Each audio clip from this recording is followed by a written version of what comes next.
Their aura is unequal. Well, let's do it. Yeah, let's do it. Or whatever. And they told me to make it a little more raspy, and I follow direction. Their contents are legendary. In fact, that little sheet you see is his concept drawing.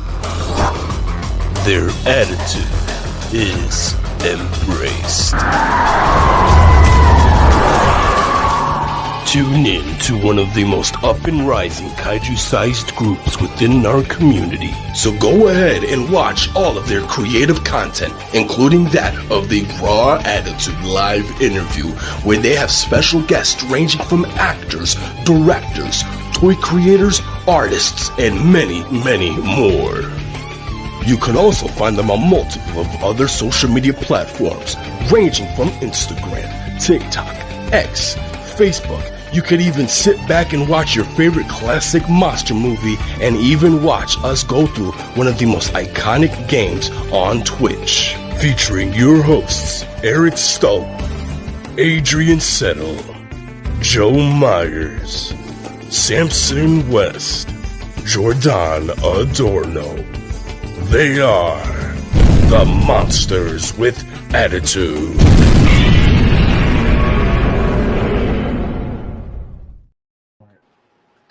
What is going on, everybody? Welcome to Godzilla Day 70th Anniversary Show, brought to you by Monsters with Attitudes. Thank you all for tuning in live and checking us out later on. But man, oh man, what a journey this has been. Oh, I mean, honestly, I didn't know about putting that extra little trailer in the beginning, but honestly, I think it fit perfectly because it's explaining exactly what we're doing here today. We're celebrating the Big G himself and what he means to us and what he's done for us, as human beings and everything. And man, I got the goosebumps, honestly, watching that because this character just means so much to me and probably you people as well, honestly, because this character molded me for who I am as today, honestly, and likewise for you guys. So it's awesome and stuff like that. And thank you all for tuning in, and thank you for the crew here. We have a packed house here. We have a special guest, the man of the hour that we will introduce here in a little bit. But yeah, just want to go around and actually introduce everybody here one by one, and just say thank you for all tuning in. And the other bearded butthole himself, Joe Myers, Married Kaiju. Honestly, I couldn't do this without him. He is a backbone for me and the show, honestly. And just thank you for being here, buddy. And what's going on? No, go on, Eric. No, really, go on. No, really, go on. Yeah, keep going. Keep going. Yeah, keep going. I want to hear more. Keep yapping. It's great to be here. Thank you for the kind words. That means a lot. I always knew that without me, you guys couldn't do this. Oh God! I am the lifeblood. I am the head of the table. Acknowledge me. No. Thank you. It's great to be here. I'm super excited. 70th anniversary of the big guy. Like you, Eric, meant a lot to me growing up. It was Godzilla is my Marvel. It's my DC. It's my Harry Potter. It's my Star Wars or whatever it is that gripped the entertainment or the zeitgeist of pop culture. To me, it has been and always will be Godzilla, and I'm excited to talk about 70 years. Holy cow! That's a long ass time. Right. Longest running movie franchise in history. So yeah, I'm excited. Yes, Lots of good stuff to talk about. Yes, sir. Yes, absolutely. And beside him, the one who started it all here, the one who laid the base work for MWA himself, Mr. Adrian Settle. I mean, without him too, he has been a absolute just trooper with making sure that we stay on task with everything like that, and always just kind of making sure we are doing what we're supposed to be doing, and we're doing it right. So, Adrian, thanks for being here, buddy. Thank you, Eric. I appreciate it. What's up, Kaiju family? Of course, today we're here to talk about the big 70 of the King of the Monsters, and honestly, a big inspiration for, like Eric said, for all of us in our childhood. So I'm really excited and ready to celebrate 70 years of Godzilla. Absolutely. And right below him, the Samantha Irvin of the MWA group himself, the announcer, the realest Goji. Oh my goodness. And he is one of our newer hosts and admins to our group, but he has done everything spectacular since getting that role and stuff like that. And we are so happy that he is part of the honestly head of the table to take Joe's saying and stuff like that. But yeah, thank you for all the effort that you have done and poured into and stuff like that. And thanks for being here. Now, listen, thank you for, I've told you guys so many times, thank you guys for having me on. It is an honor, a privilege to be here amongst now no longer friends, a newly found family, discussing everything we love about this franchise. And it all stemmed through one. And if anything, he is truly head of the table in that of Godzilla. So I could say so much about how much Godzilla means to me. It's ridiculous, but to keep it short and sweet and simple, I will say happy birthday, Godzilla. May you continue to wreak havoc all across the universe, and long live the king. Well said. And also before we move on, I just want to say thank you to Jordan. He was the one that was behind our new intro that we just debuted on this show. So you guys just saw that. That was all him. So thank you so much. It looks amazing. It came out perfect. So thank you for the hard work. No, listen, I'm glad you guys love it. Absolutely. And in the middle, I mean, for I now, could've he's done in the better, but middle. it's all right. In the middle is the man, the master behind the Twitch and all that. He does everything just fantastic for our Twitch channel. He has great ideas, and he's done everything that we've asked him to do and really kind of promote us. And also one of the main hosts of our group that has just been a benefit ever since starting here. And I will say, our friendship wasn't always the best when we first started, but man alive, I have grown to love this goofy guy, and I'm so glad that you are here celebrating with this with us. So yeah, thank you for being here, Samson. Oh, you're talking about me? Oh, okay, cool. So, yes, I am very excited to be here. I clearly don't know anything about what we're going to talk about. I have no idea what we're doing. I'm just here to pretend I know what I'm doing. Clearly. No, the King of the Monsters, 70 years. Should retire, won't retire, not going to retire. I'm so excited about everything that we're going to discuss today for the next however long we do it. And yes, exactly. You boys and girl are like my newfound family. You're my friends. You're my everything. You're my comfort zone. Absolutely. But yeah, And Godzilla, woo. and right behind him, the power couple themselves, Celeste and Christian. You guys have came on as moderators for our Facebook group, and can't say enough about how you guys have helped us grow, especially on that platform and others, and just always they're giving us any kind of lowdowns or any kind of news that you guys see, or if you guys have events that you're going to, you're always there giving us little tidbits, sharing stuff with us so we can share with our fans and on our socials and everything. I just really do appreciate you guys being here, honestly, and just building a stronger friendship with you guys, especially Christian. Celeste was kind of first, but Christian kind of came in as they became a pair and everything like that. But it's been awesome knowing you, Christian, and getting to know you, and it's been amazing. So yeah, thank you guys for being here. You first. Oh, yeah, man. Honestly, this group is awesome. I think Jordan, as handsome as he is, nailed it on the head. There it is.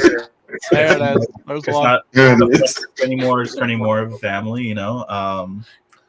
And yeah, I'm just glad to be part of it. And I'll let you go on. Yeah, also same, growing up as a kid, I was always a big fan of Godzilla. My poor parents had to endure all the talk of 1,000 years of Godzilla every day, just me, and now I have amazing friends and family. Again, special thanks to Eric for letting me join this group and meeting everybody and getting to meet you guys at G Fest. And soon, Samson and Oscar will be getting to actually physically meet you guys next G Fest. But thank you guys, and Godzilla is just all a staple in our life, and I'm glad to keep, the love for Godzilla going, keeping it growing with everybody new popping into the community.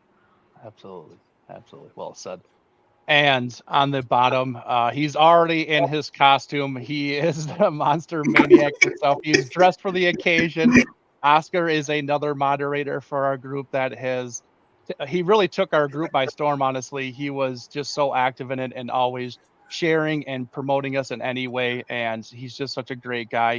He loves this stuff. He really does. Honestly, he is a kid at heart. And you can just see it because he's always giddy about this stuff. He's always wanting to talk about this stuff. And you're a great addition to our group, man. And I thank you for all the hard work that you've done for us also. And thank you for being here.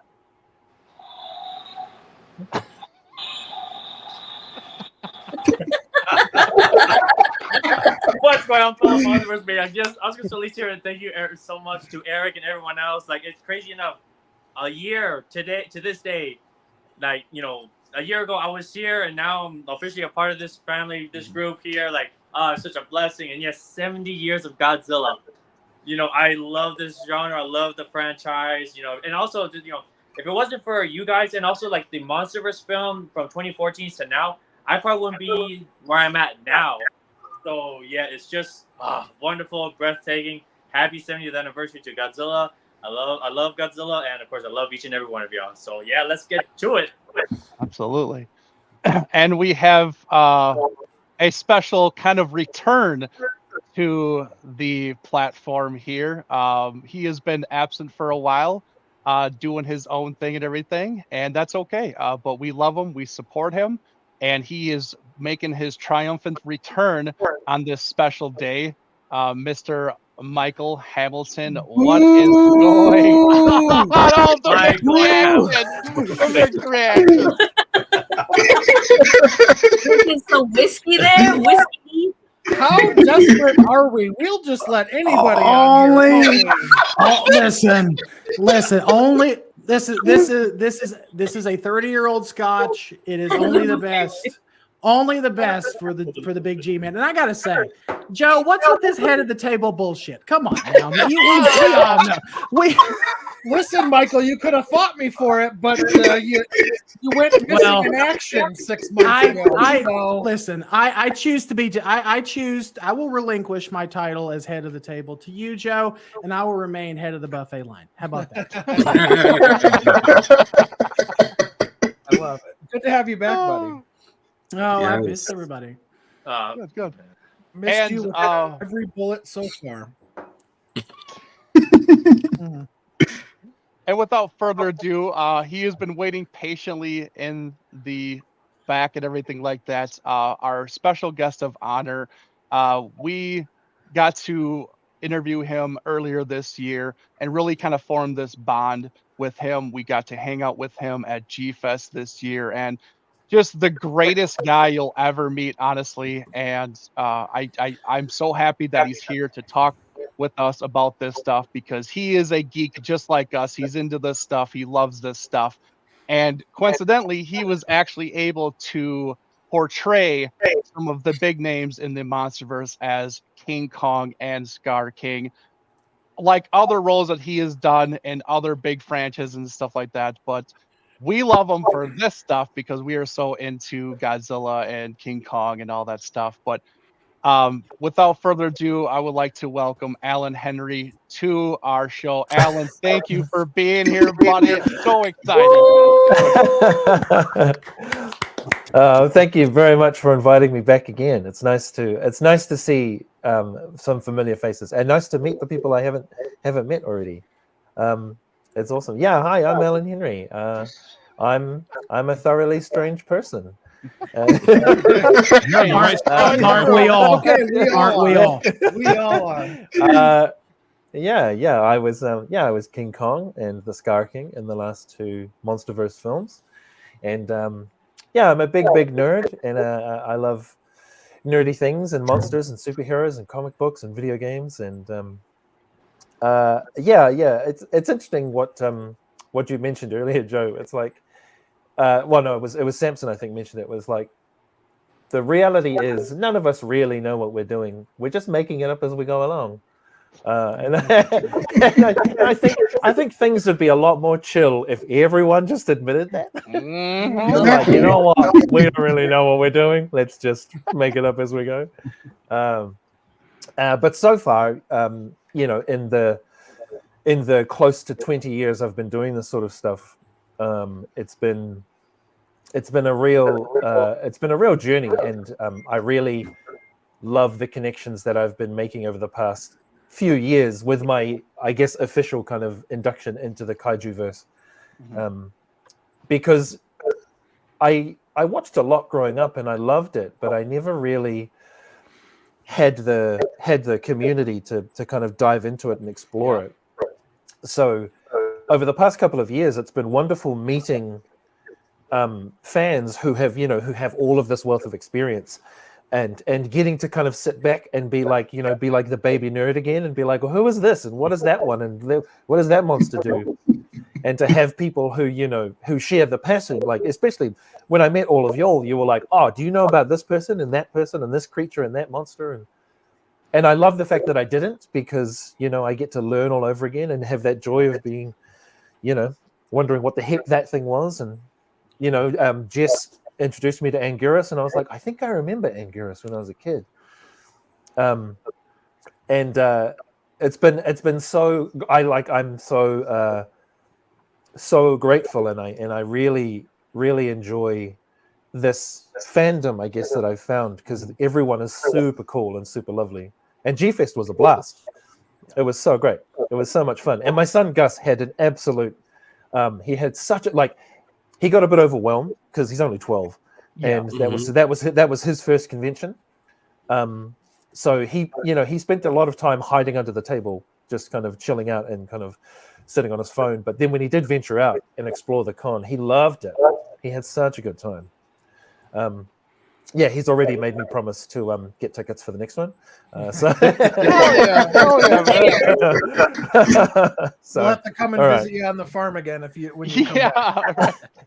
Absolutely. Yeah, I think if we get invited back next year, I'll definitely be back out at the farm for sure. So make sure you all turn up like a week early, and you can come and hang out at the farm. That's the plan. Yeah. But it's nice to be back, and it's nice to, thanks for inviting me for Godzilla Day. It's cool. It's nice to be, especially because, I've played Godzilla's kind of antagonist slash unwitting friend and ally. Oh, so true, so true. Yeah, I mean, and also I love the fact that, the whole MWA crew is like a found family, which is something that's very important to Kong. Kong's story has been about, him finding a family. Yeah. So I love it. Ragtag group, aren't we? Yeah. Definitely a bunch of misfits for sure. Yeah. I'm the pretty one. Around. Oh my goodness. So thank you everybody for being here. Thank you, Alan, and thank you the live chat that's going on.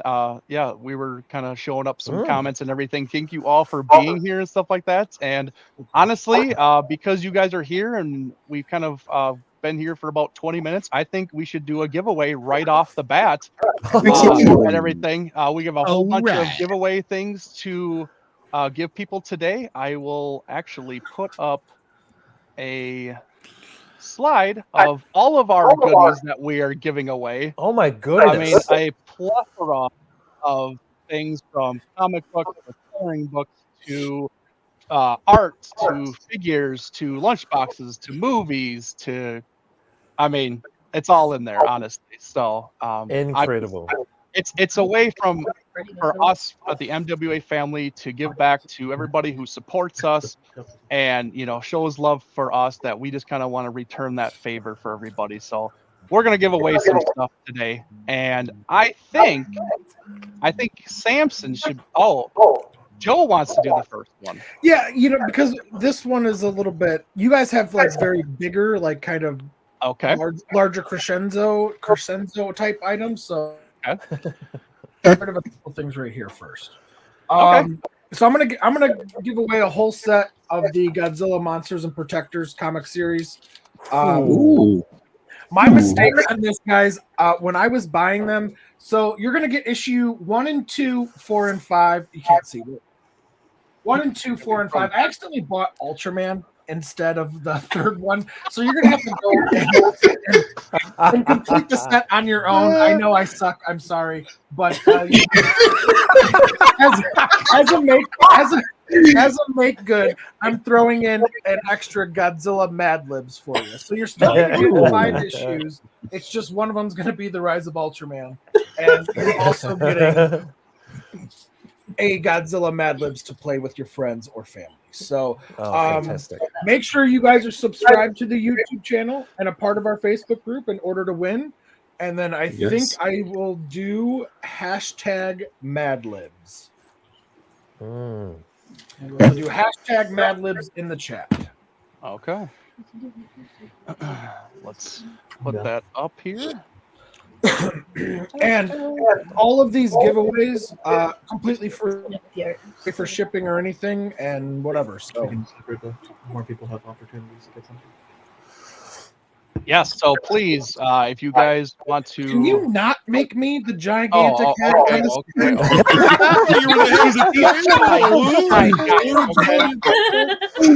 Well, Joe, you already have a gigantic head, so yeah, exactly.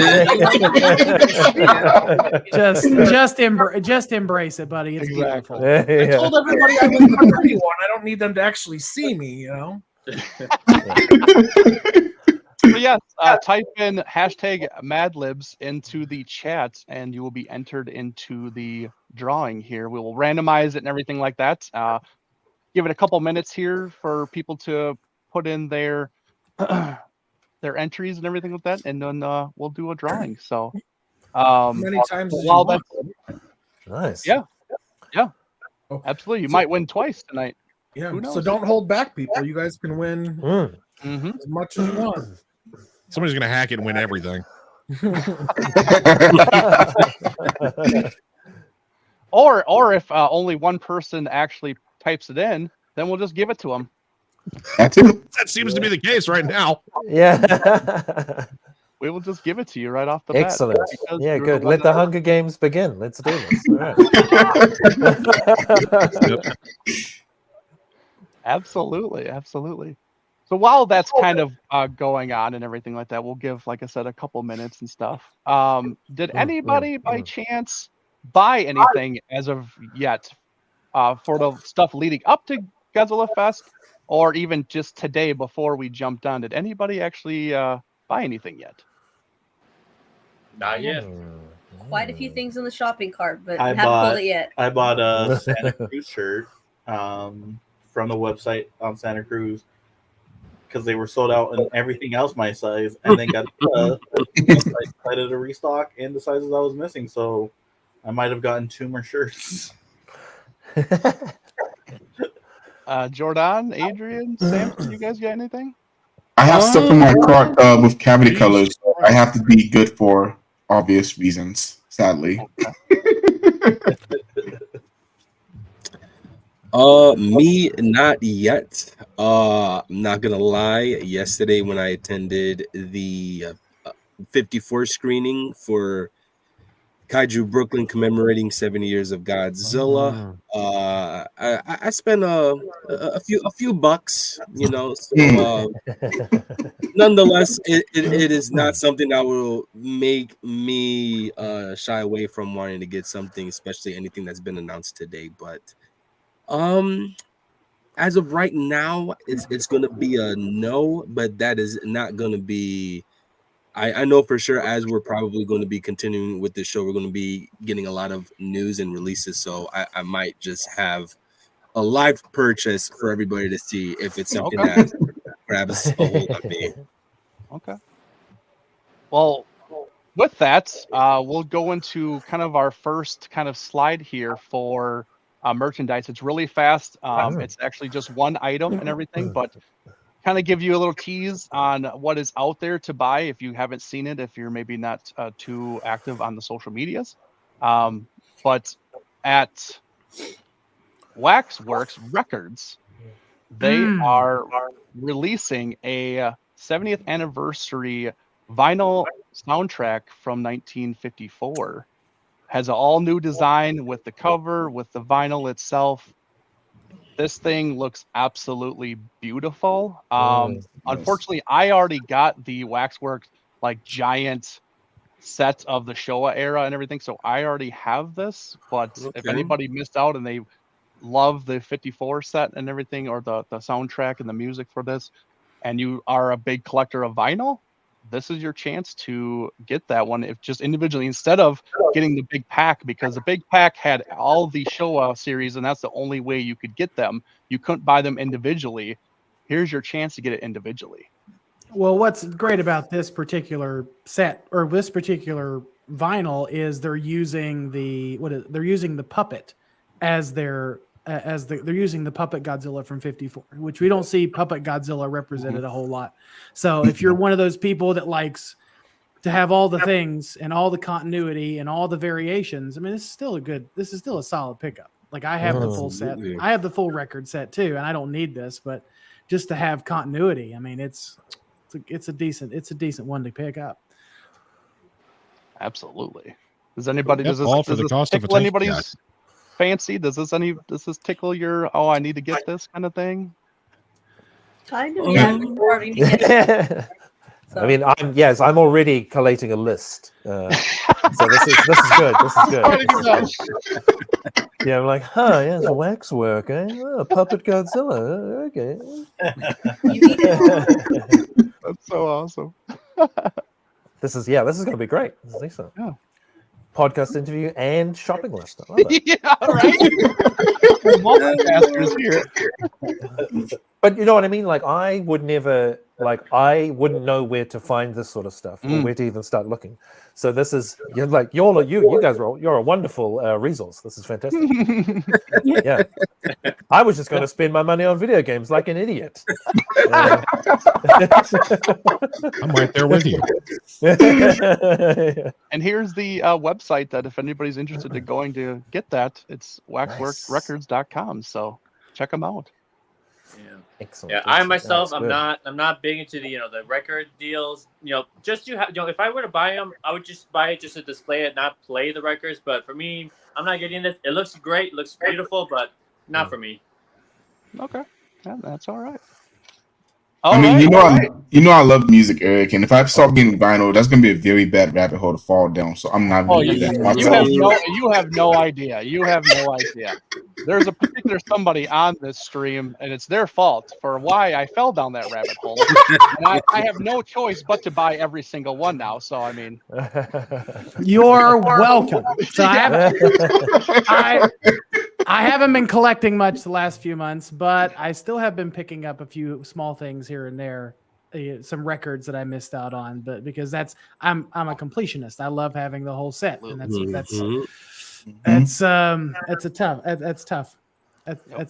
tough for you, Eric. But I'm glad I did it. Oh gosh. All right. So I guess we'll go with this one.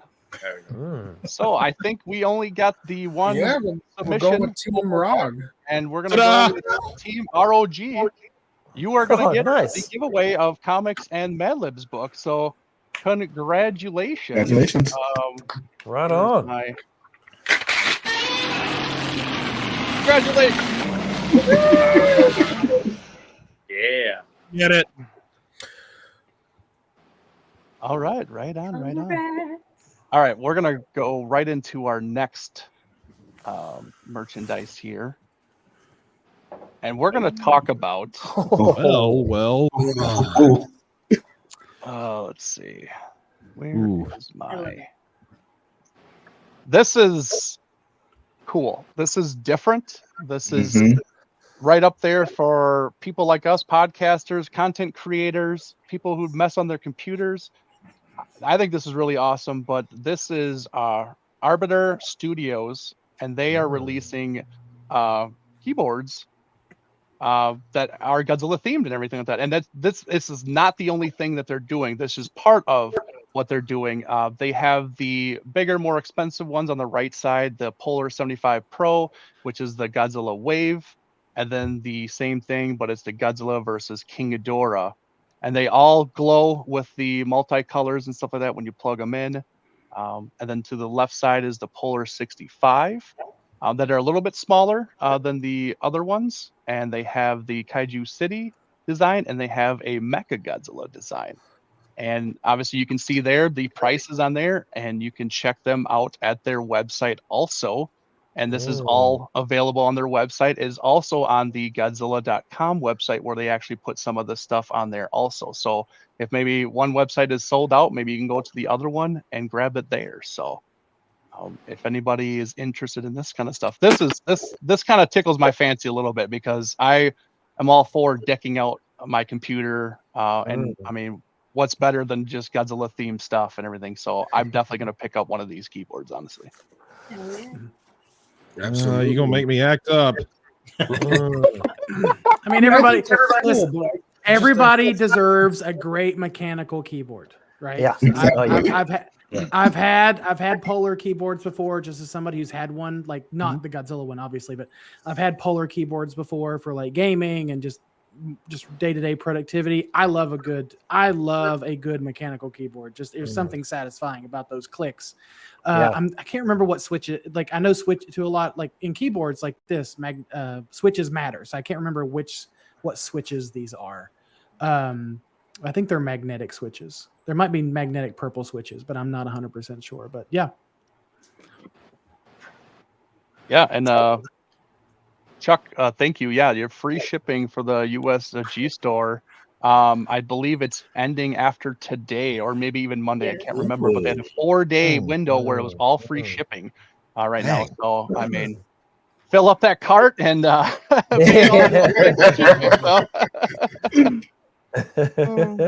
It's a curious question with the pro ones. What's the little knob in the top right hand corner that we got there? I am not sure. I don't know what the knob is on the top right. It's the ejectocito, cuz. Out of here. Oh, for real. And then also, along with this stuff, they have cloth mouse pads and glass mouse pads. Oh man. Frickin' and they also have keycaps also too that are in the middle that have Godzilla heads and a Mecha Godzilla head that you can kind of customize your keyboards and everything like that. And those little Godzilla heads, they actually move. They open up and everything like a little roar and everything. Like it's crazy. It's crazy. Like I said, this stuff is nuts. It's if you really want to deck out your computer, this is the way to go. Hi, is this the bank? I'm going to need a $1 million loan. I have to buy all of the things. Wow. You're gonna get call after call after call from your bank wondering what these purchases are. Yeah.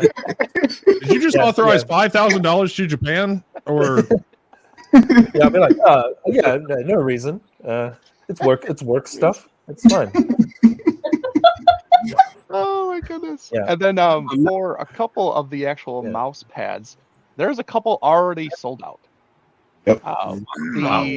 The mouse pad with the Godzilla, Mecha Godzilla, red and black, that one already sold out. And then the cloth one on the right side with like Godzilla in the background, that was a Godzilla.com exclusive. That one is already sold out. So. Oh, okay. Yeah, I see the sold out, stamp on it. Yeah. So stuff is selling out fast, and I didn't realize, but these glass ones, I did the measurements on my desk themselves. They are freaking huge. Like I put in 19 by 15 inches. They're massive. They're desk mats. Yeah, they're more desk mats than they are keyboards. right. Yeah. Everything on top of it. I get it. They're huge. No, no. They're boutique windows, is what they are. Right? Yeah, I'll replace. Yeah, I don't need glass in my French doors. I get Godzilla mouse pads. Exactly. You don't need light. Yeah. And then get like 1 million of the cloth mouth pads and just use that as wallpaper. Why? Yeah. Yes. Now you're Smiling now you're before. interior designer. Yeah. That's good. Yeah, that's great. I'm not gonna lie. When I saw that this was announced, I was kind of having hopes that we were gonna get a Godzilla video game specifically for the PC.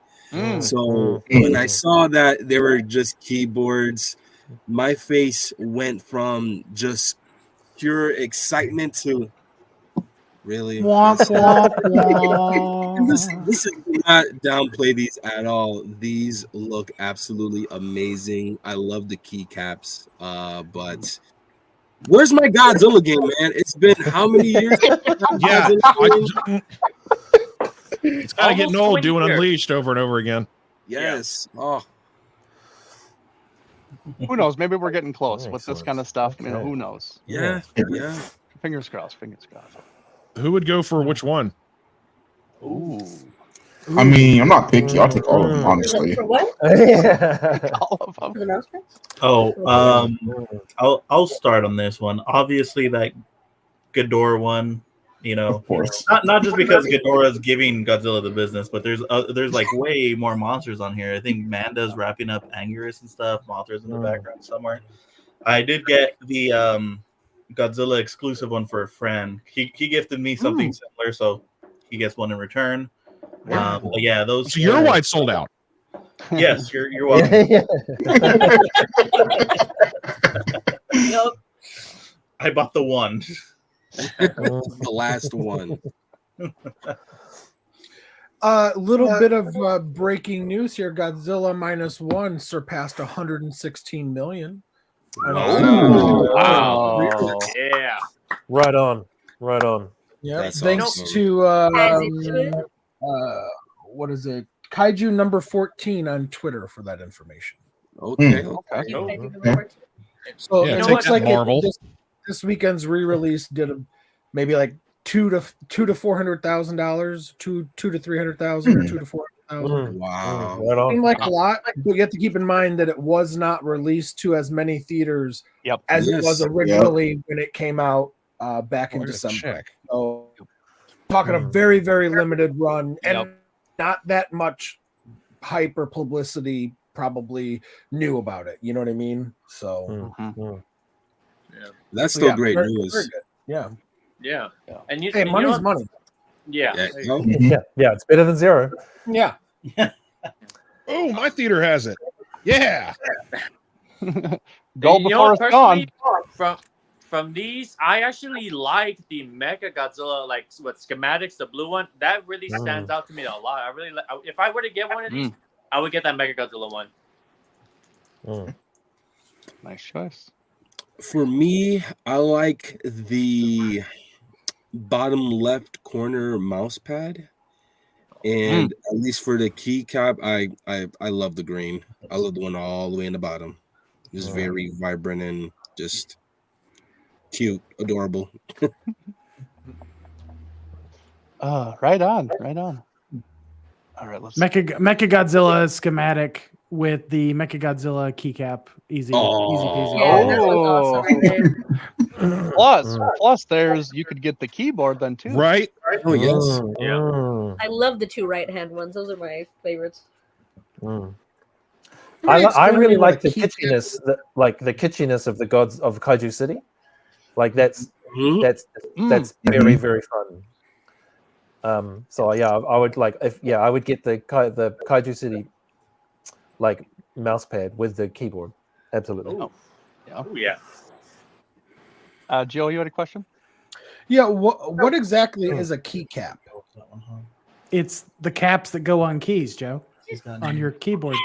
Oh, really? You literally put them open, you can put them on It's top of- literally so for a lot of mechanical keyboards, gamers, and people who spend a lot of time on their PCs, they like to customize their keyboard. So a lot of mechanical keyboards have removable keycaps. These are just customizable, removable keycaps. So for example, if you wanted to do the escape key, take that keycap off, replace it with Mechagodzilla, you could. So there you go. Yep. Huh. Yeah. Yeah. It's a wild time for PC owners. It's a wild time to be alive, Joe. Yeah. Sure is. I'm still trying to figure out how to work my Super Nintendo.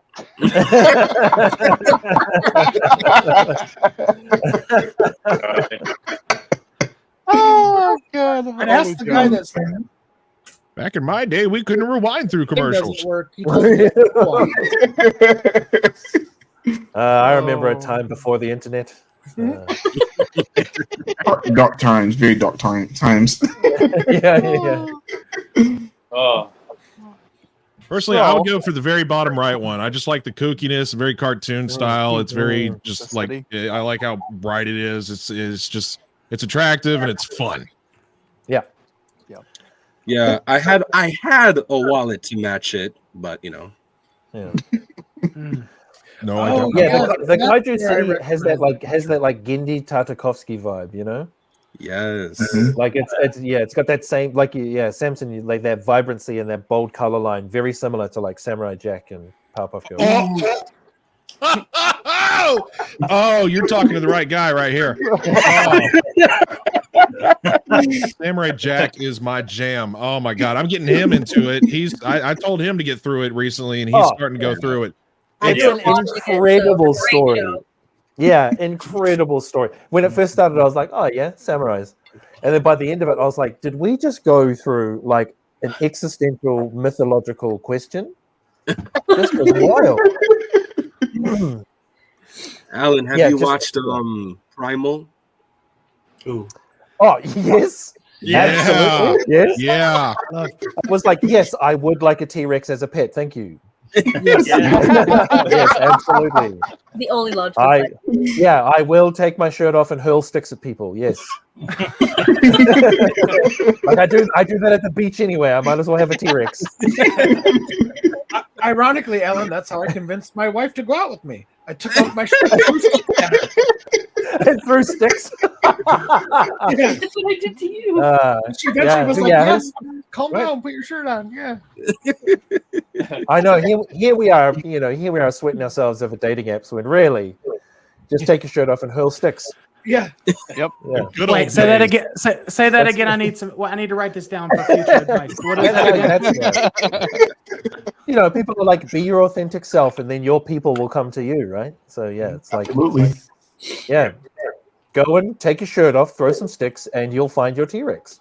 It's there you go. That's how it works. Yeah, like those two over there. Yeah, like those two. Yeah. Oh, that's so funny. All right. Yeah, but hopefully we'll all find our T-Rex or our shirtless stick throwing BFFs. See, funny you say that, Alan, because I thought I did, but somehow some other stick throwing guy has caught her attention, and I have to beat her off of this person just to leave him alone. Sounds like she met a super cool dude. I know. I'm crazy enough. I like this guy.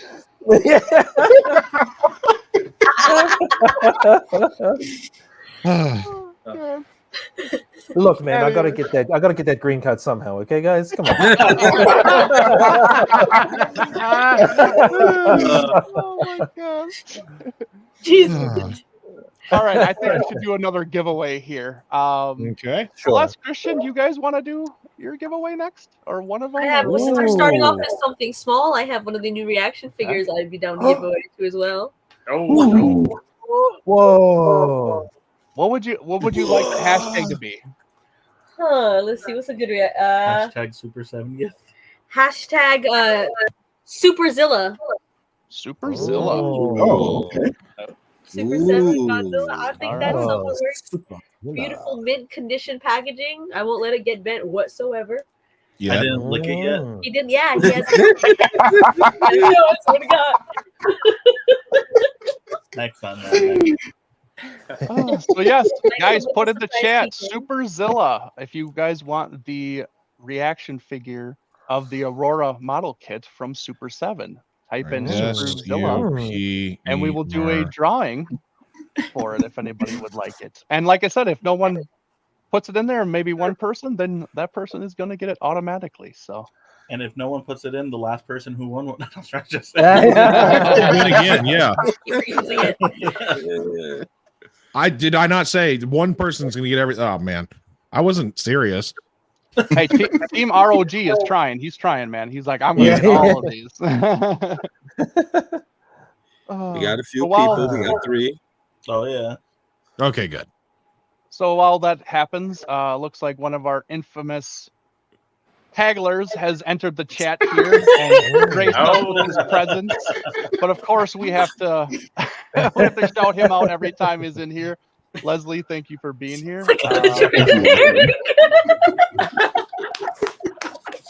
Oh no! Damn it, Leslie! I'm surprised he left my name out of there. He usually talks. I know, right?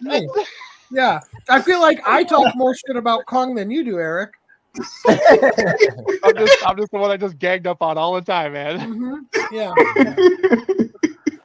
Leslie's discriminating against Norwegians again.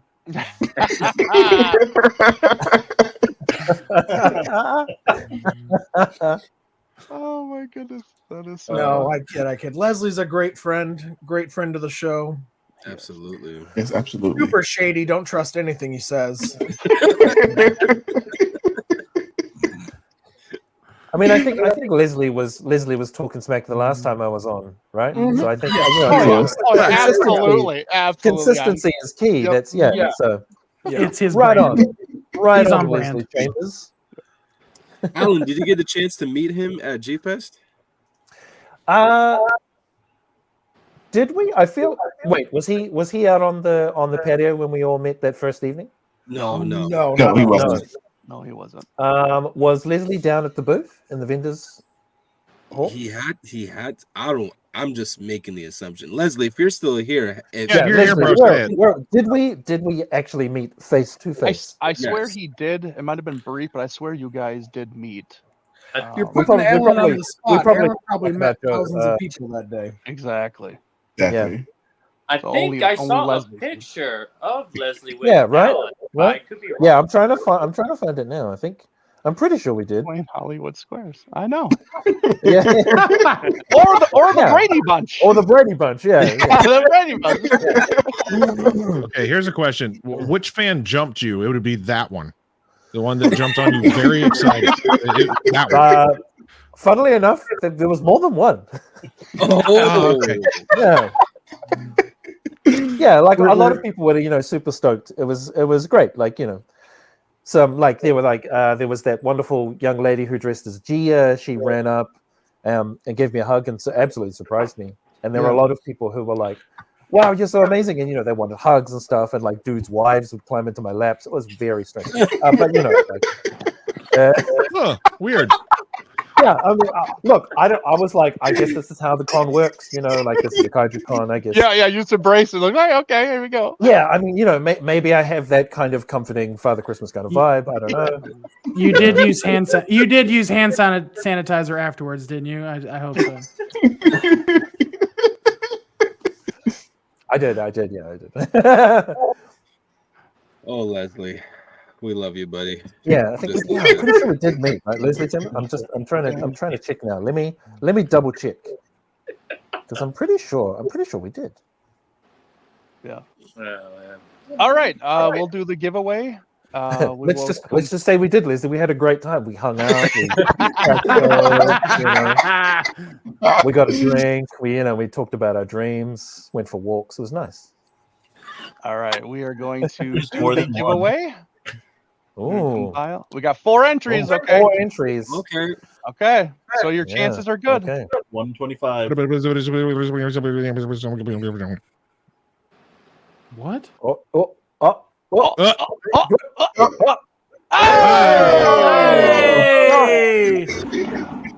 Right on, Congratulations, Chuck. Never mind. I'm not going to pronounce Chuck Muskowski.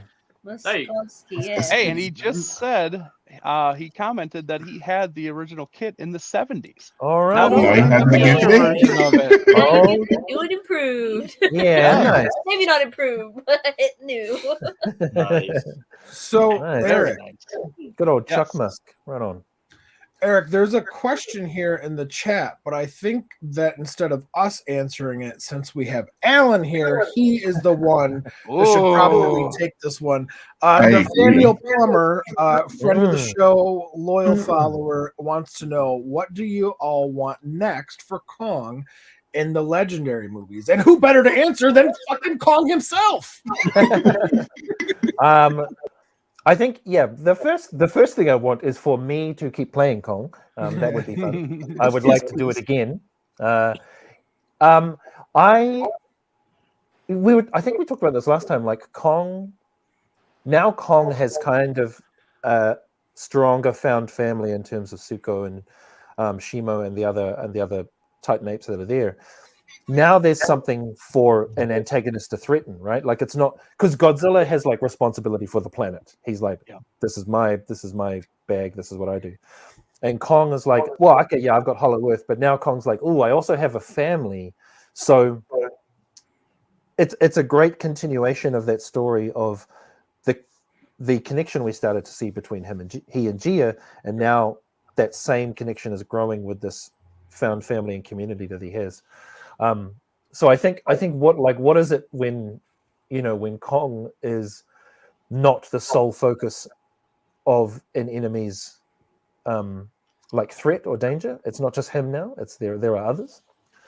I like that, and I think it would be cool for Kong to face off against more kaiju, because like Godzilla's a great foil for him, but seeing him face off against Scar King was like, oh right, he can think his way through different problems, and there are other kaiju that have different abilities and different things that are dangerous about them.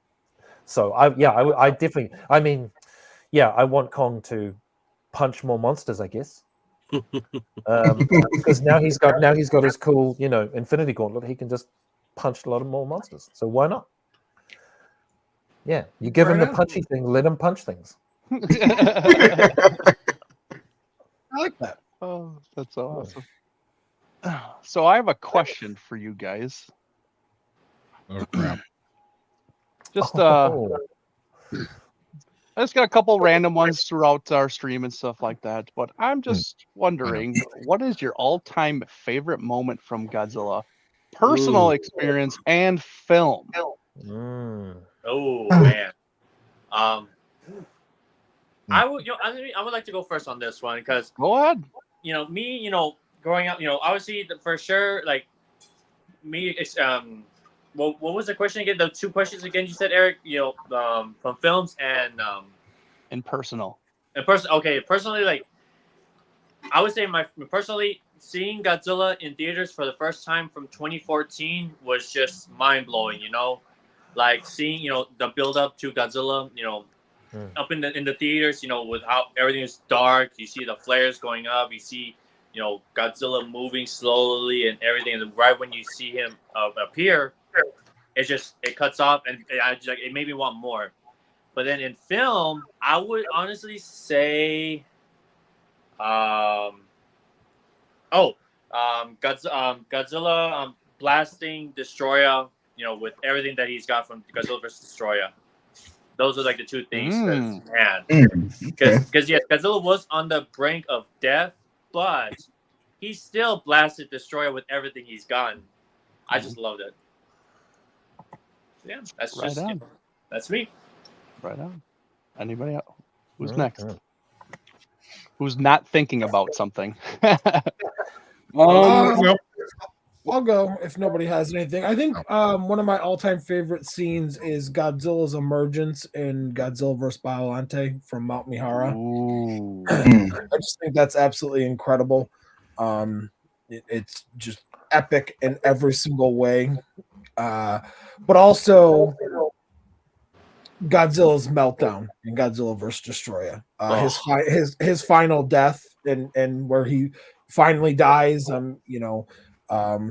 It's emotional, it's impactful, and then you have the resurrection of his son taking up the mantle of the new king of the monsters. So where you have like the emotional sadness that this Godzilla that we've known for 40 years at that point is dead.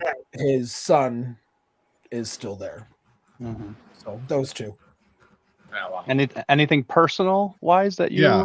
have like a moment about, the character? Well, that's so from the film, like in the epicness, it would be the entrance from Mount Mihara. From like a personal, like where it hits me personally, would be the meltdown. Gotcha. And Okay. well, meltdown / resurrection of his son. Gotcha. Okay. I'll go next. Film wise, there's a lot of good moments. I mean, Oscar with the 2014, where they're in the airport and you do the slow pan and you just get the extended Godzilla roar on his face for Legendary was so dope. 1954 stare, super terrifying, honestly. But in my personal experience with films on the film side would be King of the Monsters 2019, when Godzilla, the camera pans out and you just see the full size of what Ghidorah looks like. Godzilla, you're just like, that is terrifying. That is tied up there with, in the same movie, where Ghidorah's on top of the mountain and you have the cross shot right there, spreading his wings, doing the false god roar, calling all the monsters to him. And then I guess personally, it's gonna be a little cheesy, guys, sorry, but I like cheese. I got invited to a movie that a friend had bought the theater for. So I went with a couple friends and we were watching Godzilla versus Kong, I think. Yeah. And I get so hyped and geeked in theaters for moments. That's why I love going to Marvel movies, because other people are like the same way. But honestly, the only person that I saw geeking out in theater was this one right here. I was going like this over, and then she's like, ah! When your eyes meet across a crowded, nerdy cinema. Yeah. So that's personally my favorite experience on that. Yeah. I'll take it. Nice. I have to say, yeah, for my personal experience, like getting to watch all those movies just on films, finding them, seeing them in my home all those times, and then actually getting to see one in theaters. Which, yes, I did rent out the entire movie theater because I wasn't gonna let anybody's child ruin the experience. So I needed to see those movies in mid condition. Yeah. But like getting to share that room with all of my friends and the people who literally had to sit through all these years of me just spatting Godzilla, even though they didn't really know, too much. Getting to actually see it in theater with that was absolutely amazing. And then also for the film, kind of like what Leslie just said, first seeing Godzilla fight the false Godzilla was like mind blowing for me. Seeing that as a kid and the whole Mecha Godzilla reveal, that like blew my mind, as well as like what Joe said, the burning Godzilla scene, just the entire him burning down and then his son taking over. That was just one of my favorites. Absolutely. Heck yeah. Who's next? Anybody else? I can go next. Personally, and actually, me and Team Raw kind of said this personally. Actually, seeing Godzilla 2000 for the first time in theaters.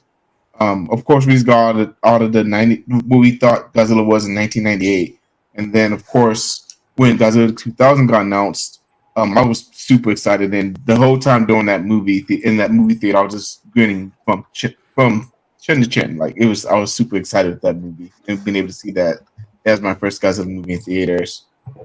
And as far as film goes, I'll never forget when Godzilla first arrives in Terror of Mechagodzilla. That scene is just so awesome, and it's unmatched. Thank you. Wow. All right, who's next? We're kind of going down the line. Michael, you still thinking? I'm still thinking. Go ahead. Too many instances. Okay, fine. I'll go. Since I'll pull Samson's butt out of the fire. I'll go. So I really am upset because Adrian, you kind of stole mine. But when I was 11 years old, when I was 11 years old, I got to see Godzilla 2000 in an empty theater by myself. And it was fantastic. And then for my favorite moment, I mean, there's so many that I can't pick. So I'm just gonna agree with Leslie, just keep Leslie on my side and just go with the refinery scene in 74. Because that seems the most reasonable to me. Yeah. Alan, what about you? What do you I mean, I have a very different perspective, I think. Yeah. I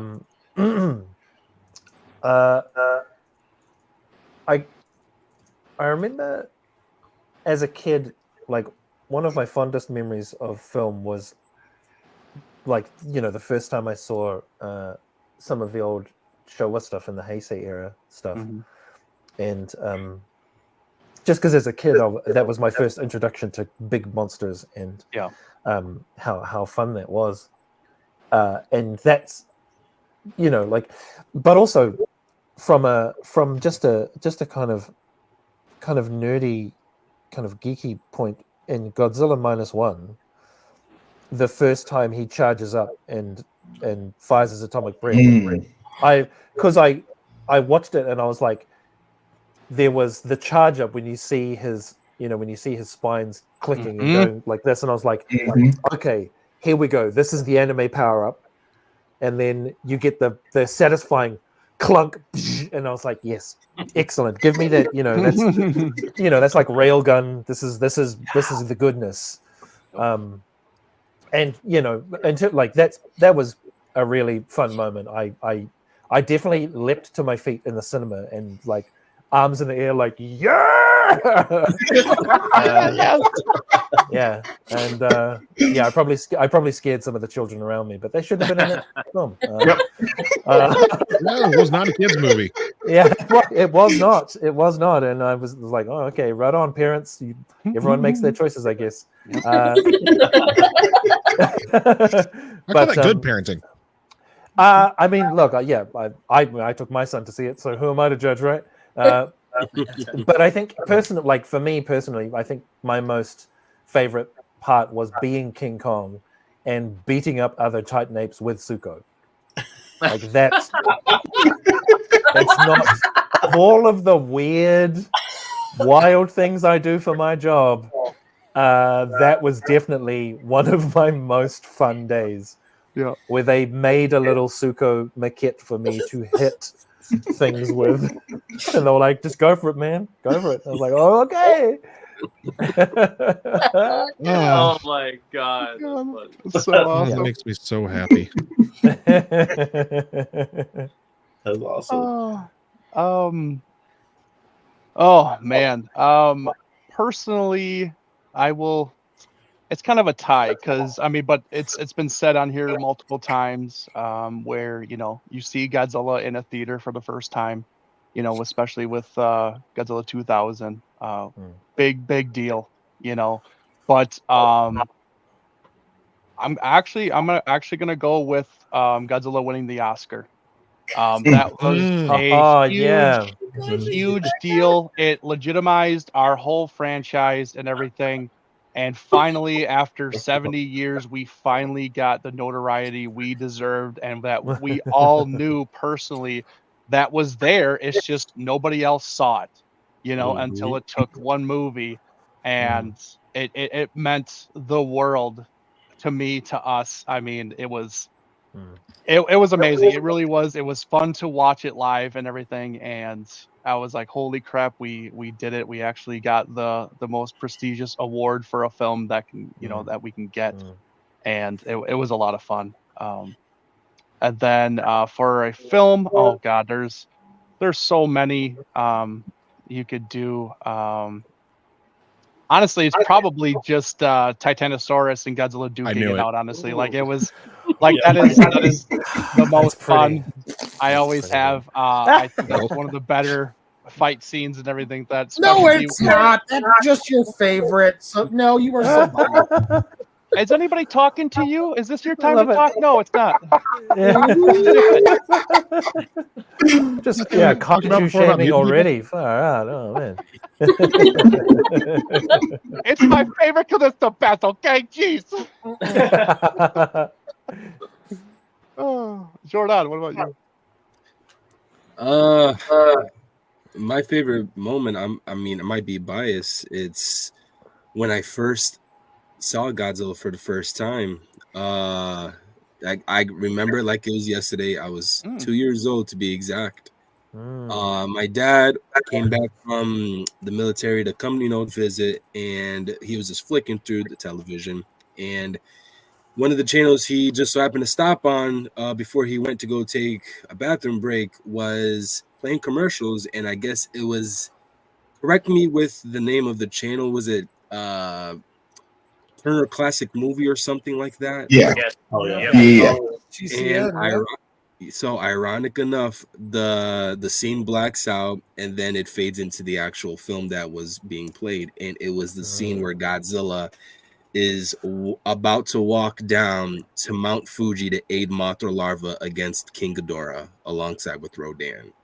From that moment on, it's gotten me here, so that's one of my favorite moments for Godzilla film wise. As for personal experience, I mean, truth be told, it has to be. I got to read Leslie's comment really quick. No, you don't. Oh my god.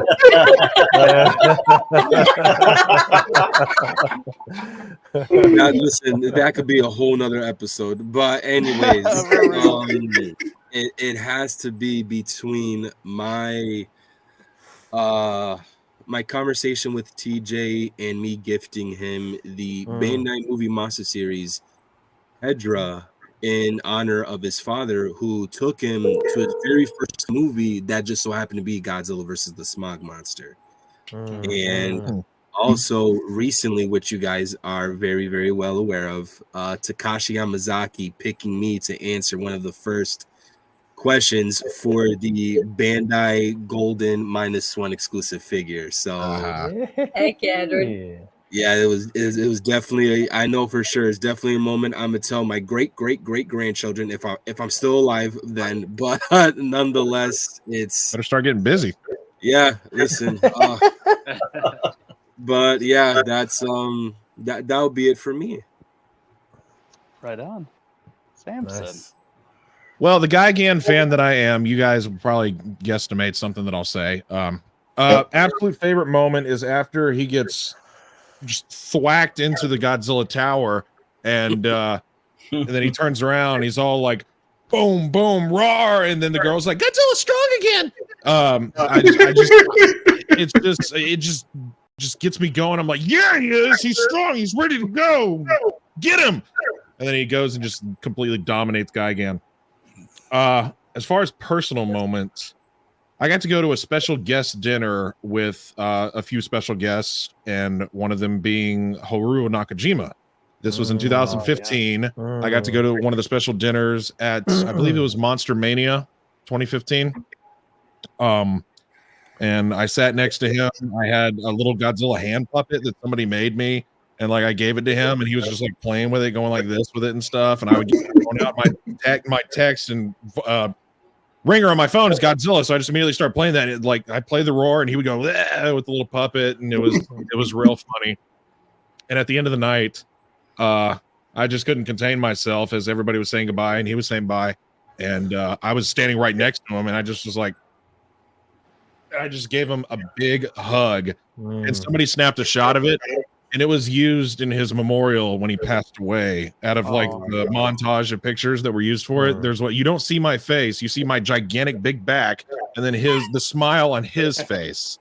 Yeah. So just seeing his look in the picture, it just makes me so happy getting to meet that iconic man that made all of our hobbies possible.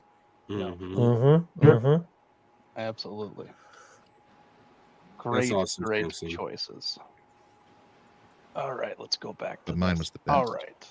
I think we need another giveaway with all that I'll go. talking and everything like that. Yes. Who wants to give away their next stuff? Oscar. Okay, I mean, Oscar. Oscar wants to go. He's jonesing for it, man. Yeah, he is. All right, beautiful people. Here I got not one but two. So it's gonna be a bundle. The Ultraman Rising Doggy. of Ultraman himself and please, I hope I'm not saying his name right, but Gigantron. Gigantron. I'm sorry. It's been a while since I've seen it. Okay, wait, I got Gigantron. the bundle, and the hashtag is #Rising. Yeah, right on. All right. Ultraman and Giggle Tony. There we go. Excellent. You heard it here first from Oscar. Giggle Tony. That's it. Yeah. So yes, put in the chat #Rising if you guys want a chance to win this bundle figures and stuff like that from the new Ultraman Rising from Netflix. Honestly, great figures and stuff like that. Look amazing. Oh yeah, this is really awesome. Seeing more of not just Ultraman, but like obviously Godzilla, more Godzilla collectibles all over. From Walmart's, Targets, Barnes and Nobles, and you collect comic book stores. Which is crazy. That's like I always enjoy. Again, we all said it multiple times. It's a great time to be a Godzilla collector, a Godzilla fan. Like it's just amazing.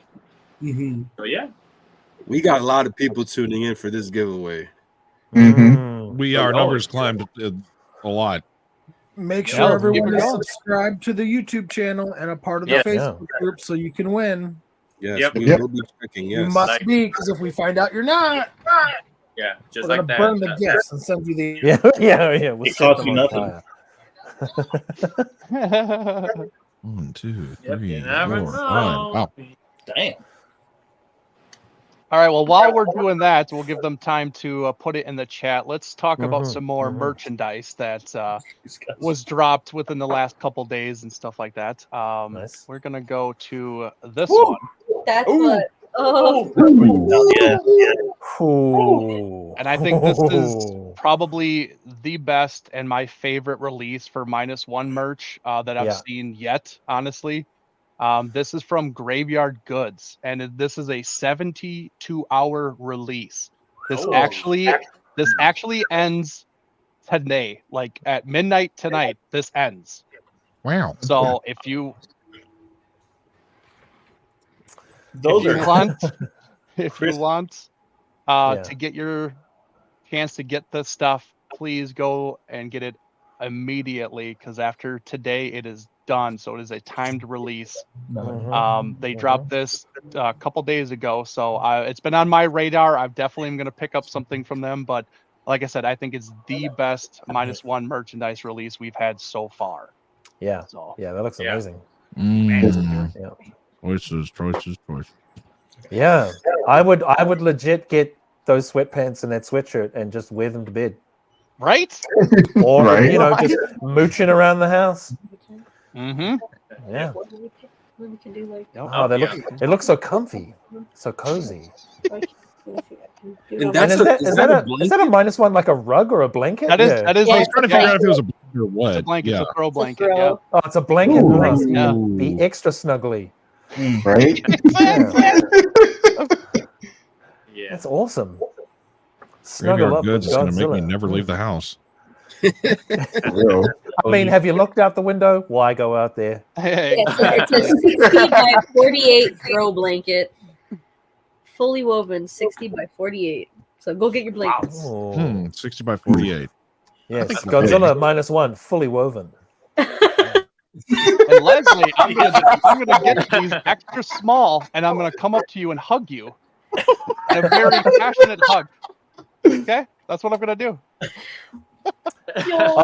Can you? Yeah. That's what they need. We need like Godzilla leggings. That's what we need.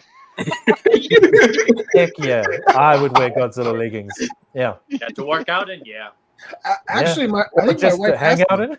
My wife has some. I think she got them on Okay. Etsy. Okay, yeah, all right, Joe. My wife is the coolest ever. All right, okay. Yeah. All right, sure, okay. Seriously, though, Mel, come here, show us your pants. No, you can leave them on. Hey, did you see how high our numbers climbed just then? Holy crap! We got 20 For those views. of you that are Thank you just for joining everybody us, tuning in. put hashtag rising in the comments to win the Gigantron and Ultraman. I think you mean To the Giggle YouTube Tony. channel And, and Yeah, part of the that. Facebook. Gigatronny. Yeah. Yes, down in the left part of the screen, hashtag rising. Enter to be into the drawing. Oh yeah. We everything is free here. You don't have to pay for anything. We are paying for shipping, and we are just giving this all the way from us to you guys, just showing appreciation. So, and of Excellent. course, it's Godzilla Day, so Yeah. why not? I am entering every draw. Okay. as a unanimous. Yeah. We're God, a who was the team first one in it all? ROG. Oh, so Not weird. Alan Henry. Yeah, definitely not Alan Henry. Yeah. Don't know who that guy is, but it's definitely not me. Oh my gosh, that's so funny. That's what I named my smartphone. So when it shows up on like internet connections, it shows up as totally not a burner phone. That's good. Yeah. Oh, that's so Yeah, funny. but you know what? If I were to pick any of these, obviously, the sweatpants would be great, and the hoodie, obviously they match. Obviously, just pretty cool. And I do love the one shirt on the top left where obviously Godzilla's all messed up. He's about to charge up. That that right there really stands out the most, and it's just pretty like haunting and badass. I was gonna choose the same thing, the gnarly Godzilla. I mean, he's ferocious, he's pissed off, and yeah, I like that one. Yep, absolutely.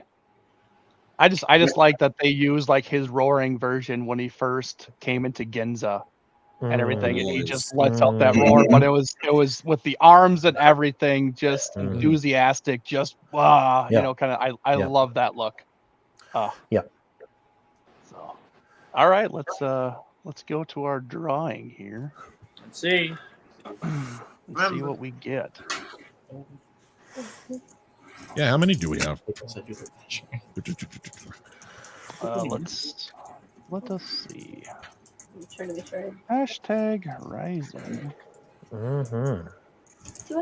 And I will share my screen so everybody can see it. And we have 6 entries. 6 entries. Hey! Okay, all right. Good luck to everybody, and here we go. Da, da, da, da, da, da, da. Hey!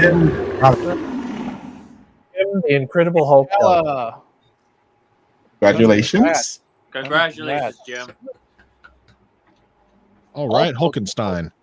Also, too, please, everybody that wins, please email us at monsterswithattitude90@gmail.com so then we can get your shipping information and get the stuff out to you as soon as possible. So the sooner you guys message us, the sooner we can get the information and get it out to you.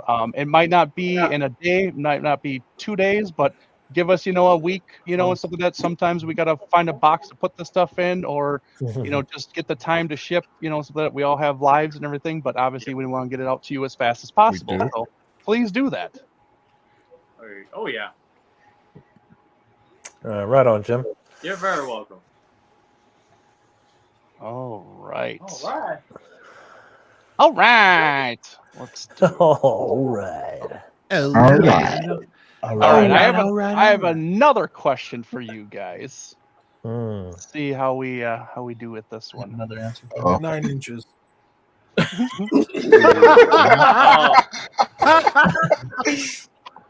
Wow. So, I mean, I was going to be conservative and only say 7, but good for you. So I want to know, for all of you here watching, what do you think, or why do you think the Godzilla franchise has lasted this long?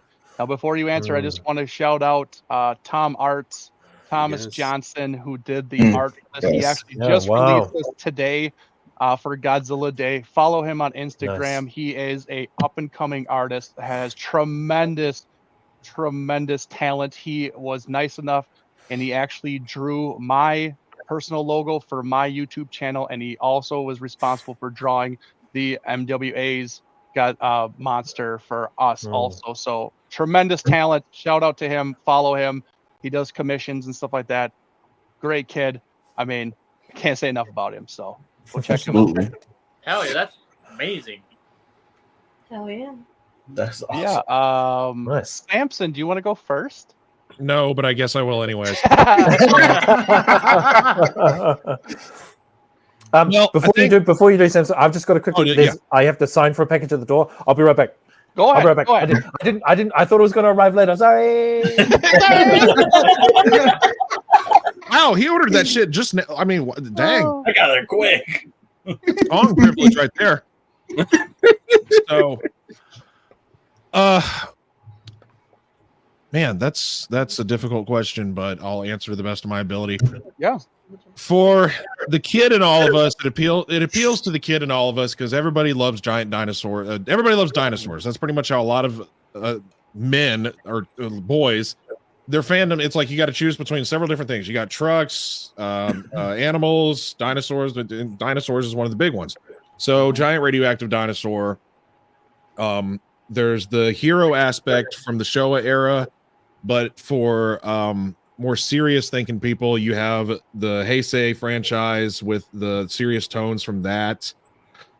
And as the franchise has progressed, I mean, it's changed rapidly from one thing to another, but we can still all appreciate the tones, the feel, what it means, with it being a metaphor for the atomic fallout from 1945.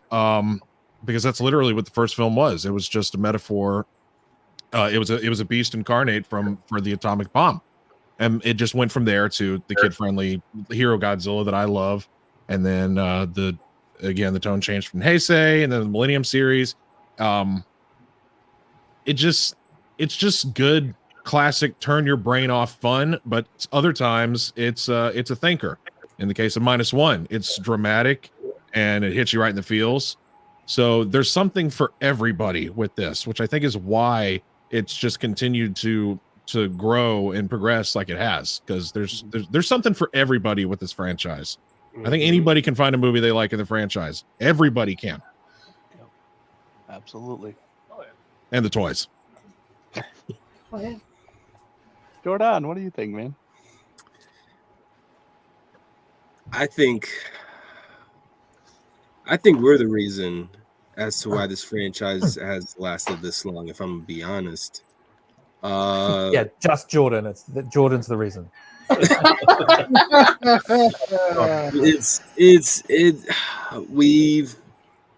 I've said this multiple times. You guys know this. Godzilla has been overlooked for so long, and it's so unfortunate. From my personal experience, growing up as a kid, being the only kid in school, be known as, oh, that's the guy who likes Godzilla, while everybody else was out here, geeking out about, stuff like, Superman, Spider-Man, video games, the latest edition of Nike Jordans or whatever the case may be. Heck, I'd even go as far to say Dragon Ball, because I wasn't into anime or anything like that besides, Digimon, but all of that was influenced through one property, and that's being Godzilla. And getting the notifications on my phone now from those who used to make fun of me. Even I used to have family members that would disown me because I was a Godzilla fan. They would reach out to me and go, dude, let's talk about it. I know you know about that Godzilla movie that just came out, or anything new about Godzilla, So it's just like, don't try to hype something up that you were against from day one. I've been here since the beginning. So I'm taking all the glory, but nonetheless, we have fought for this franchise for so long, and truth be told, I was not confident that we were going to get anything else other than just Final Wars. And then, seeing all the teases, all the other stuff that we've gotten from that point on to until we got the MonsterVerse in 2014, it was definitely an eye opener. It was a crack of a door, I guess you could say, for 2014. And look where it's been at right now. So we've been fighting for this. We've been trying to tell everybody since day one, and now that we can finally get everybody on board with it, it's truly an honor. So again, I think we as the fans is the ultimate reason as to why the franchise has lasted this long.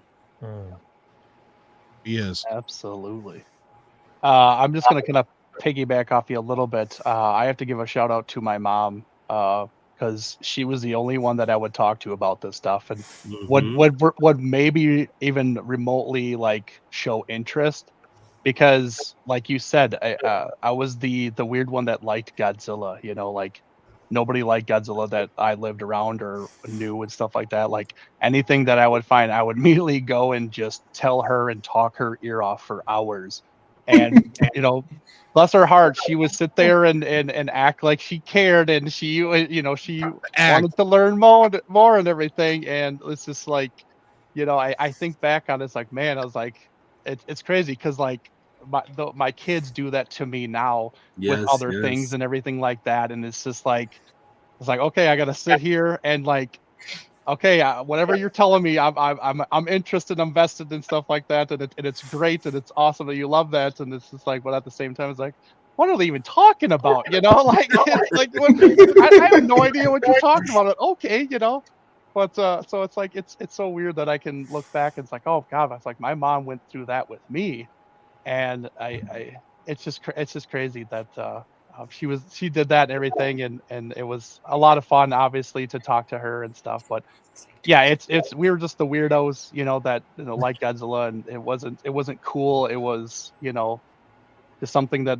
nobody cared about or thought it was stupid to like and everything. Giant monsters. But the biggest thing for me was why the franchise is kind of around is like, honestly, like, take away all the the stories or the meanings, everything like that. Like, I just like giant monsters fighting and blowing shit up and wrecking stuff. Like, I'm sorry, but like I'm a kid at heart where it's like I just like to see that, just destruction. And I know a couple of people have said that in the chat and everything about talking about just blowing shit up and wrecking stuff, and that's exactly what it is. It's just a simple thing where like it's larger than life, it's bigger than life. You're like, oh my God, this is crazy, and it's the explosions and flashing lights and everything. It's like, yep, that drew me, and I want to see more of that.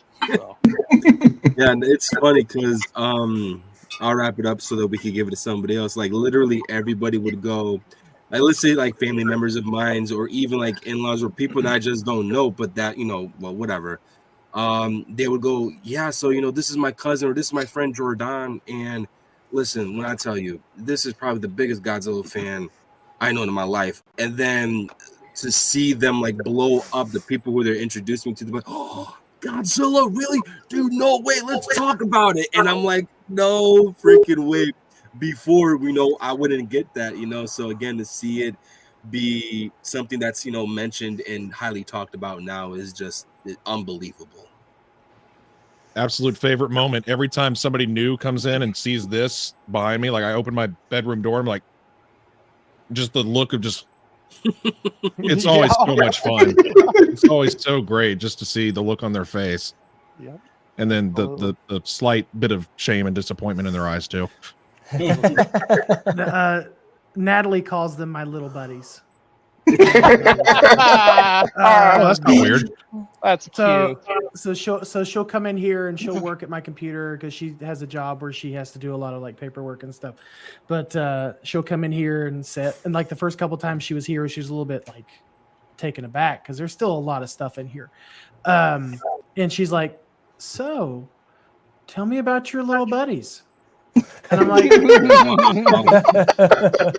"Well, It's like, is this gonna, like, in the back of my mind, I'm thinking, is this gonna be a conversation that is there gonna be a breakup at the end of this conversation?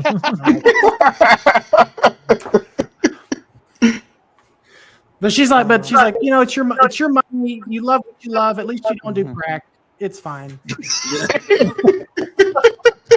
It's true. I guess It's true. It makes so much sense. It does.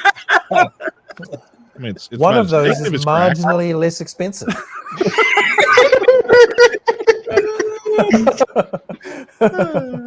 Actually, I think the prices of crack has went down since a couple years ago.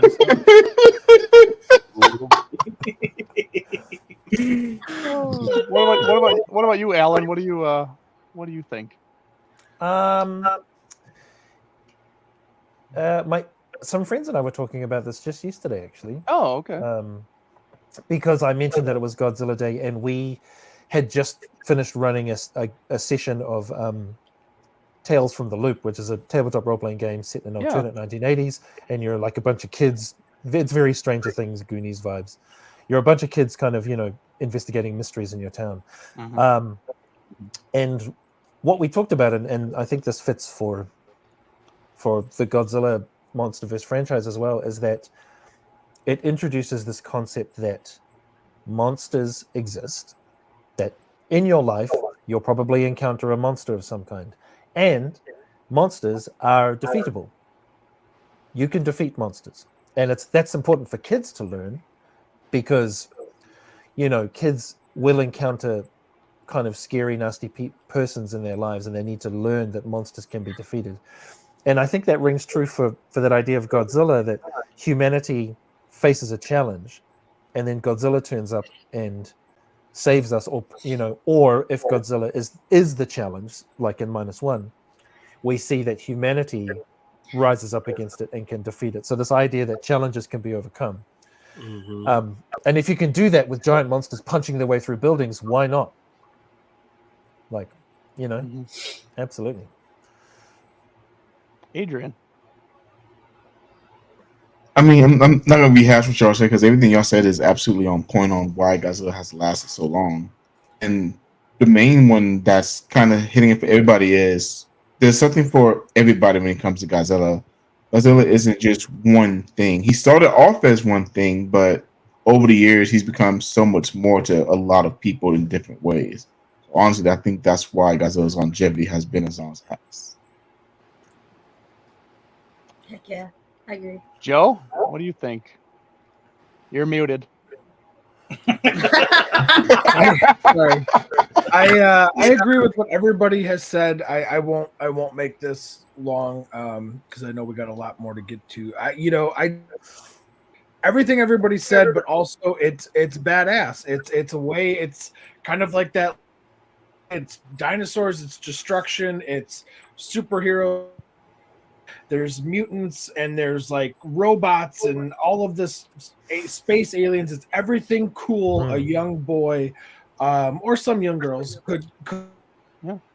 And I just think that that's amazing. And for me, especially older, I can appreciate the Godzilla films that are trying to tell you a message or something, or relate or go off a political theme that it's representing, whether it's the first Godzilla with the atomic bomb, Shin Godzilla with the horribleness of a large government just not making these decisions. And I need to go talk to Adrian, who needs to talk to Michael, who needs to talk to Alan, who needs to talk to Eric, who needs to talk to Jordan, who needs to talk to Samson to get approval. And then so I love that type of stuff. But I also can love it too as movies that you can turn your brain off and just enjoy. And I think that that's really important, because it's life is overwhelming. Life is very, very stressful, even in the best of times. It doesn't matter if you're married or single or employed or unemployed. There's stresses all the time with life. And to be able to turn your brain off and enjoy something on some of the movies is I think very important. And I think that's why Godzilla's lasted so long, is because he's able to be everything and yet nothing at the same time. Right on. All right, Celeste, Christian. No, I have to agree. Kind of, I'll keep it short too as well. Like with what everybody's saying, it's just the fandom, and like you're saying, there's something for everybody, and there's something for everybody to enjoy in these movies, and everybody who's also enjoyed these movies just kept on with all the love and the community, and you know, being all of us wanting to share this information. Is, you know, in the beginning there wasn't too many, there was a short few, and now with it growing, I mean, we're bringing so many new people into this community with all the numbers, everything coming out. It's just it's always been the community. And like with me growing up, kind of like what Eric was saying, and kind of like drawn, my dad was the one who showed me Godzilla. He was a horror kid. He liked stuff like that. Mm-hmm. And I was a dinosaur kid who knew dinosaurs. And so seeing Godzilla on the big screen for the first time was just amazing. And then growing up as a girl who liked Godzilla, I mean, I didn't have too many places to go to. So finding this community just, I mean, it was so amazing to see. It made me pour my heart more into this. So it's always for the community. I love everybody. Right on. Yeah, no, I mean, you guys are touching on a lot of subjects. Of course, it has everything for everyone. I mean, I think another reason, two big reasons that the franchise has lasted so long is it's not just Godzilla. I mean, he's the reason we're all here and everything. And God, we wouldn't have Ghidorah without him. We wouldn't have Mothra without him. But the fact that we do have a great supporting cast of monsters on his side, like Ghidorah, Mothra, Rodan, Gigan, Titanosaurus is literally a dinosaur. Come on, guys. Like, this is so we got freaking creatures from space. Like, the amount of monsters that you could just fall in love with. I mean, we got 3 Ibera fans in the world, and I know 2 of them. Like, that's insane. Just the variety of his you know, co-stars on screen is incredible. I mean, I eat, breathe, and die Ghidorah, you know, and that wouldn't be possible without Godzilla. And then the second thing is going to G-Fest this past year made me realize the fan base, the people a part of the movies. Like, we have Alan, we have Ryota, we have Toshida Mike. These guys are also huge fans of Godzilla as well. Like, it's amazing to see. So, I mean, those would be my additions to why this franchise has lasted so long.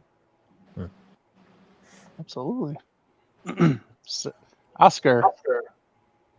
Well, yeah, you know, pretty much like what everyone says, it's pretty much, because of us. And also, let's not forget, if it wasn't for all the other Godzilla films, we wouldn't have, obviously, yes, the Monsterverse, we wouldn't have Shin Godzilla, we wouldn't have -1, the anime trilogy, Singular Point, and of course, from the movies that came out from 2014 and the anime shows to now, 10, 20 years later, some young people like us that grew up watching the Monsterverse, Single Point, all that stuff, they will end up making their own Godzilla films as well, or anime shows and whatnot. So yeah, like we each have our own Godzilla. Like we have, obviously, multiple times I always say the Monsterverse Godzilla is my Godzilla. This right here, this is like my Godzilla. Like, and there's like, for say, Adrian, yours is the 84 Godzilla. Eric, 75. Each of us have our own Godzilla. Each of us has our own favorite representation. Rather, he's a good guy, bad guy, an animal, or superhero. It's it's just wonderful. Like, it's just, again, everyone before me said the same thing. Like, we all, it's because of the fans, because like our love and support for this stuff. Yes, without Godzilla, who knows what we would have liked. But yeah, that's about it. So let's get on with see what's next. Yeah, that's exactly it. I think another. Yeah, go ahead, Celeste. I was just going to bring something up really quick that I saw that kind of has to do with this. Toshio Mike, he actually saw what he posted when he was posting all of the pictures when he went to G-Fest. It was kind of cool to see what he was doing, because what he was saying basically was like, he knew Godzilla was big, but when he came down here and he came to America and he saw just all the people dressing up, all the things, just everything that he saw, it like shocked him that he was like, I couldn't believe that I was in America with all of this Godzilla stuff. So I just kind of thought that was cool because I mean, you know, they're a part of this. They, you know, they work on this stuff, but for them to just kind of not realize how big it is down here with how much it's become popular, like I love that too. So I had to say that real quick. Right on. Yeah, we would often talk about that when we gathered, like either at the end of the day or the start of the day. It was very cool. Heck yeah. That's cool. Yeah. With that, let's do another giveaway. Adrian, do you want to do yours? Yeah, sure. Okay. So for my giveaway item, I have the -1 lunchbox. Oh no! Oh man! It's sitting around in one of my local comic book stores, Heroes and Fantasies, off of 281 and Bitters. So check them out if you haven't. Usually have a lot of good Godzilla stuff, but I actually dislike this one. As you saw in the picture, it does come with this thermos also. If I can get the thermos out without breaking something. Ooh, gross. Comes with this thermos also. Wow. Nice little picture of a nice one there. And I'm tossing in this bingo puppet that I also found there as well. I've not opened this. I don't know what this is. So when whoever opens this, let me know, please. And this can be #lunchbox. Nice. #lunchbox. All right. I've been meaning to get a new lunchbox, Adrian. Yeah. So yes, type in #lunchbox in the Nice try, chat. Oscar. Nice You try. guys will be entered into the giveaway. And you know what? You know, speaking of the lunchbox, you know, seeing how many Godzilla lunchboxes there is, I'm like, where in the hell was all this stuff when I was in, you know, elementary school or middle school? Like, man, I mean, yes, we had dinosaur lunchboxes. You know, obviously I was a big, you know, dinosaur fan at the time, but man, seeing, you know, a bunch of Godzilla lunchboxes, whew, I would fight for someone for that. Right. And while we're doing that, let's look at some more merch that was on sale for Godzilla Day. We're going to go to this. So some more apparel. Apparel is a very big thing for a lot of these companies and stuff like that. But this is called, or from a company called Fright Rags. And I don't know, they do a lot of horror stuff typically, but I believe this is like their first attempt at Godzilla merch and pictures or t-shirts, excuse me. And they kind of went more like a retro look with a lot of the stuff. Went with like the old Halloween mask and stuff like that as one of the designs and stuff like that, which is really cool. So if you're an older fan, if you grew up with that stuff, if you like the retro look, I would say this is really kind of up your alley and reasonably priced, honestly. So yeah, just some more merch to kind of throw out there to mull over and see if you like it or not. That green shirt is beautiful. I like that. I really like that. Yeah. You know what? I like the one I like is the one in the middle, the black one, the black and yellow shirt. That really stands out. It gives off like a mix of, just call me crazy, but like a mix of 75 and Heisei Godzilla, like the head, the way it looks, like spits out. And I forgot to put that on there, but actually that one is actually sold out. Yeah. So take that, Oscar. Yeah. It's also because of the black and yellow and having the symbol in the middle. It's very reminiscent of the Batman T-shirts we used to get. Yes, absolutely. Yes. Yeah, absolutely. I'm trying to figure out what this versus one is next to it. Versus what? Demon Bat. Batzilla. Yeah, Demon Bat. Demon Bat. That's awesome. That's cool. Oh, that's so great. I love that whoever was in the design team, they were like, "What's Godzilla fighting this week, guys?" And someone's like, Demon Bat." There you go, Demon Bat. Everybody, draw a word out of the bucket, and we'll figure it out. Yeah, pretty much. Hey, Okay, first word, demon. Cool. All right, What's what's fighting the this week, guys? Oh man, Yeah, what I about was- the Snog Monster, guys? Oh, whoa. Dog monster, guys. Yeah. Whoa. Has anybody Oh, purchased these yet? No, I haven't. Did anybody Again, know I about did. it? Yeah, I didn't know about these actually. Really? I love the retro designs. Just very, Yeah. very old Yeah. posters, old lobby cards. Mm. Mhm. And again, the one in the middle, that's supposed to be like a Halloween mask. Is that what you said, Eric? Yeah. Yep. I like that. Just like you're very basic, like a mask from like the 70s. They're just very plain and plastic, and you'll break it that night. Yep. And Like honestly, you that's pull, kind you of pull the elastic too tight and it snaps through one of the holes, and you're like, ah. Yeah. Mom, hide this Yeah. for me. Mom! Those Gotta would get suck. gotta get the tape. Yeah. Oh my god, that's funny. All right, let's go and do our giveaway here. Yeah, let's see. How many do we have? Let's see how many we got. I gotta share my screen.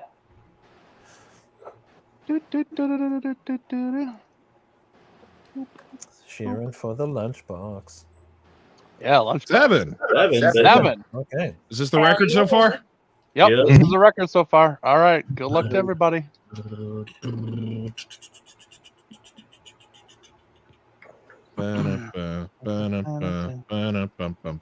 Hey! Congratulations, Tommy.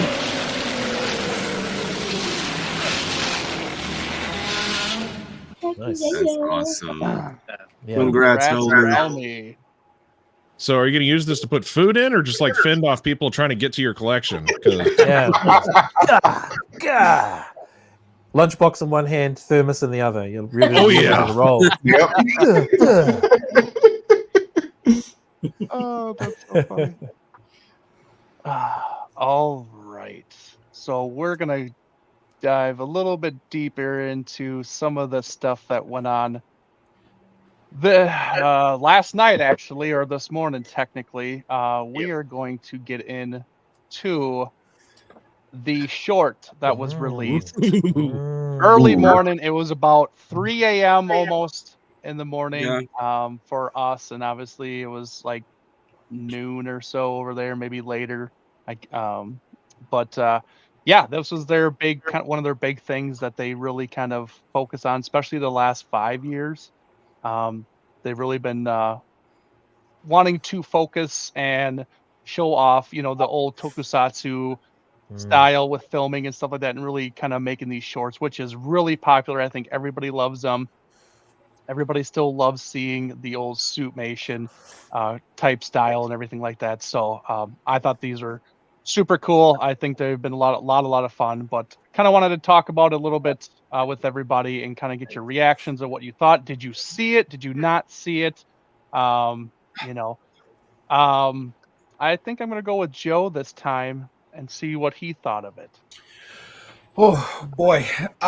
So yeah, I did see it. Number one, I did. It was very good. I love seeing the old classic Toku work with the miniatures and all of that. It was beautiful. However, I will say, I thought Godzilla was great. I love the Final Wars design, so I'm happy. I am a little disappointed that they used probably the most unimpressive King Ghidorah version as the villain. Yes, sir. Like he could have brought, everybody take a shot. He could have used literally any other version of King 1 Ghidorah second. and would have been more threatening. And you're talking to the guy whose favorite Godzilla villain is King Ghidorah, but this one is just so unimpressive to me. But also, if I'm being honest, I don't understand the appeal of Jet Jaguar. I think he is so overrated. To me, in one of the most laughable Godzilla films, he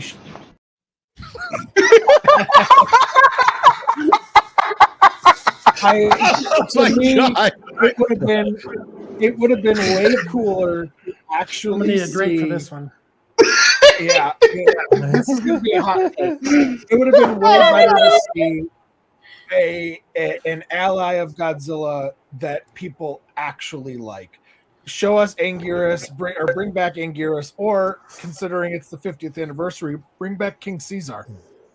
Like, I just don't understand the love and appeal for Jet Jaguar. I think he's very, very overrated. And the 2001 King Ghidorah suit sucked. That design is terrible, and anybody who likes it's not a real fan. So there. Oh gosh, that's so funny. Interesting. But the short was fun. It was good. A couple little surprises. If we're going to actually talk about them, but I won't say it in case we're not. But I'm sorry. As long as Planet Eater, what is it? Dude, Ghidorah is pretty good. No, the Planet Eater Ghidorah is actually way more interesting. It's literally the manifestation of the physical. It's Ghidorah's. It's not even his real body. It's exactly the Planet Eater Ghidorah is exactly like Galactus in Marvel, because Galactus is not Galactus's real form. It's the manifestation of his consciousness, which that's way more interesting than a chicken. Oh my goodness! I don't know anybody who likes the GMK Ghidorah. What kind of weird multi-headed chickens have you got in your house, man? I live in Illinois, Alan. There's more nuclear power plants in this state than I think any other. So there's a lot of multi. Oh wow, really? Oh, Yeah. okay. Disregard. Before we go on, I just want to throw this up there. Tyler was asking where was the short upload. Does anybody know? Like, was it actually? Did you have to watch it live, or is it actually uploaded somewhere? So yes, it was actually uploaded. They actually showed it live on the Godzilla Day live stream on their YouTube channel. Yeah, but did they already upload it on their official Here, I'll check YouTube channel yet, or no? I do not know. I'm looking. Yeah, If anybody finds it, share it to our group so people can watch it. Yeah. As of right now, they do not have it on their site. It is not. I know. under It usually videos. takes them like a day or so to get it up there, but it will get up there, and it's up there for about a week or so. And then they take it down. So Just long enough to pirate. Well, literally, we don't have to anymore. Yes. Machine Dragon's Lair, yes, they'll probably upload it tomorrow or so. Yeah, it should be very soon. They've done it for all the other ones. They'll do it. Fun People fact, here and there have Tyler, uploaded it, but yeah. Tyler, if you were not aware of this, they are actually going to be selling the Toku films that we've gotten within the past few years, all on DVD. I believe it's Blu-ray by any chance. Correct me if I'm wrong. Blu-ray quality. Yeah, so go ahead and check it out. It should be on the Godzilla store. Yes. And yes, they will officially put it on their official YouTube. Nathaniel just said that it is on YouTube, probably from someone else recording it, probably. But like they said, the quality's not good because the initial quality is what they show from the fest, but then they actually put a HD quality version on there when they officially upload it. So, yeah, no worries. It will be coming, honestly, unless you know somebody who recorded it from this morning. So super legally. I did, and I don't care. But with permission, of course. Yeah, of course. I'm not a monster. But Celeste, I would like you to go because actually, me, you, and Christian actually watched it live together at 3 a.m. in the morning, and you didn't call me. You had your Bane mask on, and you wanted to go to bed. Oh, you think oxygen is your ally? Right. So yeah, Celeste, what did you think overall? You can say it. I actually very much enjoyed it. With what they've dropped recently in all of the shorts, I do really like it. I personally, y'all have gotten mad at me before. Y'all can get mad at me again. I have not seen any of the Jaguar stuff besides the Godzilla movies, so I do enjoy him. I hope to see more of his movie. Yeah, I know, Eric. I know y'all have gotten mad at me multiple times. I still need to. We'll keep getting mad. What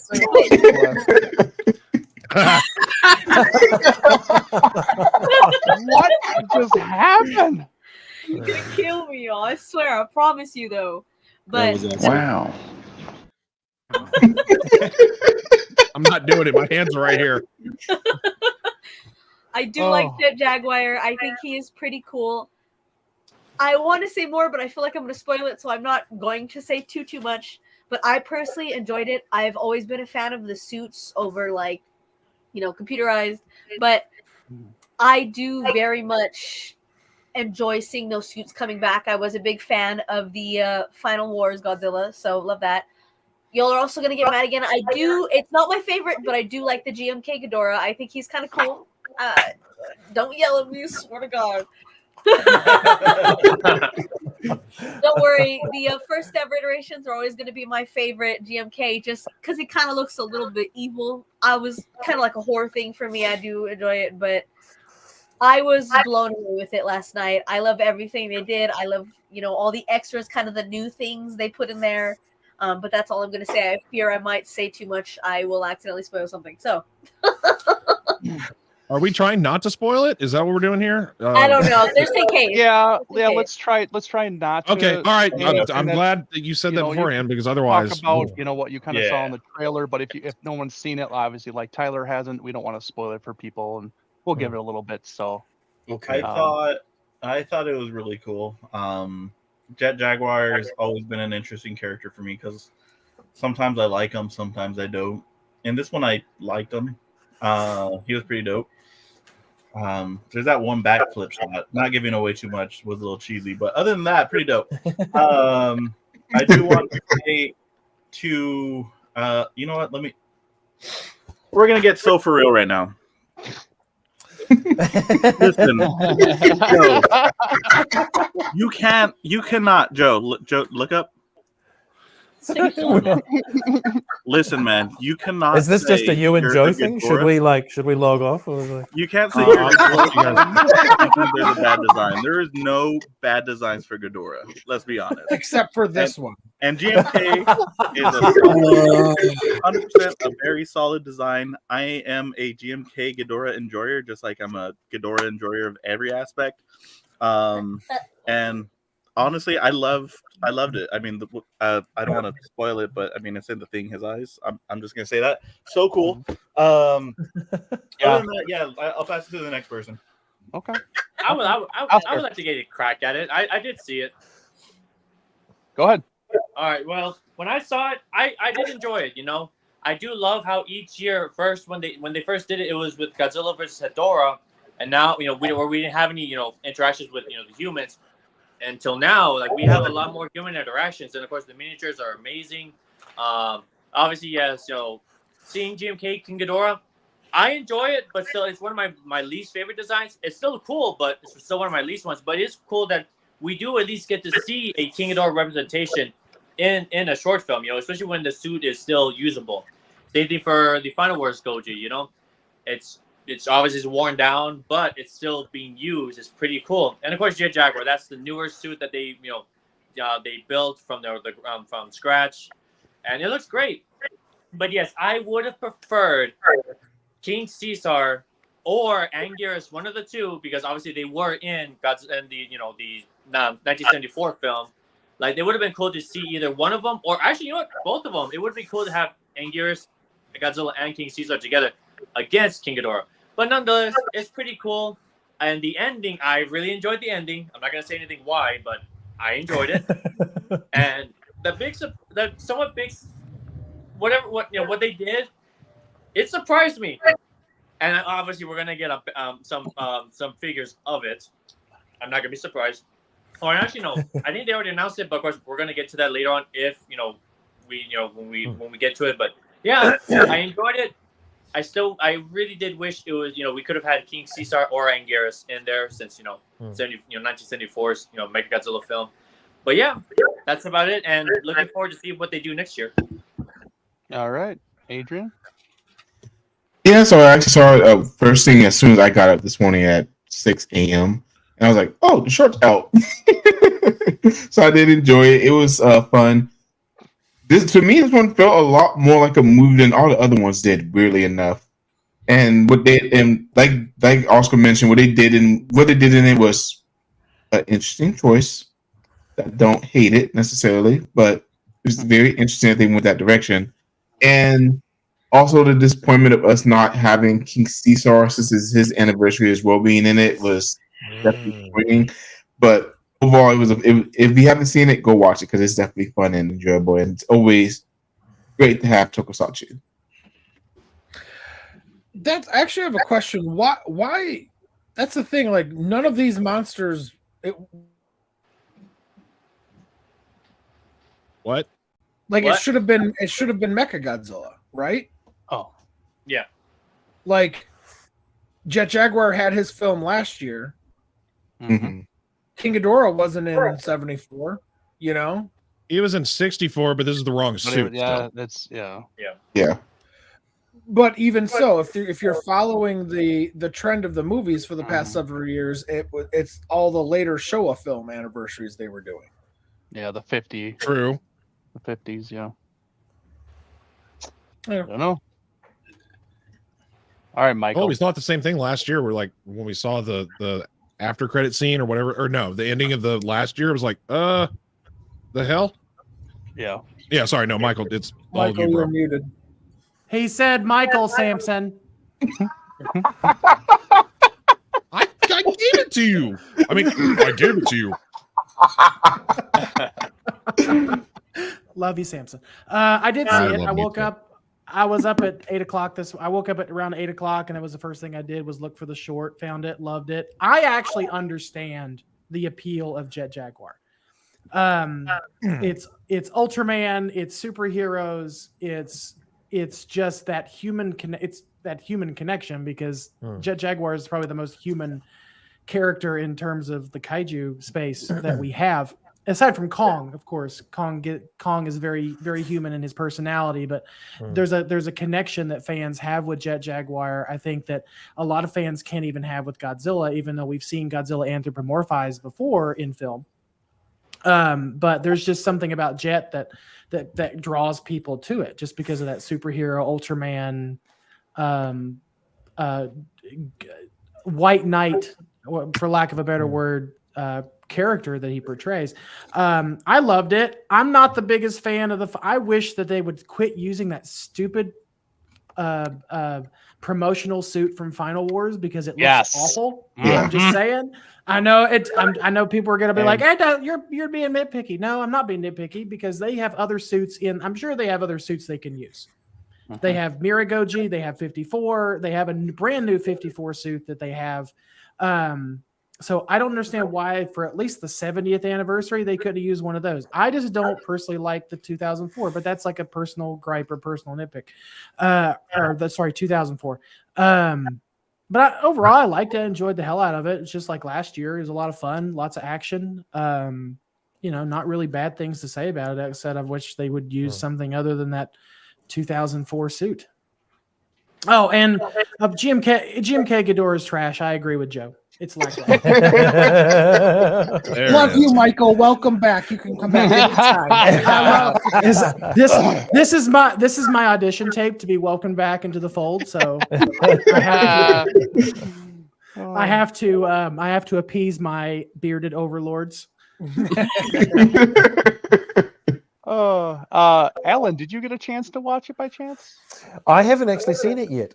Yesterday was I was very busy yesterday in terms of I had a lot of games to run, so I was kind of keeping tabs on it with some friends who were in Japan or who are still in Japan. So I do want to see it because again, there are so many things about the Kaijuverse that I'm still learning. And I agree with the comment earlier. I think it would be super fun to play Jet Jaguar.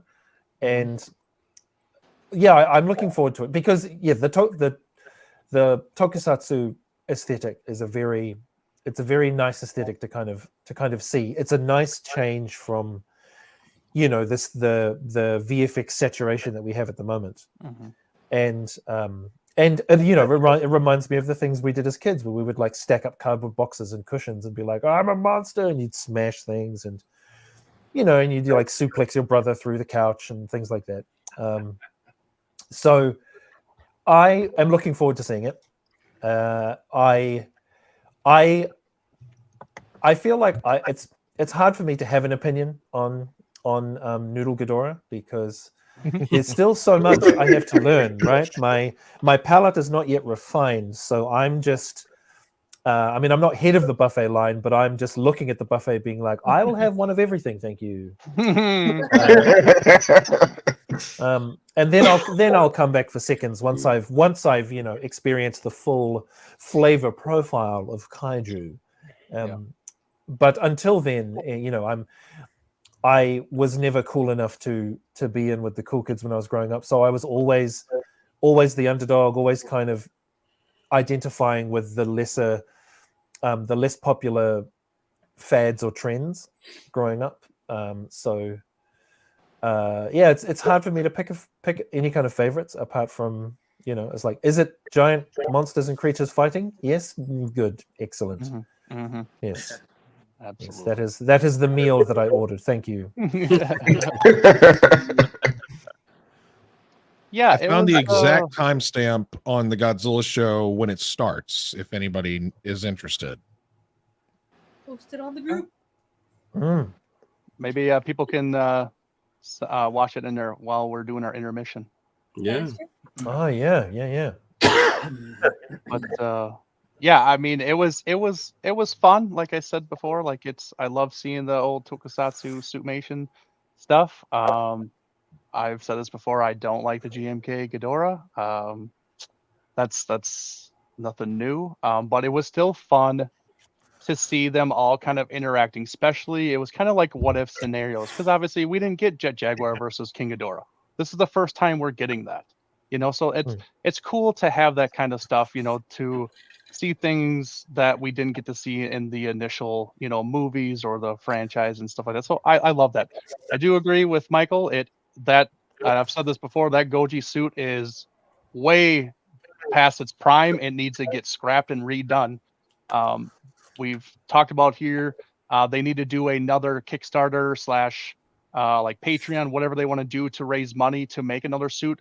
They could easily do it really quick because they did it with the Gigan suit. So if they were actually to do that again and put it for international fans, viewers, they would make that goal in a heartbeat, honestly. And I think they should do that. But you know, but it was a lot of fun. There was some surprising moments and stuff, but it was fun. It was the greatest thing. I think the Gigan short was the best one they've done so far.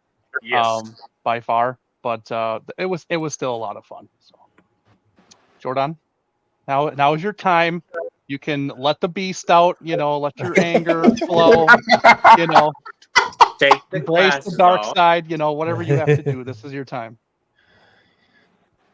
So, fun fact, Alan, I don't have it with me right now, but our mascot is the positive potato. Oh, wow. For this topic, the positive potato is at rest for now.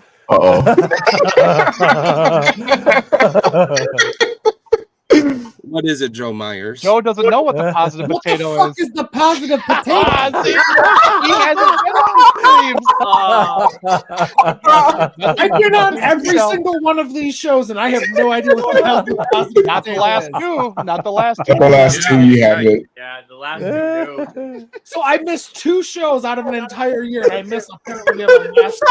Yep. They were fun shows, Joe, and yes, the positive potato. So Jordan, what is this? I'm confused. I'll when we reach our break point, I'll bring it back so that we could also add the positive potato. But first and foremost, for the GMK Ghidorah haters out there, I will personally schedule your guys' therapy sessions because clearly something's wrong with you. That's just it's one of my favorite Ghidorah incarnations out there, truth be told, and I absolutely loved what they did in this movie. But that is not what I'm here to brag about. There's no way in God's green earth that we are going to be given a roar in a trailer commemorating this movie of our beloved King Caesar, and he does not show up in this movie at all. Yeah, that's true. So Leslie brought this up, and I said, at least me and Leslie could agree to one thing, and it is this comment right here. It is one of, you guys know I love King Caesar. He is inked on my forearm right here alongside with Godzilla. I've been saying it for the longest this past year. We have not gotten a lot of representation for King Caesar, being that this is his 50th anniversary as well. And I just felt like it was a missed opportunity to not only just bring him in for this short film, but it also kind of ties in with the 60 years of Ghidorah, the three-headed monster, specifically being that, we've had three monsters to pair up with one another against this behemoth. So I thought that would have been a nice homage if they did that, but clearly that's something that did not happen. Nonetheless, Jordan, was it a missed opportunity, or were they just trying to spare us? Is that I don't know. It was definitely a missed opportunity, Michael. I'll tell you that. They would have, I'm telling you right now, that would have been neck to neck with -1 winning an Oscar award if they did that. But they missed out. Yeah, wow. What a missed opportunity. Nonetheless, listen, for those who have not watched it, including you, going to be a trip down memory lane for those who grew up with Godzilla. Even with King Ghidorah being just the menace that he is, despite people hating this specific incarnation and choice of Ghidorah that they used for this movie, it was still something pretty neat to watch. And I just hope and pray that they continue on with this every year to commemorate, if not just Godzilla, but any other monster that comes out throughout the years. Absolutely. Samson. Why did we switch things up? I'm over here now. Yeah, you are. Okay, cool. So yeah, I did see it. I did indeed. I love you guys too for calling me to watch it with you. Yes, first thing this morning, as soon as I got up, unfortunately, some person on the interweb spoiled something through a post, and I was like, "Oh crap!" So I had to go find it, and somebody posted it on one of the Facebook groups. There was so much great about it. I laughed. I got choked up in certain parts. There was cool new things they added to it that I thought were great. That appeased them, especially me, that I liked. And if you know, you know. I love Jet Jaguar. I've grown up with the Showa series. Megalon was one of my first VHS tapes I ever owned, so I've seen that smiling bastard for damn near 25 years or so.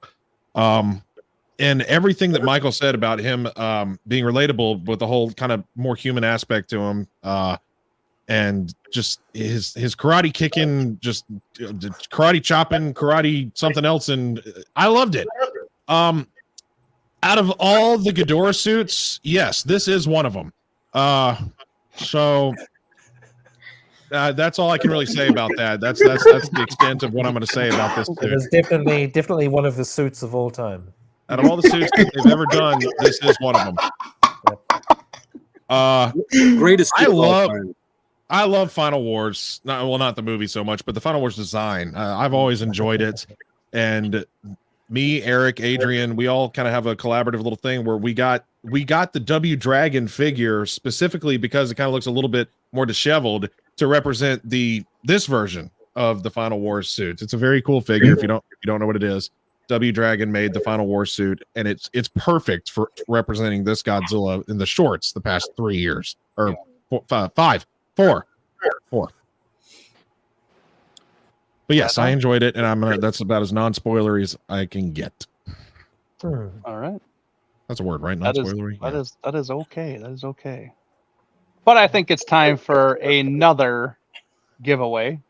And Jordan, since you were kind of bashed on a little bit here, how about we turn that frown upside down and have you give away something? So why don't you show your giveaway?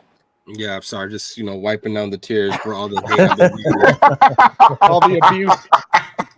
Literally. So, obviously, we're here to celebrate 70 years of Godzilla. But again, since we are just jumping off of this topic, we are also celebrating 60 years of King Ghidorah. Yeah. And we obviously, there's a lot of more positive feedback I feel like we've been getting with this new short Toku film. Minus the hate of the GMK Ghidorah, which I don't see why there's hate to begin with. And this has not been something that we shared in any of our posts because this is from my personal collection. I will be giving away the original Bandai GMK King Ghidorah. Oh, Very nice. The big one. Yes. I will say I had purchased from another store, specifically Book Off. If anybody is well aware of that store, you guys know what it is, then all right, cool. So there's a few scuffs here, but they're very minor. You wouldn't be able to really tell unless if you're like literally like this close to it. Nonetheless, it is, I love it. It was something that I was seeking for quite some time. And I don't want to say I grew apart with it because I didn't, but I feel like again, because this is the suit that was represented in this or represented in this short Toku film, I wanted it just to go to somebody else's home. Okay. Just be honest and say you got a better one off the internet. Oh, absolutely not. This is straight from my collection, Samson. So this is nope, didn't get a better one. Nothing like that. This is just out of the kindness of my heart.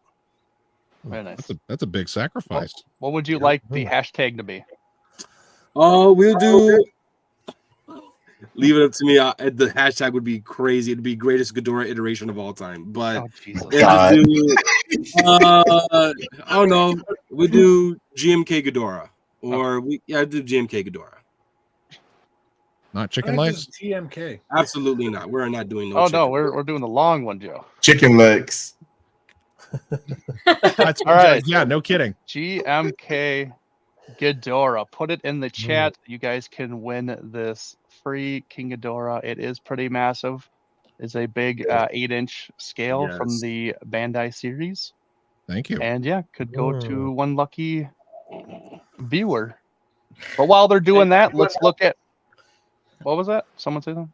Yeah. I was gonna say real quick. On a side note, like Ghidorah, the GMK Ghidorah is I don't like it, but it's one of my least favorites. I would say this: having a figure representation of the GMK King Ghidorah is still pretty cool, especially the bigger Bandai figure right there. We would have a new one from the Movie Monster series that's actually scaled with a 6-inch line. And also, I would still love to have an articulated figure of that GMK Ghidorah, just to have it. Like it's one of my least favorites. I would still love to have a representation of that figure. All right. I would like to lift up your spirits, Jordan. All right, we're gonna look at some more merchandise because we're salivating over all of this crap. Let's look at some more stuff. Yes.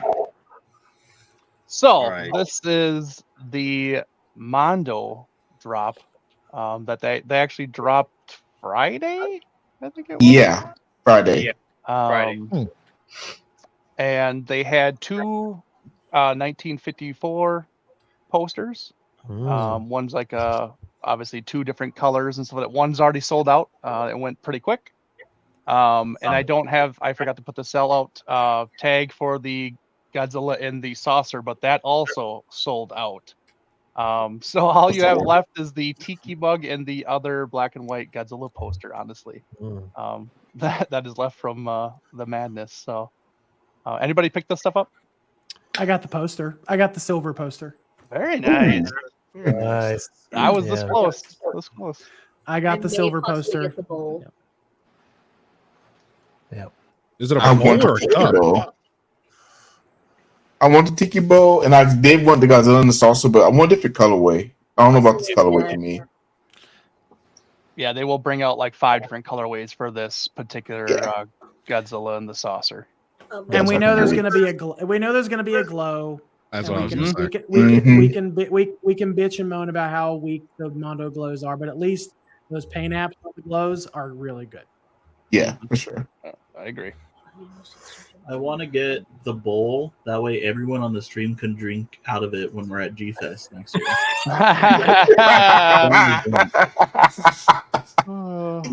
Yep. It's like a way better version of a carver bowl. Yeah. Exactly. No backwash. No backwash. Yes, please, God. I mean, Please spit back into the drink. isn't that why you would have the straws? Oh, If it's alcohol, it's fine. It'll kill the it's germs. sterilized. Yeah, That's true, yeah. Yeah, it's all. It's cool. Yeah. It's fine. We're not going to care after a few drinks. So. If we're all sharing that, we're already done. Yeah, we're done. We're already We're done. gone after that. That's funny. Thanks, Hugh. But yeah, so they had a couple. Also 2. We'll do another one here because we have quite a bit to go through here. Super 7 released some photos of their re-release of the -1, but with this one, they are the ones that actually got the dorsal plates correct, where actually they are extruding from his body instead of just being normal and then just painting them blue. They actually went the extra mile and actually did it correctly. So applaud them for doing that. It looks great. You can see it all the way down to the tip of his tail. And the only thing that I nitpick about this is that I want the paint app to look exactly like this in the promo pictures, where it's more of a matte and the lighter colors pop out, but we don't get that. It's a little bit more darker and it's very glossy. So that is my nitpick with them. If they were to do, other than that, the figure looks amazing because I got the standard release version. So this is my thing. And then 2 in the middle there, they have 2 new reaction figures that were just released today at noon. They have the Dancing Goji from Invasion of Astro Monster, and then they have the glow-in-the-dark orange J-Tail Aurora little reaction figure. So, or Ballmark, sorry, Ballmark. But yeah, that's kind of what they got. Also, 2, along with Super 7, this wasn't the only thing they released. They were like kind of saving their stuff for the day of. They also have some other crazy things that they are releasing. They are releasing or reissuing the Space Godzilla, but is the Trendmaster colorway with the great box art and everything. They're also releasing the Shogun Ultimates Godzilla with another paint scheme. It's like a darker green version of it. So they're doing that. We also got a similar like Funko Pop Godzilla, where they're calling it Fun Fun. It's a new line that they're kind of doing for. It's very Japanese. Yeah, it's legally distinct. Yeah, it's just obviously going to compete with everybody. So, but it's very limited, I guess, and it's only for this day. So that's It's kind sold of a out. special one. Oh, Yeah, and I figured it would. And then in the middle, they are actually coming out with cards, baseball cards. Official trading cards. Oh Yeah, my official God. trading cards. And I highlighted there's 4 special cards, color cards you can get. The very top one is a 1 of 1. So there's only one that's being made that you can get. Yes, Joe. Space cards. Space Godzilla is not sold out. It is on the Godzilla store right now. No, we're talking about The fun. The fun. Oh, Yeah, I the thought Fun Fun's okay, I sold just out. read the thing on there. Yeah, the legally distinct Funko Pop. No, that's that's on the Godzilla store too. It's in my cart right now. Oh, That's why it's sold out. Joe got the last It's one. probably sold out on Super 7. Yes, it's sold out on Super 7. Okay. Yes. Ah. And then with the baseball cards, the second one in the middle is a 1 of 5. So there's only 5 made for that one. I think it's a gold. Then it's the 1 of 13 is the blue. So there's 13 of those. And then I believe the black one is 54. So there's 54 of those. So they're parallel special cards. If anybody collects baseball cards, football cards, you kind of know what these are. They come in packs or boxes like this, and those are what the collectors are looking for, those very limited ones and stuff. They are selling them per pack at $7, or you can buy a whole box for $168, and there's 24 packs in a box. Wow. That's So, Do they all come with that weird, dusty, flavorless gum stick? the bazooka gum? Yeah, bazooka gum. That's it. Yeah. Yeah. Yeah, I it hope is. so. Yeah, I only ask because I love bazooka gum. It's awesome. So yeah, just back when the one flavor was, what flavor is it? Bazooka. Yeah, it's bubble gum. It's gum. Yeah, we could call it gum. Why don't we call it something more actiony? How about bazooka? Is that a flavor? It is now. There's a pack of punch. No, it's super chalky. No, yeah, it's just Super chalky. Yeah, it's basically pink drywall. Not sure what. Thank you, Nathaniel. Before we do our giveaway, you're always kind with the compliments every stream. Thank you. Oh goodness! As all the guys touch their beard. Yeah. No, you guys are right. Yeah. Yeah, totally.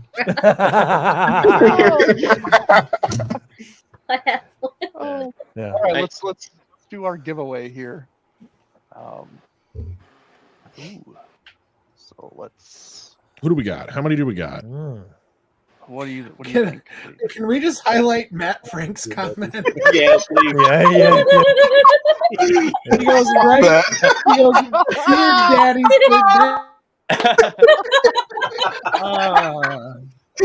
Oh God! Thank you for that. So we have 7 entries. 7 entries. So we're tied with our most for the giveaway. But here we go. Who's gonna get it? Who's gonna get the Ghidorah? Hey, Robert Kennedy!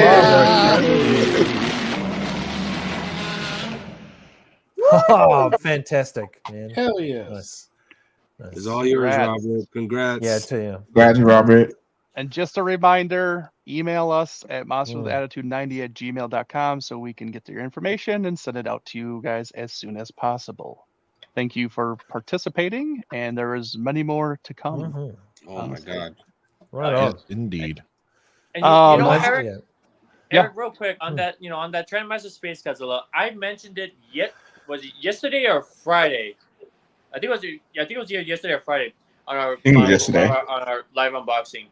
I mentioned that hopefully with Super 7 they will do say a Trendmasters variant of any of their figures. And sure enough, when I saw the picture of that Space Godzilla, I'm like, oh hell yeah! And obviously, I'm gonna get that eventually because it stands out. And plus the box, they really changed it up on the box art too. It's beautiful, and I just can't wait to see it in hand and just to display. It's just beautiful. I can't wait to see what other say Trendmaster variants that they can do in the future. Absolutely. Yeah. Time will tell.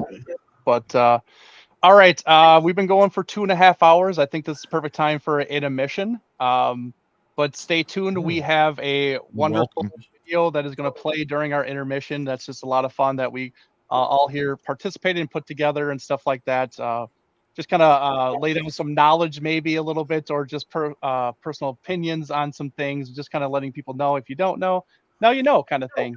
Just a lot of fun, and thank you all for participating in it. Stay tuned. After the intermission, we are doing a lot more. We are talking a lot more. There are still more reveals to talk about, still more topics to talk about.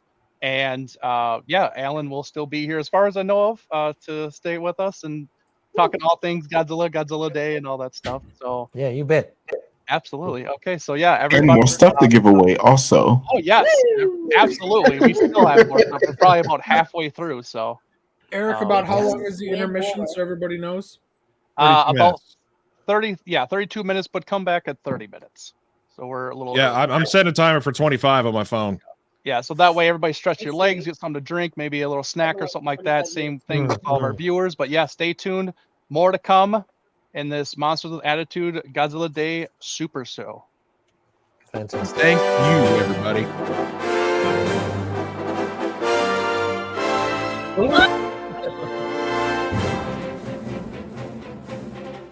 Up from the depths, 30 stories high, breathing fire, his head in the sky, Godzilla celebrates 70 years on this planet. Born November 3rd, 1954, from the minds of Tomoyuki Tanaka, Ishiro Honda, Shigeru Kayama, and many, many other artists.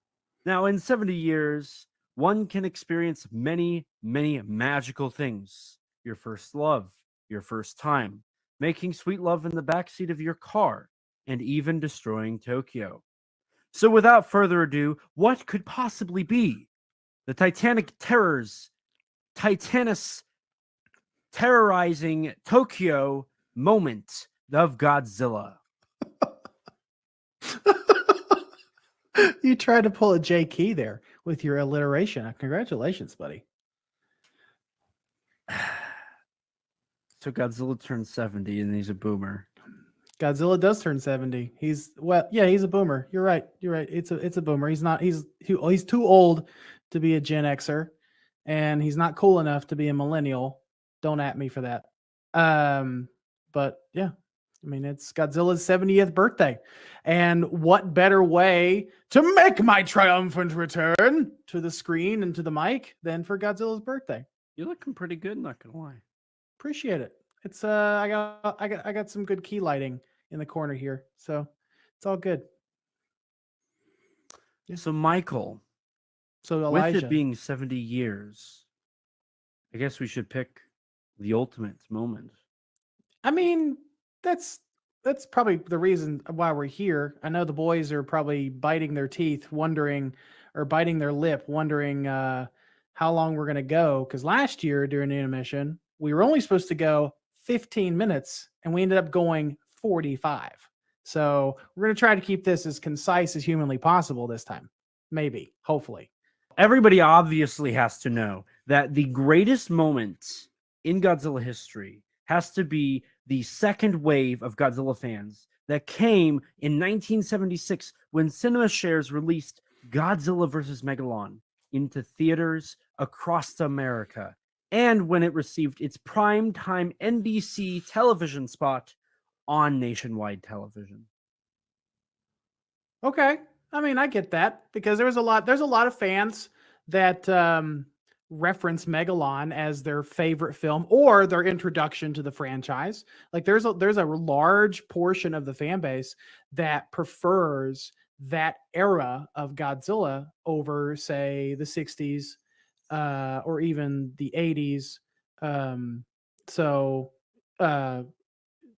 it makes sense that Megalon would have such a prominent spot in terms of Godzilla's recognition and notoriety worldwide, because, like you said, that worldwide release. I can talk. I promise. I don't have any ring rust. Maybe, hopefully, that worldwide release. I don't know why that's so hard. Of Megalon did a good service to the franchise and made a ton of fans. Even I would say people from, I feel so old for saying this, but even people from my era and even people slightly older than me, I would slightly older, maybe Eric's age, slightly older, that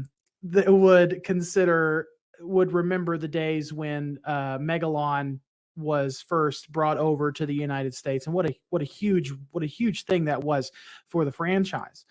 And like you said, there's a huge portion of the fan base that were introduced to the character through Megalon, which comes with its goods. It comes with its good and its bad, right?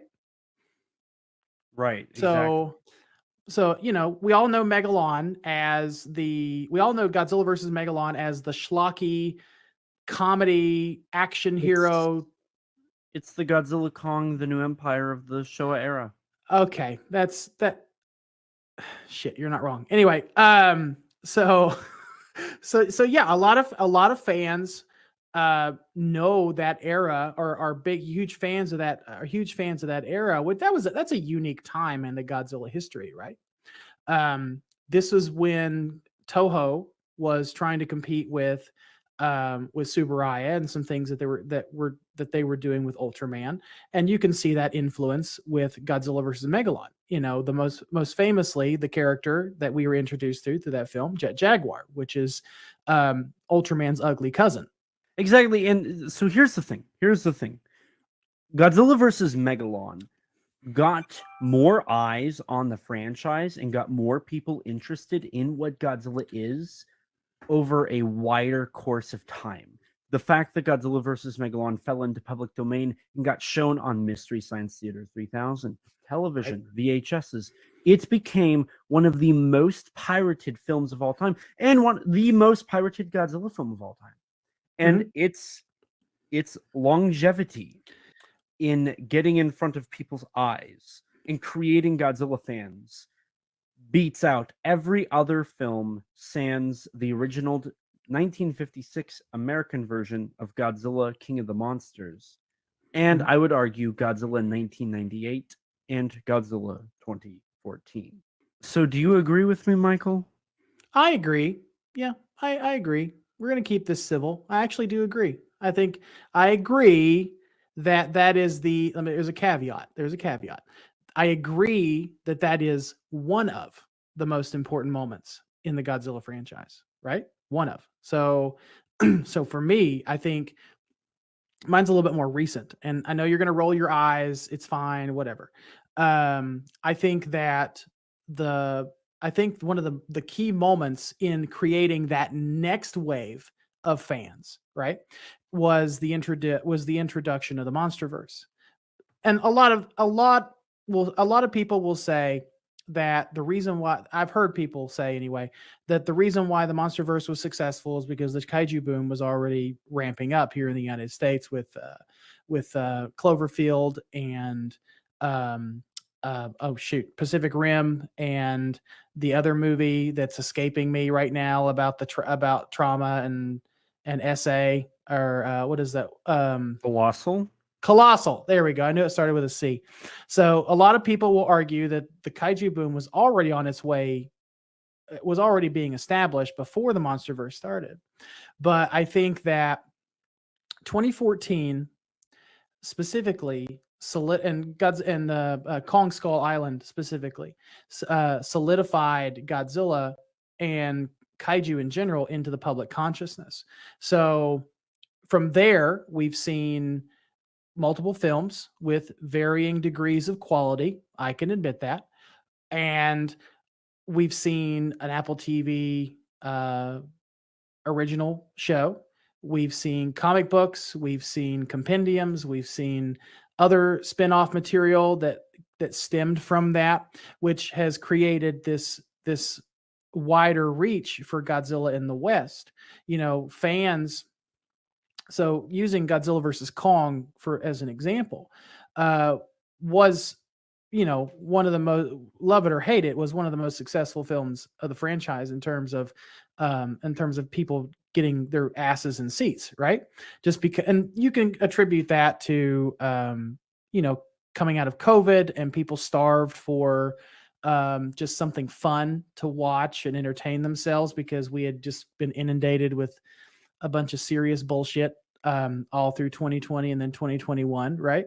So people were starved for something that they just wanted to go to the theater and have some fun with it, and that not only reinvigorated the Godzilla fan base, but it also brought in brand new fans. And I know there's this whole debate. At least I've seen it. We've talked about it on Monsters with Attitude to some extent. We've interacted with folks online to varying degrees of sanity. But there is, obviously there's this argument of the Godzilla Toho purists, right? And then you have the MonsterVerse people, right? I don't know what else to call them. The MonsterVerse I don't know. But you have this whole section of fans that came in at King of the Monsters, right? Maybe not even people that saw 2014. Like the hardcore fans, of course, went and saw 2014, and general audiences saw 2014.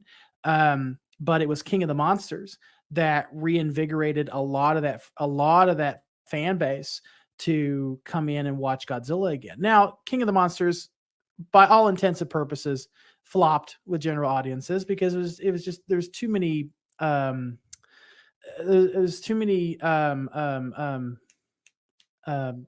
Easter eggs. There was too many Easter eggs. There was too much stuff that was going on that general audiences maybe didn't have knowledge of, and obviously the script was a little wonky. And on October 27, 1954, in Nagoya, Japan, spectators walk out of a new one-of-a-kind movie, not knowing that they would be seeing one of the first and longest-lasting and most beloved franchises in history. That movie would be Gojira or Godzilla, a movie based around the consequences of humanity's ability to wield destructive nuclear power, with this case being the H-bomb, and with such a force, Godzilla was born. After Godzilla's first initial carnage, Godzilla rampages on with the sequel Godzilla Raids Again in 1955. Godzilla returns to wreak havoc in Japan, this time with the new kaiju Anguirus, another giant monster and one of Godzilla's best friends, after they fight it out, of course. With this film's focus mostly being on the military's attempts to combat both of these giant monsters as they duke it out. With the popularity of both of these movies, the US would officially release Godzilla King of the Monsters in 1956, which uses the addition of Raymond Burr as an American reporter named Steve Martin, who narrates Godzilla's rampage through Japan. In 1962, we get King Kong vs. Godzilla, where we have the most popular monster of the US and the most popular monster in Japan duking it out. Infamously, it's known to end in a draw. Maybe it gets settled down the line in a few decades. And in 1964, we get Mothra versus Godzilla. We have the two opposing forces of nature fighting over humanity, where we have the good side of nature in Mothra and the destructive side of nature in Godzilla. And to end the decade, we get 1964's Ghidorah, the three-headed monster, where we have Rodan introduced, we get Mothra back, and we get introduced to Godzilla's main rival from here on out, King Ghidorah. From 1965 to 1974, wrapping up the Showa era, we get to see Godzilla enter his hero phase. 1965's Invasion of the Astro Monster, or Godzilla vs. Monster Zero, we have the return of Godzilla, Rodan, and Ghidorah as they go head-to-head, toe-to-toe, wing-to-wing once again. 1966's Ebirah Horror of the Deep, or Godzilla vs. the Sea Monster, we get introduced to Ebirah, the giant lobster. We get to see Ebirah where he preys on the victims that are being held prisoner on the island, and our heroes have to fight to save the day. In 1967, we get Son of Godzilla. That's right, it's a boy. Godzilla and his son have to face off against giant mutated insects as scientists work on a weather controlling device on an island. 1968's Destroy All Monsters. This is the one for a lot of fans. This has the largest kaiju cast out of any Godzilla film with 11 monsters in total. 1969, we get a different kind of kid-friendly feel to the Godzilla franchise, where we get to see a little boy dream of going off to Monster Island and befriending Godzilla's son, and we get to see many battles as Godzilla faces off against different monsters on Monster Island, only to wrap things up with him fighting the giant bully monster Gabara. In 1971, we get Godzilla vs. Hedorah, which is basically a metaphor for humans destroying the planet with pollution. We have Godzilla facing off against a giant smog monster who mutates and transforms throughout the film. 1972's Godzilla vs. Gigan, one of my all-time favorites. We have the return of Anguirus and Ghidorah as tag team partners for our hero and our enemy. The enemy? Gigan, a giant cybernetic chicken-looking monster with a razor blade claws and a buzzsaw for a chest. In 1973, we get Godzilla vs. Megalon. We are introduced to two new kaiju in this film, one being a robot that can transform in size to fight kaiju, and the other being the title character himself, Megalon. And of course, we get our returning characters, Godzilla, and for the tag team partner of our enemy, Gigan once again. Last on my list, and almost nearing the very end of the Showa era, we have 1974's Godzilla versus Mechagodzilla. Godzilla and King Caesar go toe-to-toe, head-to-head, steel to flesh against his mechanical doppelganger, the one, the only Mechagodzilla. In 1975, the 15th installment of the Godzilla franchise was released, with Toho bringing out Terror of Mechagodzilla. Now, this was a sequel to the previous film Godzilla vs. Mechagodzilla 1974, where Mechagodzilla comes back and tries to seek revenge, and they also introduced a new kaiju to the franchise, Titanosaurus. Now, with this film, they brought back legendary director Ishiro Honda, and also the man that was behind all of the great Godzilla songs, themes, and all the soundtracks for the Showa era was Akira Ifukube. Now, even those two couldn't turn the franchise around because it was on a downward slope and the economy in Japan was bad, along with the popularity of the kaiju genre going downwards. So unfortunately, they had to scrap the Godzilla franchise in 1975. While Toho put the character on the shelf, other companies wanted to try their hand at the character, especially here in the US. Now, a big company that made a name for themselves in the US here was Hanna-Barbera, who was very known for their popular cartoon series, and they wanted to try their hand at the Godzilla name. So in 1978, they brought out the Hanna-Barbera cartoon, which lasted for 3 years with 26 episodes, and ultimately canceled in 1981. Also, with Godzilla's popularity on the rise here in the US, the band Blue Oyster Cult released their song Godzilla in 1977, which we all know is a banger. Also, in 1983, an American director, Steve Miner, pitched an idea to Toho about wanting to make a Godzilla film in 3D. This film would showcase Godzilla rampaging through San Francisco looking for his young. The look of Godzilla would have been a cross between a T-Rex and the original Godzilla design from 1954. Unfortunately, that was never made, so fans until this day have always asked and thought, what if? After a 9-year hiatus, Toho finally wanted to reboot the series and bring it back with The Return of Godzilla 1984. Now, within this film, they revamped the look and the feel of the character, making him more menacing and angry, and had a grittier, darker feel to it. Now, this film technically kicked off the Heisei era, but actually still was released during the Showa Emperor's reign, but it is still lumped with the Heisei era films. The Heisei series of Godzilla films lasted from 1984 to 1995, and has also been nicknamed the Verse series in Japan due to the word verse being featured in most of the film's titles. The Heisei series follows a different continuity from the Showa films, ignoring every film except the original 1954 Godzilla. The Heisei series ran for a total of 7 films, with the last film, Godzilla vs. Destroya, intended to be the final Japanese Godzilla film for a period of at least 10 years, while TriStar Pictures was expected to produce a trilogy of American-made Godzilla films in that time frame. Toho revived the franchise early in 1999 after seeing an opportunity following the release of TriStar's 1998 American Godzilla film, thus beginning the Millennium series. But more on that later. It should be noted that The Return of Godzilla was technically released during Japan's Showa era. However, it is included in the Heisei series retroactively due to it rebooting the franchise and sharing continuity with the Heisei films that followed.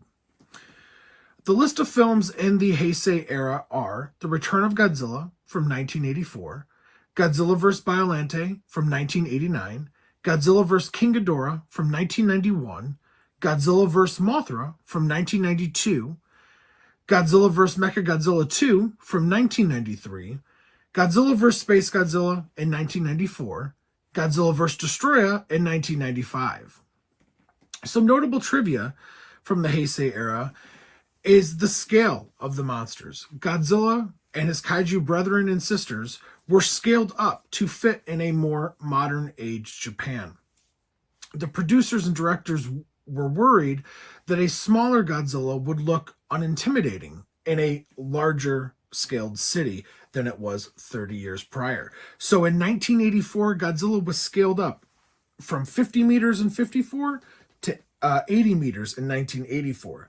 2 films later, in Godzilla vs. King Ghidorah, Godzilla was given a growth spurt again, now climbing from 80 meters to 100 meters, again to fit in a more modern era world.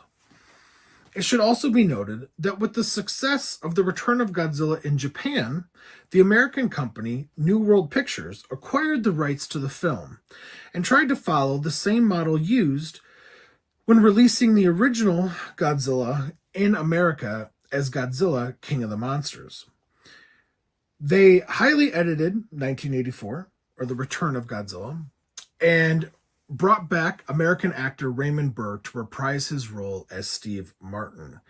And it was released in the States as Godzilla 1985. And for my era Godzilla, we start with the death of the king, the death of Godzilla himself.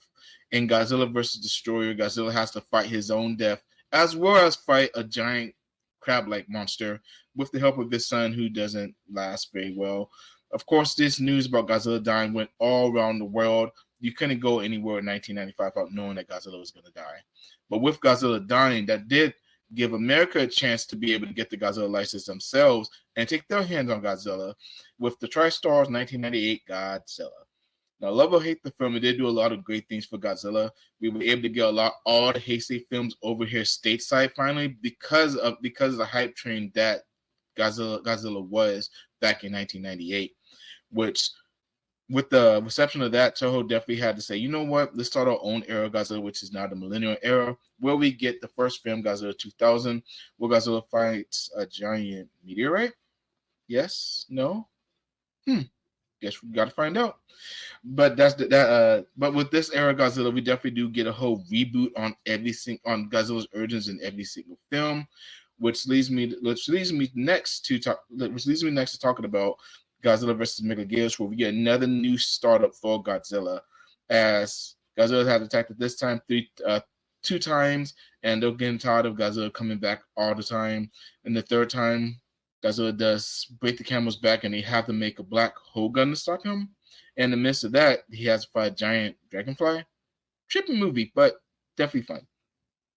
And of course, for the souls of all the soldiers in Japan, the next movie we get is Godzilla, Mothra, King Ghidorah, All Out Monster Attack. Godzilla has the fight against the guardian monsters of Mothra, Baragon, and King Ghidorah. I love this film, but I do have thoughts on some of the designs, but that's neither here nor today. So next, we're going to talk about how Godzilla has to fight his mechanical menace again in Mechagodzilla, in Godzilla X Mechagodzilla, which Godzilla, he's fighting a mechanical version of himself that was his grandpa or daddy. Interesting. But nevertheless, after that, the next film in Godzilla Tokyo SOS, Mothra comes to the fight to be able to help defend Japan as Q's getting repaired. Now, will he get repaired in time to be able to stop Godzilla? Who knows? But after that, we have the grand finale. We have the quote unquote ending of Godzilla again with Godzilla Final Wars, where we get a lot of familiar show monsters coming back, and Godzilla running around like a serial killer, taking them all out in a matter of seconds. Is this the most powerful version of Godzilla? Who knows? But what happens next in the next era of Godzilla? It was the year 2005. A young, talented director named Takashi Yamazaki had created a film titled Always Sunset on 3rd Street. And within this film is a short dream sequence, and within that dream sequence had none other than Godzilla. Now, unfortunately, Godzilla had only appeared in this film for a short few seconds. However, within those short few seconds was just the beginning for Takashi Yamazaki to attack Godzilla. Following the years, he would, in the near future, it would be one of the best Godzilla films in the franchise. Following after that, in 2007, Godzilla Unleashed was released from Pipeworks Studios for the Nintendo DS, PS2, and the Wii. Unfortunately, this will be the end of the Paperwork Studios Godzilla gaming trilogy, but it ended with a bang. Following 2011, IDW Comics had issued their brand new series called Godzilla Kingdom of Monsters. After that, they would release 2 sequels, Godzilla Rulers of Earth and Godzilla History's Greatest Monster. And after that, multiple issues and miniseries were following after that, with Anguirus, Rodan, Mothra, King Ghidorah, Mechagodzilla, Space Godzilla, so on and so forth. In the year 2012, SH Monstars had released the very first figure in the Godzilla collecting world, and that would be the SH Monstars Godzilla 1994 from Godzilla vs. Space Godzilla. It'd be the one of many highly articulated and highly detailed figures to come. In the year 2014, actually in the very beginning of 2014, Godzilla made his huge return in the gaming world, coming released for the PS3 and the PS4. Also, on the same year, 2014, Godzilla made a huge return back into theaters. And it's all thanks to Legendary Pictures and Warner Brothers, and also a very young and talented director named Gareth Edwards. If it wasn't for Gareth Edwards, and also for Legendary Pictures and Warner Brothers, and also the approval of Toho Studios, Godzilla made a huge return back into theaters. And this was just the beginning for what's to come for the Godzilla franchise. Godzilla 2014 came out in theaters, and it's also the same year that it was going to be Godzilla's 60th anniversary. And what a way to start off the year 2014 with not just a new Godzilla game, but also a brand new Godzilla film that rejuvenated the franchise for not just us in the U.S., but also for the rest of the other countries, the entire world. More and more young fans were able to witness Godzilla in the big screen, and it started in a big way. And here we are finally discussing Godzilla's history from 2015 all the way into 2024, which is currently dubbed as the Reiwa era. So immediately after the success of Gareth Edwards' Godzilla in 2014, we received news speculated around a potential sequel from Legendary Pictures and Warner Brothers, which we'll get into later on. But within that success, we also received news from none other than Toho, the motherland to Godzilla, to go back and create another cult classic within the franchise.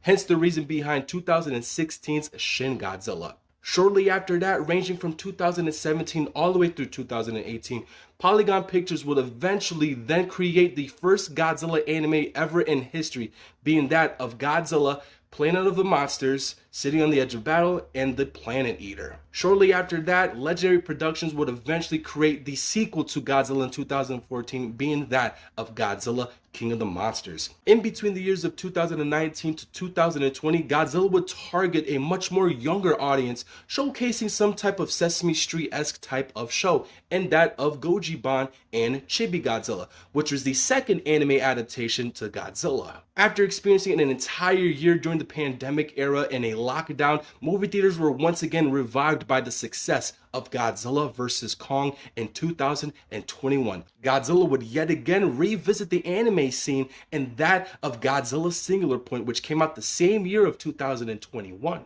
Going into 2022, we would end up celebrating 50 years of Godzilla vs. Gigan. And how Toho was able to commemorate that was that they collaborated with Gemstone to create a short animated film featuring Godzilla vs. Gigan Rex. And they would end up going back into the tokusatsu style with Godzilla vs. Gigan. And of course, within that same event showcasing both of those short films, we will end up receiving news speculated all across the world that Toho is going back at it again with another Godzilla movie by Takashi Yamazaki, and that of Godzilla -1, which would eventually release in 2023. And it took the world by a huge surprise, being the first Godzilla movie to ever win an Oscar. Not only that, but we would also celebrate 50 years of Godzilla vs. Megalon, which would showcase another short animated film by Gemstones featuring Godzilla vs. Megalon, and another tokusatsu short film featuring Godzilla vs. Jet Jaguar. And of course, in 2024, we would receive another Legendary Pictures classic, and that of Godzilla x Kong: The New Empire. So much has happened within the Railway era that it made Godzilla a pop culture icon once again. And for us Godzilla fans, it would make us probably one of the cool kids now to finally be able to go out into this world and discuss topics related to Godzilla. But what is left in the near future for the Big G? Nobody knows, but truth be told, only time will tell. But yeah, there's been, I feel like I'm rambling, but there's been a ton of moments in the Godzilla franchise that we can look to that would be considered tentpole moments. What we've discussed, what we're talking about here, Megalon and its introduction to the West, and then Godzilla's re-emergence in the West through the MonsterVerse. Like those are just two out of many moments, I believe, in the franchise, and two very important moments like we're talking about here. You bring a great point, Michael. The era of Godzilla is ever growing, and from 70 years of being around, one thing can stand the test of time, and that's no matter what, no matter where you go, no matter where you are, no matter what is going on in the world, one thing remains. Godzilla remains, and the lessons he's taught us remain with us. For all eternity, until the end of time, or until somebody comes along and blows everything up. I don't know yet. I don't know what's going to happen yet. Maybe Godzilla falls in the public domain. Maybe that's when it'll. Fuck you. Fuck you. So I can curse on this show. Fuck you for saying that. Godzilla, I hope to. Okay, I'm getting riled up. Thank you. Okay. I need a drink, or I need a smoke, something. I hope Godzilla never falls into the public domain. God forbid. I'm not Catholic, but there we go.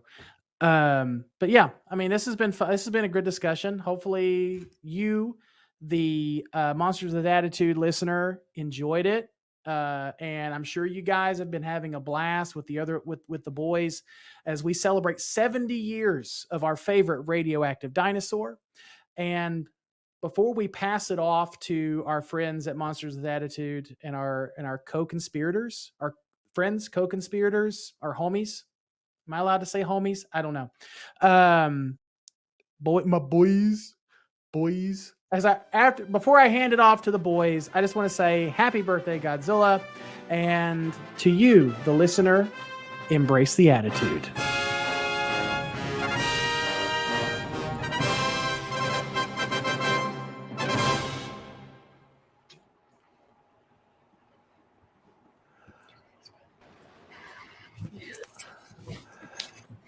Wow.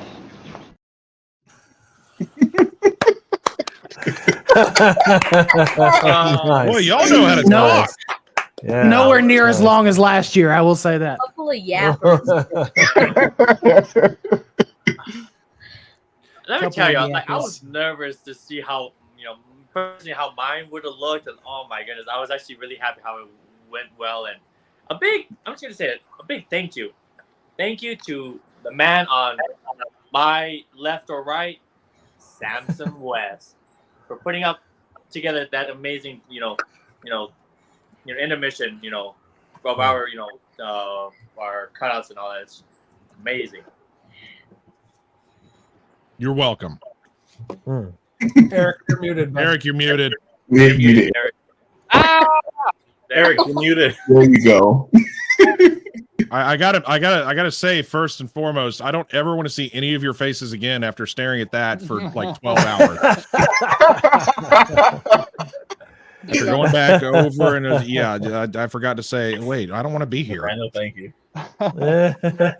Oh my goodness gracious. Yeah, it was great. It was a nice way to learn about all of the other the kaiju, the rogues gallery of Godzilla's world. It was very cool.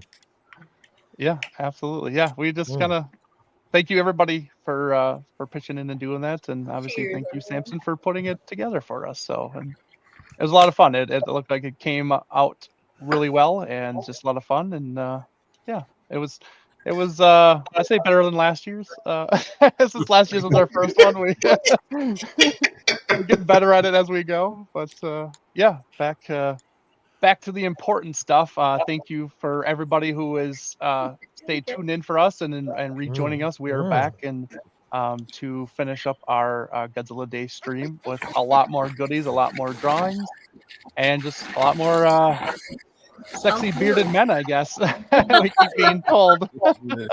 Oh, Leslie. Okay, there were two versions. You know, the one that came out, I believe. Which one ended in a draw? One of them came out in draw. The There other is one, no two endings. there's no two endings. There's No, two there's different no- versions at the no. end. No. That's a False. myth. That's a myth. That's a myth Oh, that's okay. been debunked. My bad. Damnable Yeah, lie. you're right. The only two different endings from the Japanese and the American version is that you hear Godzilla's roar and Kong's roar in the Japanese version, where in the American, all you hear is just Kong. That's it. Yeah. Yeah. Yeah. Wow. Absolutely. Wow. But yeah, let's get back to some more goodies and some more stuff we can talk about and show off here. The train has not stopped. We still have a whole bunch of store. stuff, a plethora, if you will, of more goodies ever released. This in particular Cornucopia. is from the Godzilla store, the Japanese Godzilla store, mind you. Some of this stuff has actually just been issued on the US store also as well. So this isn't just the Japanese site anymore. It initially was first the Japanese, but because of today and their new reveals and droppings, they have added some of this stuff. So especially the 4K movie box set that is actually on the US site now, which is actually phenomenal. I got the first wave of 4K movies. Of course. But it's a little pricey. $400 for all of this stuff. For but how many movies? 6. 6? Yeah, 6 of them. All right, let me do the math. Oh, I would. That's at least over $20 a movie. Oh yeah. Yeah, it's like it's only like what, $65 a movie, yeah, $70 some a of movie. them, something like that. Yeah. Yeah. So But it's it free is shipping, so free shipping. Now. Yeah. Well, get them now. yeah, it's free Buy shipping, so they're now. at least letting you bite the pillow.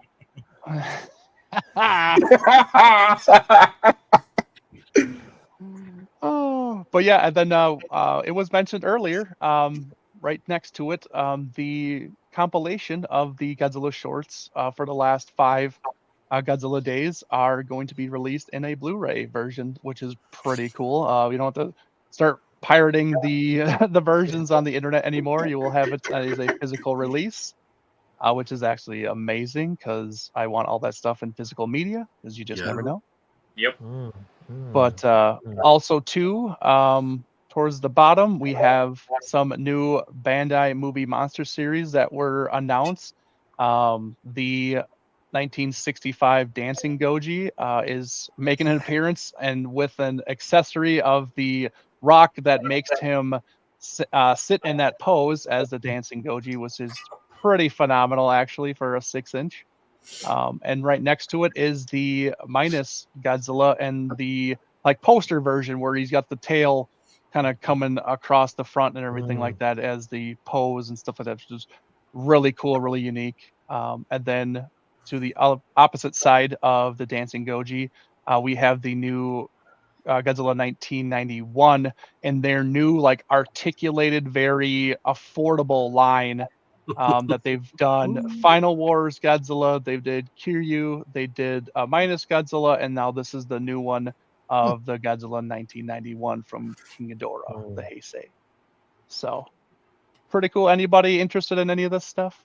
Yep. I want the Bandai. shorts and the dancing Goji. Yeah, Honestly. I am currently trying to purchase the Dancing Goji on the Japanese. That is a must. I mean, that dynamic ass little bugger. Come on. Hell Oh, absolutely. Yeah, for sure.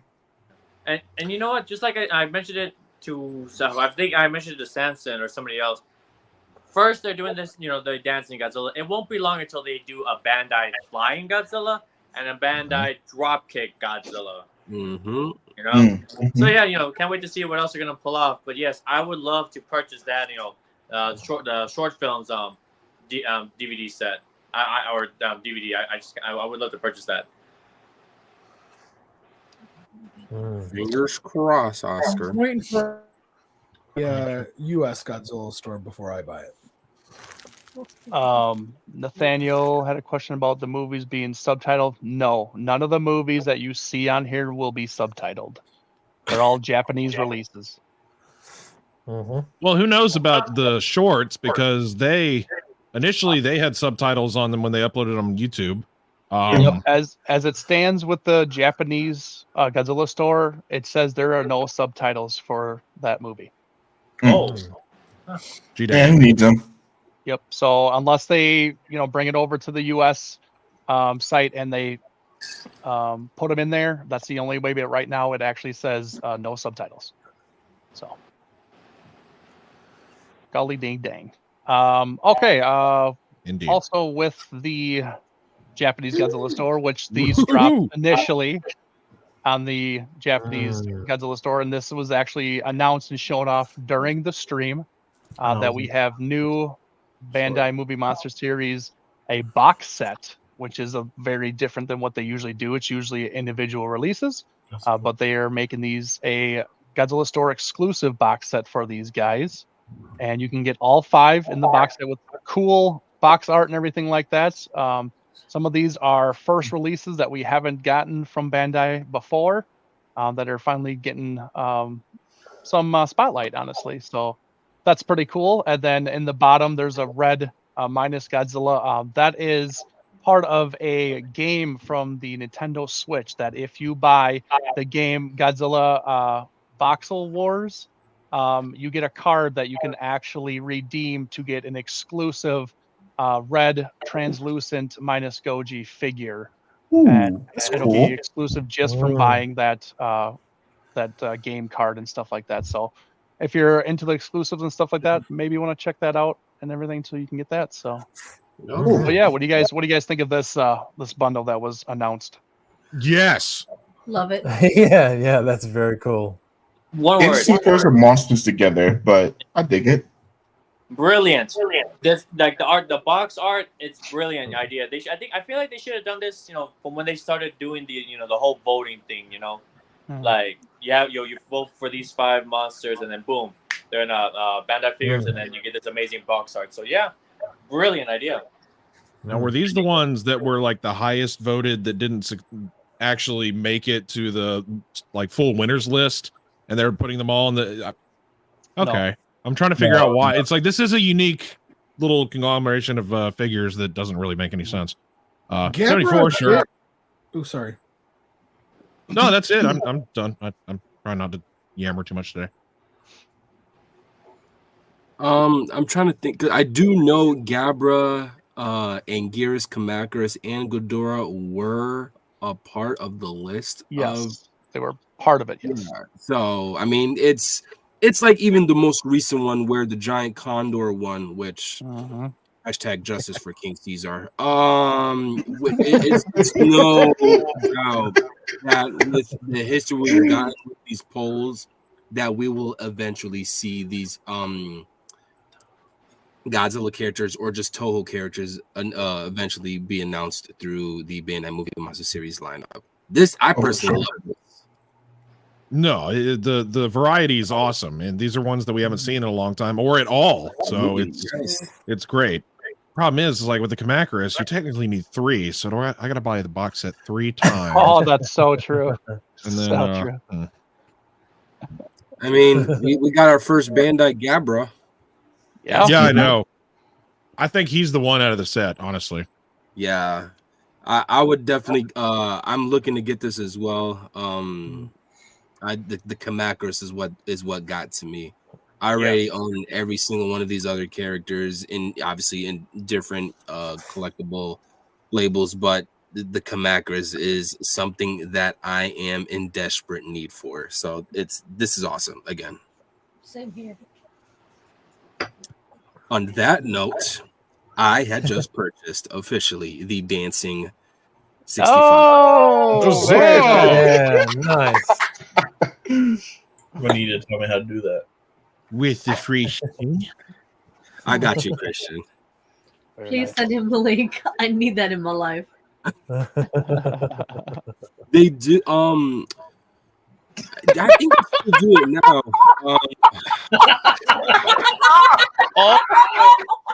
Oh, you got caught in 4K, buddy. Well, Eric, I have somebody with me. If you don't mind blowing me up, and this will also go in regards to Michelle's comment. So this is our motto. Joe, you will also be introduced to this as well, since you were kind of were not informed of this. Michelle, always stay positive with the positive potato. A tiny potato, but I believe in you. Go do your thing. In other words, let me live, okay? It's Godzilla's birthday. All right.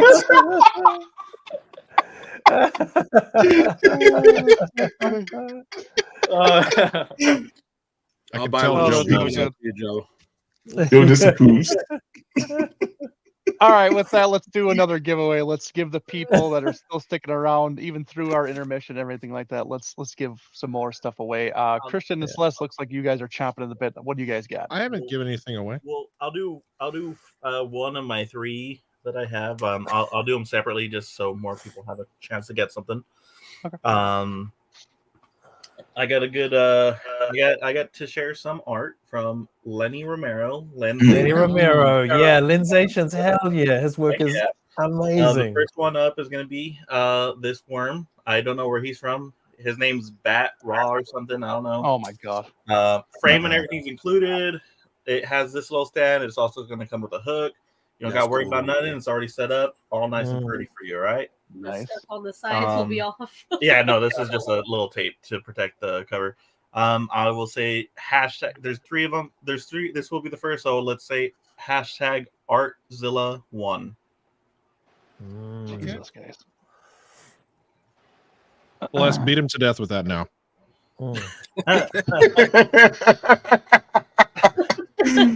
Oh wait, hold on. I can do one. I can do one better. Let me see if I can. Oh God! All right.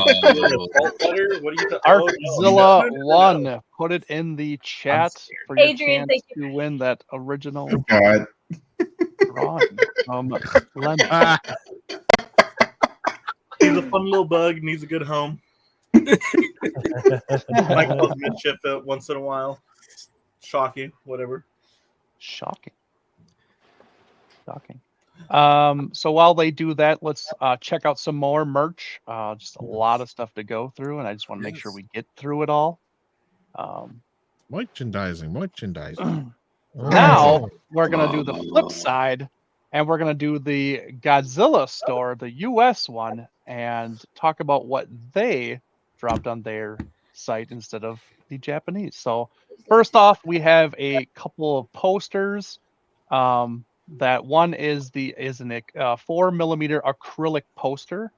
That's rather thick, of the newest re-release of -1 in theaters for $180. It is a 24 by 36 poster, and then right next to it is lenticular poster, which is like the 3D where you move it and it kind of moves with you and everything like that. It's really cool.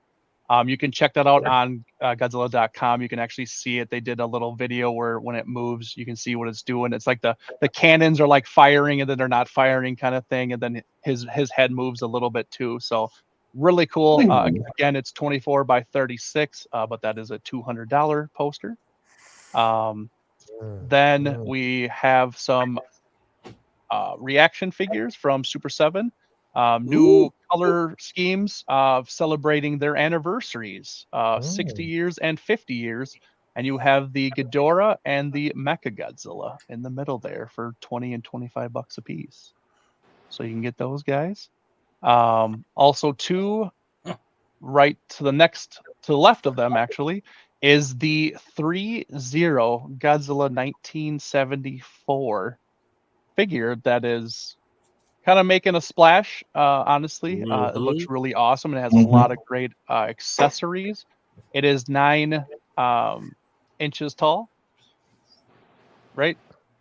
Yes, 9 inches tall, which is like 23 centimeters. So it would go with your almost a 25 centimeter line if X plus, if that's kind of what you want. But it's articulated. You can move it around. Obviously, you have all the little accessories with it and stuff like that with the heat ray and the towers, which are awesome, and then you have different hands and stuff like that. So pretty awesome.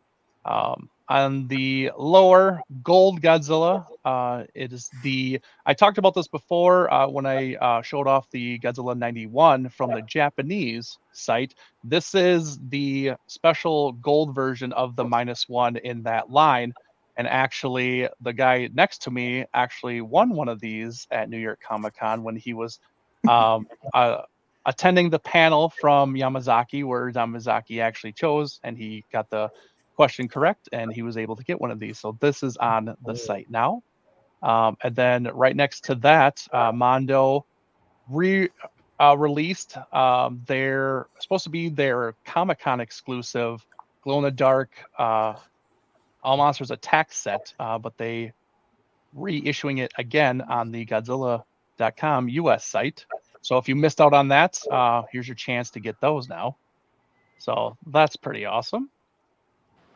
And then, lastly, for the US site, more goodies. Come on. Oh. So they gave us a couple watches. So if you're into collecting watches, you know, that kind of more sophisticated James Bond stuff, they have some pretty sweet watches slash expensive watches, I guess you could say. So if that kind of floats your boat, those are there. Then Godzilla did a collab with Santa Cruz, where they released some of their merchandise on the Godzilla store. They have other stuff on their actual Santa Cruz website also that has been kind of going pretty fast. So get over there and check them out. But they're doing skateboards, they're doing shirts, hats, sweatshirts, all that kind of stuff. And there's just an example of some of the stuff that's on the Godzilla store for sale and stuff. So pretty different, pretty amazing. Then on the bottom, another gold -1, which is the Bandai Movie Monster series. This is the special kind of edition where they painted it gold because Yamazaki obviously brought a gold -1 to the Oscars and everything like that. So they just painted the Bandai gold and just kind of made it special and everything. And then the biggest headache, the biggest heartbreaker of them all, especially for three of us here, is the special Gigan 2022 from the short. They are issuing it to everybody now. This was initially a exclusive figure to the backers who actually backed the Kickstarter for when they wanted to make another Gigan suit. I don't know why they're doing this, but they're being real dicks, and they. That's just. I think three of us are the only ones that think that. Three of us are the only ones. Yeah. Us three are the only ones that think that. For everybody else, this is a great opportunity for you to get this. Honestly, it's a great looking figure and everything. And yeah, three of us overpaid because we thought there was only limited. There was only 166 of them made from the backers, and now there's going to be obviously a lot more. So. It is a little bit of a heartbreaker, but our loss is everybody else's gain, honestly. So, and for those who care, that the watches are made by Seiko, so they're not made by some cheap Chinese manufacturer. So they're actually made by Seiko. I wanted to get $300. So they're decent. They're decent watches. Seiko's a brand that's been around for a long time. I collect watches. I love watches because I'm a sophisticated James Bond motherfucker, I guess.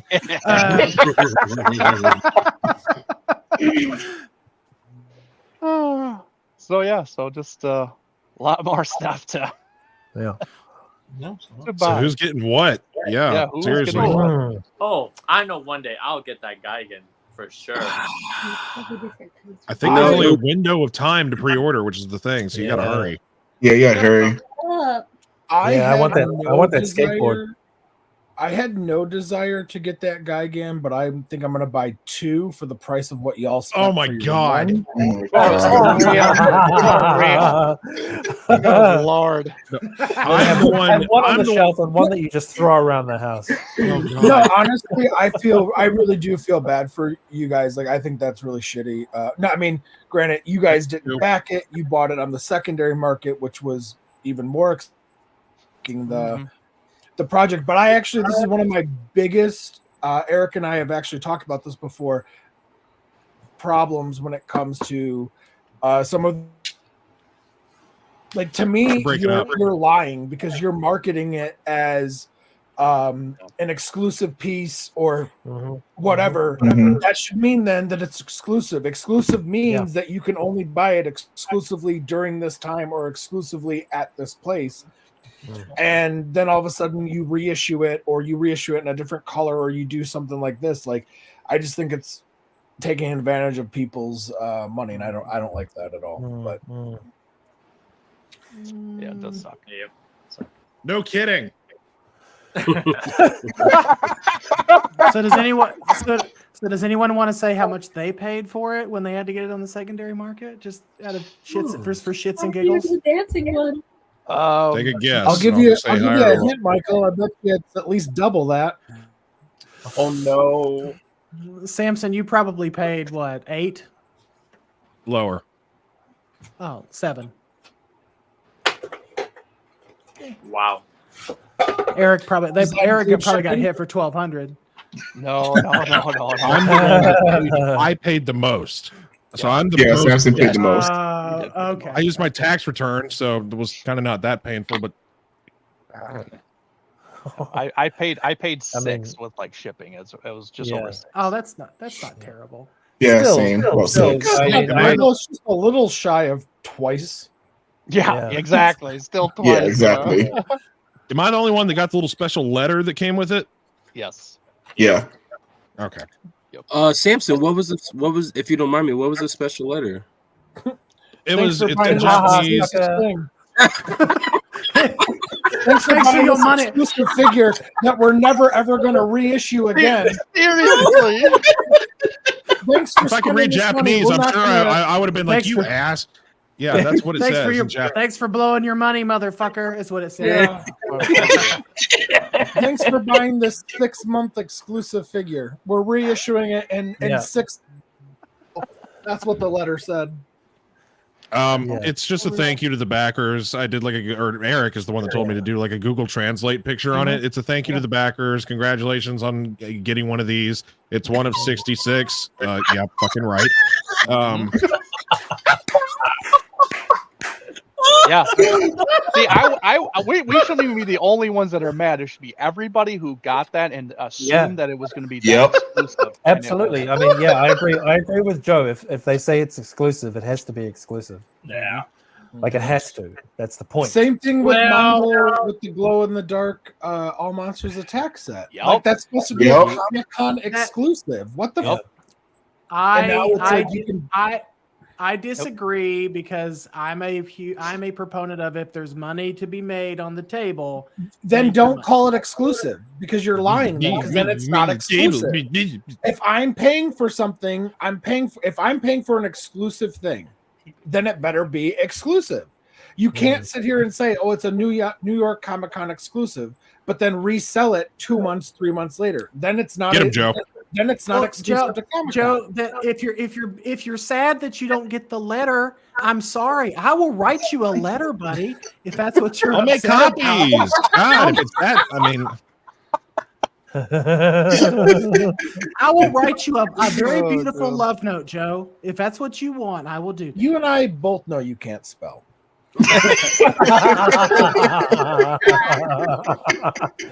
Oh, my God. He said it I'll was have but he did say it would be well spelled. ChatGPT write it for me. Oh man! All right, let's do our giveaway here. I feel so special. We got 7 entries. 7 entries. Good luck to everybody. 7 again. That's a lucky number tonight. Yep. 7 is the lucky number. Oh, thank God, some sound effects. Oh, Jim again.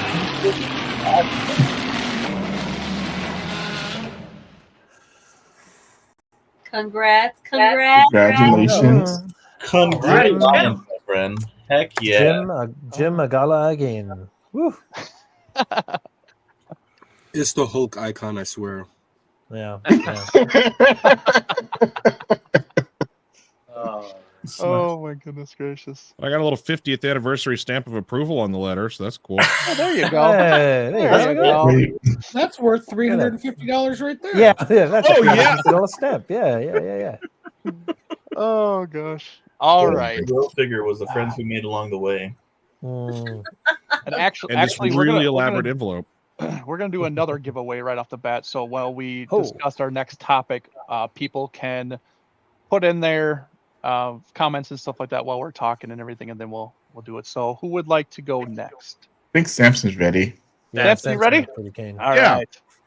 Do One of it. my items I have for I'm big and there's dandruff. So now that I'm all I have for everybody out there, I got the 4K copy of King Kong versus Godzilla 1962. It is Japanese only with no subtitles, so sorry about that. But it is clean as F.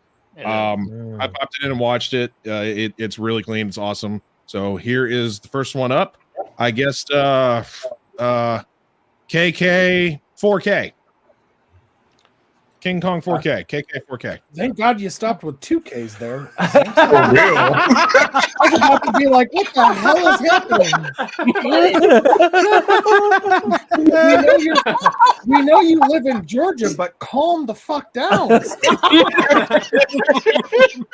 God damn it. It's a family show. Maybe we need to change that like fast.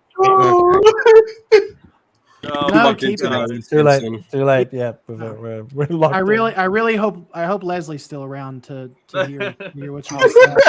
It even looks bad in the chat. Hashtag KK4K. Somebody please, if somebody misspells, we're gonna get booted. Yeah, was a great Samson, run. your item again for Monster Kid Corey? Yeah, he just wanted to see what it was again, please. It is for the 4K copy of the original 1962 King Kong versus Godzilla. No subtitles, full Japanese, but it is 4K crystal clear quality. And don't misspell the hashtag. Yeah, don't misspell the hashtag.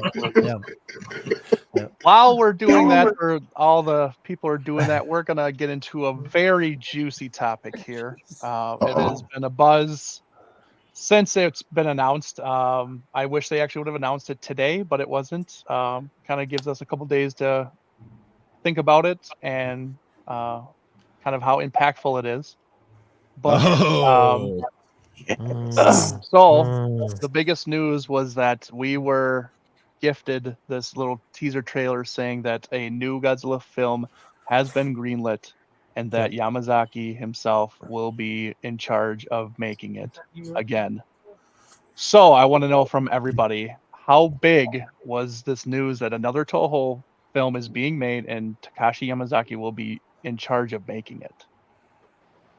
Barry, remember when I said that out of all the things that would be announced, what would make it for me when you asked that question a couple nights ago?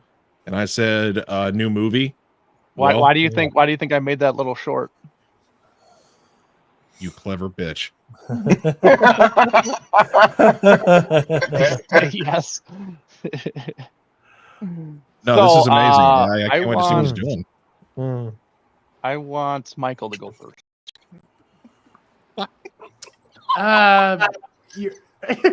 Joe, did you say why? Oh, you're laughing. I thought I heard you say something, but you're laughing at Leslie. Never mind.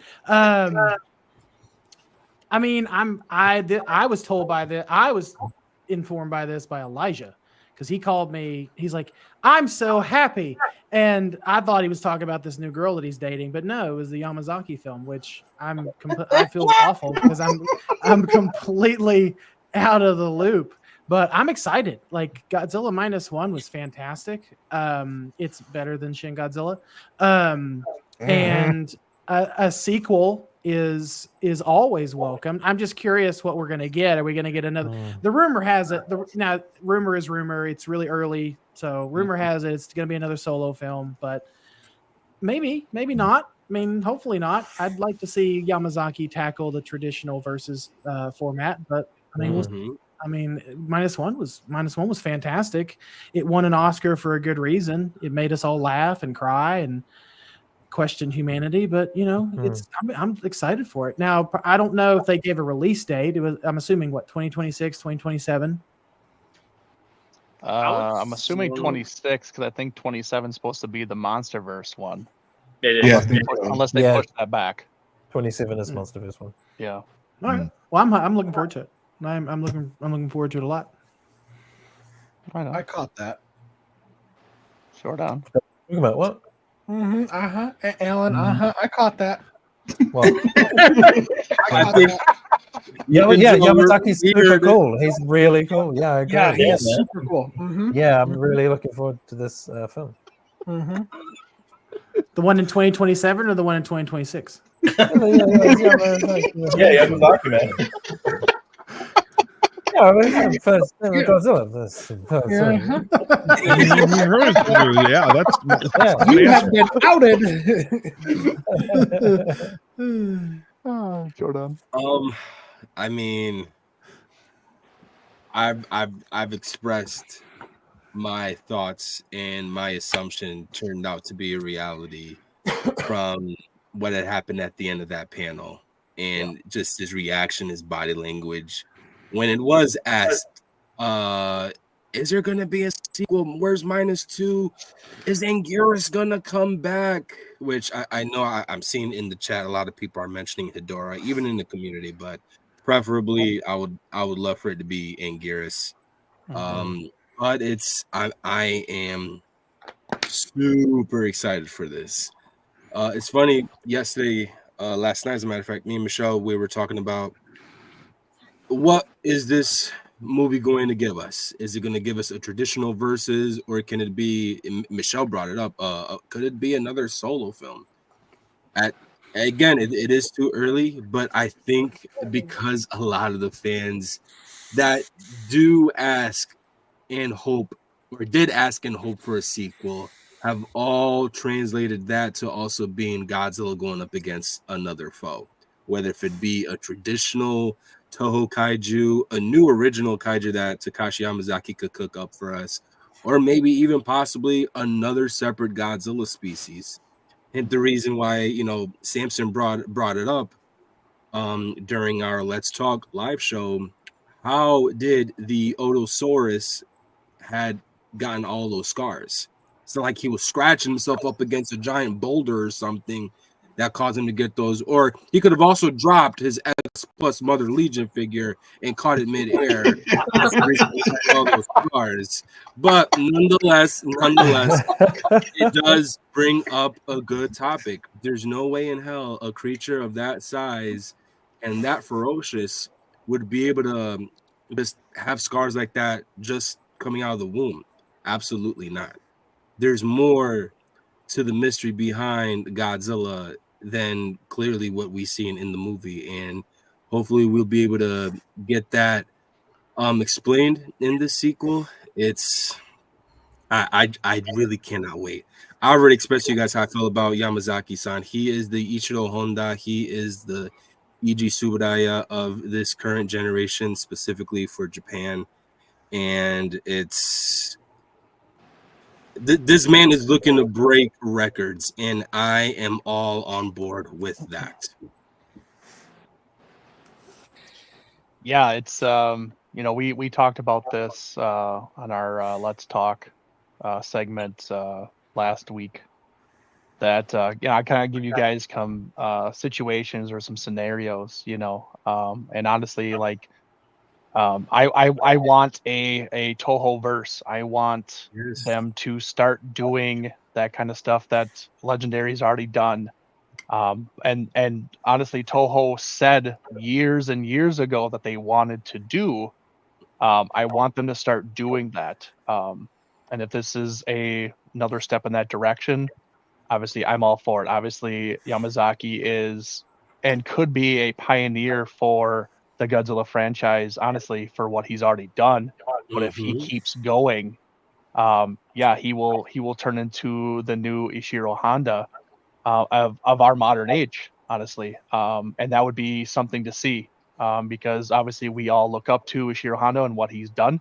And obviously, we could never have seen him or meet him because he had passed away years and years ago. So if we're ever to meet somebody or get somebody like that, where we're ever to actually see them doing this work, bringing this stuff to life, um, everything that he could do would be very, very special. And I think we'd all be fortunate to be living in that time for someone to do that, honestly, again, because we never thought, nobody could ever say they ever thought that there would ever be somebody like Ishiro Honda making Godzilla movies that could do, a verse or a continuation with other movies and stuff like that and have that same feel and same care it was made with and stuff like that. So obviously I'm a huge fan of Takashi Yamazaki. Super excited that he's in charge of this. Who knows what he could do with it? Obviously gonna hopefully bring us more awards and everything, and really cement us as a powerhouse for a franchise. But really, we don't even need that, honestly, because we're fans nonetheless. We just love seeing this stuff and whatever. So yeah, I mean, regardless if it's a solo, if it's a versus, I'm here for it. I don't even care. He already proved that a solo is just as good as a versus. Obviously, I would like a versus, but it doesn't matter. I will take it over nothing. So yeah, Alan. I mean, again, I'm in an interesting position, right? Because my colleagues and we're always trying to keep, at the forefront of news like this. Yeah. And yeah, it was interesting. When I was at San Diego Comic-Con, speaking on panels about Godzilla and about Godzilla's legacy and kaiju in general, I was in a panel with Kitamura-san, who was the director of Godzilla Final Wars, and I was chatting with him and TJ Storm, and we were talking about kind of the journey that Toho took. And you mentioned it in some of the intermission, when there were moments where Toho's profitability in the kaiju was kind of starting to sink, and then something would spike it back up. And it was interesting how after Final Wars, like Kitamura-san's, that was kind of a springboard for them to start rebuilding things. And now Yamazaki-san has done something similar with reminding the world that the Japanese storytelling versions of Godzilla are just as impactful as the bright, WWE versions of the MonsterVerse. You know what I mean? So I think I'm stoked. I'm so stoked that he's making another one, because, like you say, he is a very, very good storyteller, and he tells those stories really well. And he actually contacted the panel moderator when I was at SDCC. He wanted to join the panel to chat with me about some of the Godzilla stuff. And because the San Diego Convention Center, because their internet is so bonkers and so outrageously expensive, because they're scalping everybody and price gouging because they're assholes. He wasn't able to come in, and I was like, I will buy all of the internet. Just how much is it? And they were like, it's this many thousands of dollars. And I was like, so I've been like hassling all of my contacts to be like, please, someone get in touch with Yamazaki-san so I can talk to him and be like, hey, you know how we were going to talk at the panel and be like best buddies? Maybe we could talk on set when you're working on your new film. How about that? So I'm excited. I'm very excited. Yeah. And whether it's a solo, whether it's a versus, whether it's Godzilla Goes to Hollywood, I don't care. Like that's just absolutely give this storyteller more stories to tell. Absolutely. Absolutely. Now, before we keep going, we're going to do the giveaway before the second half of everybody answers the question and stuff like that, because we do have a lot of giveaways to keep going and stuff like that. So we want to keep rolling with it and everything. So we're going to share the screen. And we have 7 entries, magic number. Jeez. And here we go. Who's getting a movie? Who's getting a movie? Oh, Larry! Nice. Well done. Congratulations, Larry. Congratulations, Owner of Larry. this here filmification thing. Living like Larry. So again, Larry, like we stated before, and all the winners, please email us at monsterlatitude90@gmail.com so we can ship out your goods. Oh yeah. All right, sorry guys. Samson, Should we start another giveaway? Yeah, actually, yeah, we will. Actually, we will start another That's a one. good idea. Let's Let's spit 'em out. do. Good call. Good call. I'll do mine. Okay. All right, you do yours. I'll get the solo. So, to coincide with our guest, here and stuff like that, I'm giving away the Godzilla Evolved Ichiban figure from the lottery and everything like that. Brand new, unopened, and is yours for the taking. All you have to do is type in. Let me type this in. Are you sure I can't join this giveaway? Oh god. The hashtag should be KK Kaiju, is what it should Type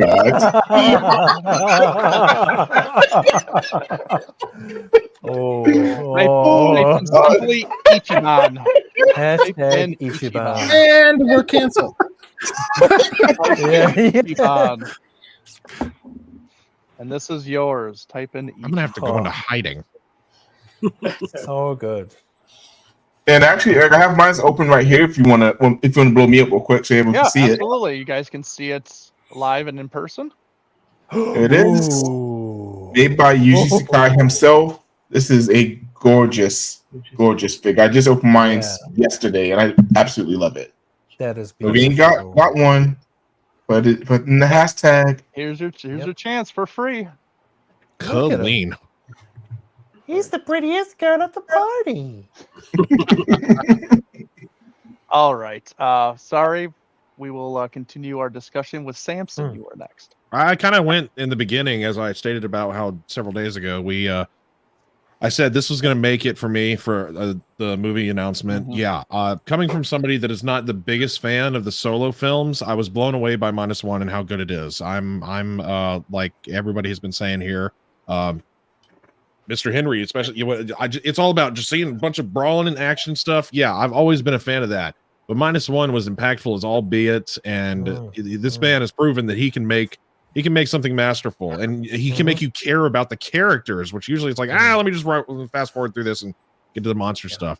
Yeah, he's making a big impact in the Godzilla community and just film in general. So I'm super happy that he especially is making the return, because we also discussed what if Toho just says, nah, we're not going to let him do it again. We'll just let somebody else, because they're infamous for that. Just giving people one time and then just scrapping it and letting somebody else go.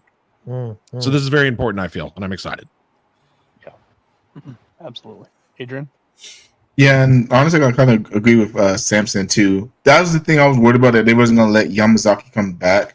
And like Alan said, the stories that he has to tell still is limitless. I'm really happy and proud that Toho did allow him to come back, so we can get more from what we got from -1, whether it's a solo film or a versus film. It doesn't matter to me. As long as we get amazing storytelling from Yamazaki still, I'm happy. Very excited for the next film. Yeah. Oscar, wake up. Joe? Wait. I love it. I'm resting my eyes. I was resting. Yeah.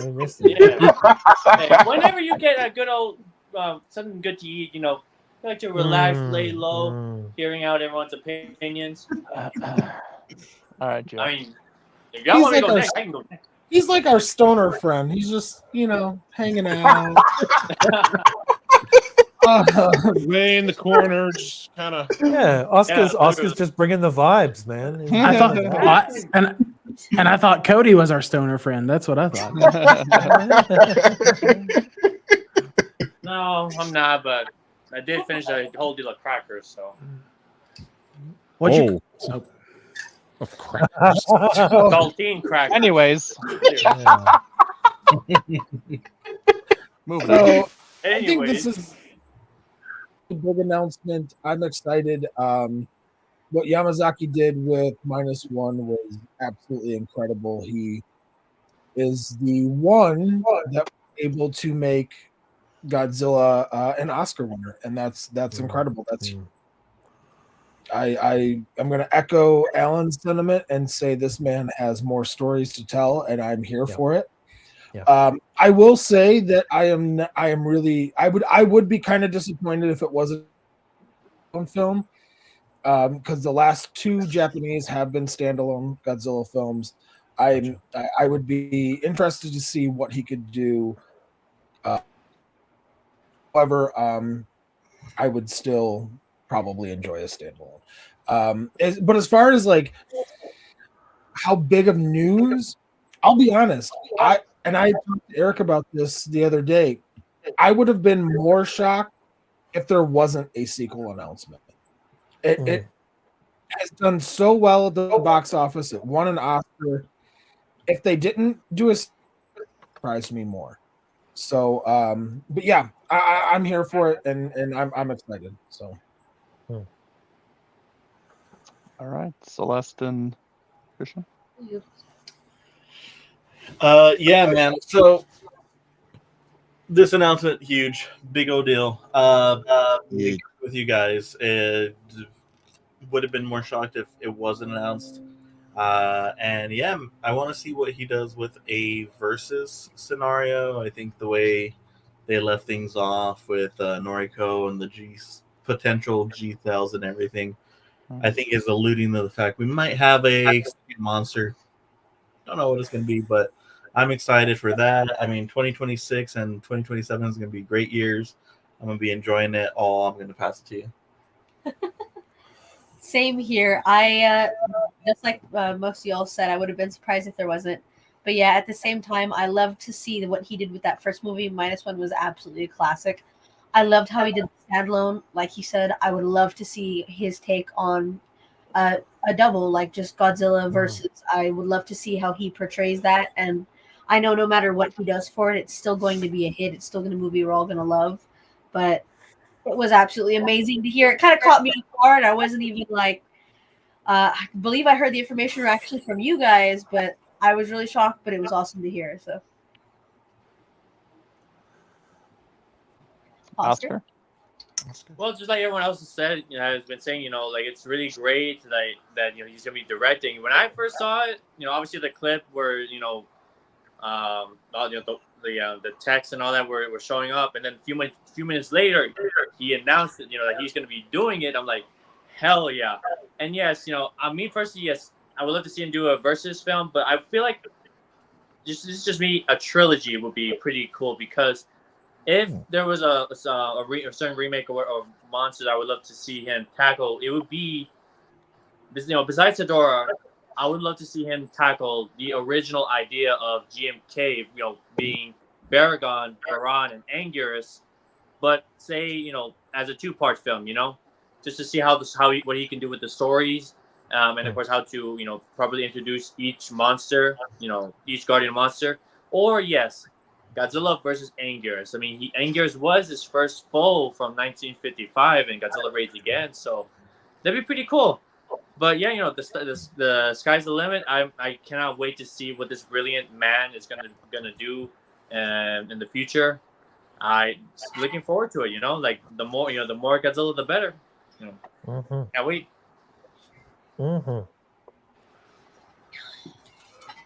All right, right on. Yeah, it's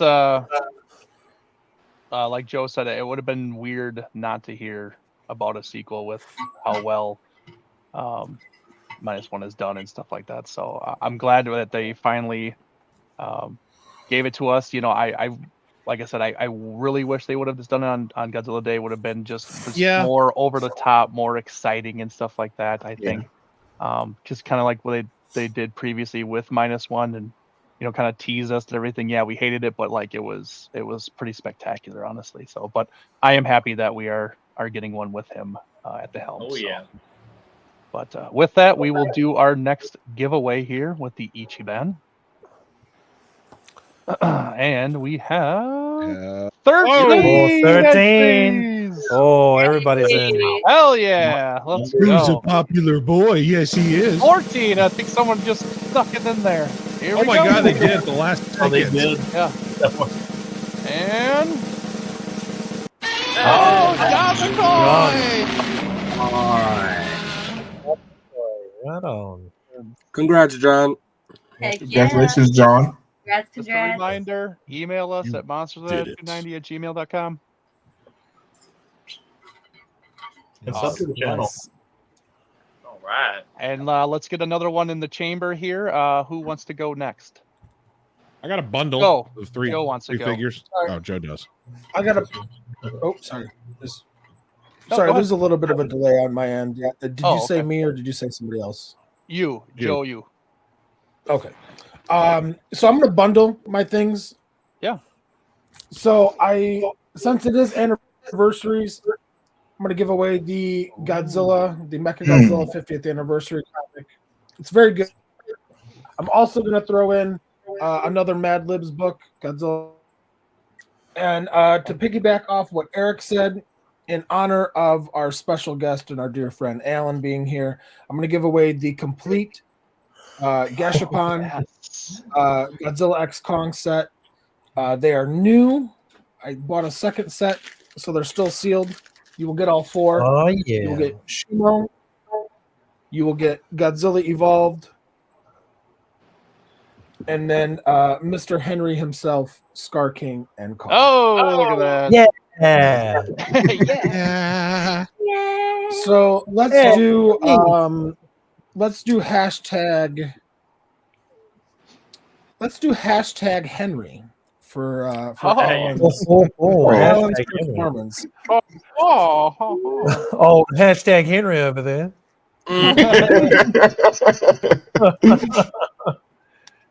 There you guys go. Put it in the chat. Get some more goodies. With that, we're going to move on to more merchandise while everybody puts in their comments and enters. Oh, yes. Yeah. So this wasn't a Godzilla Day announcement. Yes, Michael. But they showed off this at the actual event. It was announced, I think, the day before, but it was actually in hand at the Tamashii Nation's booth and stuff like that. And so here are firsthand photos. I did credit the photos from Instagram where I got them from, so they do get credit and stuff like that. But yeah, we are getting a Anguirus 72 from Godzilla versus. Well, I mean 68, I guess you could say, because he does have the fangs and everything. But we are getting a Showa Anguirus, and pretty cool. Pretty cool. Now we can go with everybody, almost everybody, I should say. We don't have the Ghidorah, but do we really need the Ghidorah from that movie? Yes, we do. No, we don't. Stupid No, looking- we don't. No, No, we don't. We No, we need that don't. droopy-eyed son of a bitch in our collection. Are you kidding me? I We knew I'd need get a that. rise out of him. We need him. Thank you. I mean, we complained about GMK for a good bit, but we have to admit that droopy son of a bitch is probably the worst Ghidorah in the Yeah, it really is the worst. Yeah. Worst one, It really is. It really is. I mean, the heads wouldn't work. The wings were stiff. He looked like he went on a bender for 2 weeks straight. His eyes were all glassed over. Same. Boy, Samson missed you, Michael. Yeah. There is no release date or price for this guy yet because he is completely brand new. But you too, Michael. obviously there is I know. in-hand photos of him coming soon. I would say probably within the next 6 months or so. Yeah, I'd say this will Probably probably be sooner. within like the. I'd say this will probably be within like the $90 range, if I had to take a guess. yeah. I mean, the Godzilla was fairly cheap. It was like 115, not even. I think. Yeah, I don't think not even $100, honestly. At least around $100, yes, Yeah. because The Godzilla had swappable heads, so let's. I, as far as we can tell with this display, this doesn't come with anything. It's just a maybe standalone figure. Actually, it would be wild. What would be wild is just like the Godzilla head, if it had a swappable bloody nose too, just like when Gigan almost Yeah. ripped his entire snout off. Yeah, to follow you up on that subject, yes, it will be great. And I do not see why they shouldn't do it because yes, we had a bloodied head, bloodied up Anguirus, and seeing how it's Godzilla. Showa Anguirus, I love it. Obviously, look just saying it gets on the sides, obviously, say, I'll just have these right here. You have the singular point Anguirus right here, and you have the 94 SG1 Stars figure. They're good size together, but looking at the 72 Godzilla and Anguirus, obviously the Anguirus is gonna be a big boy, and I am so happy that we're finally getting a Anguirus figure in the articulated form. Yes, I would have. We have singular point, we have Final Wars, we have a fangless 74 Anguirus and 55 Anguirus. That's pretty much about it. Because this Anguirus, to me, it's a perfect representation of the Showa Anguirus before 74 and after 55. So that's I just love it. Beautiful paint job, everything. Absolutely. All right, let's go. You're doing a good job, pal.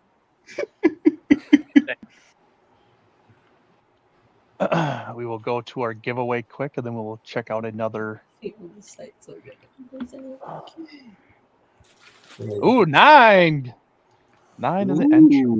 Let's go. Good luck, everybody. Good luck, good luck, good luck.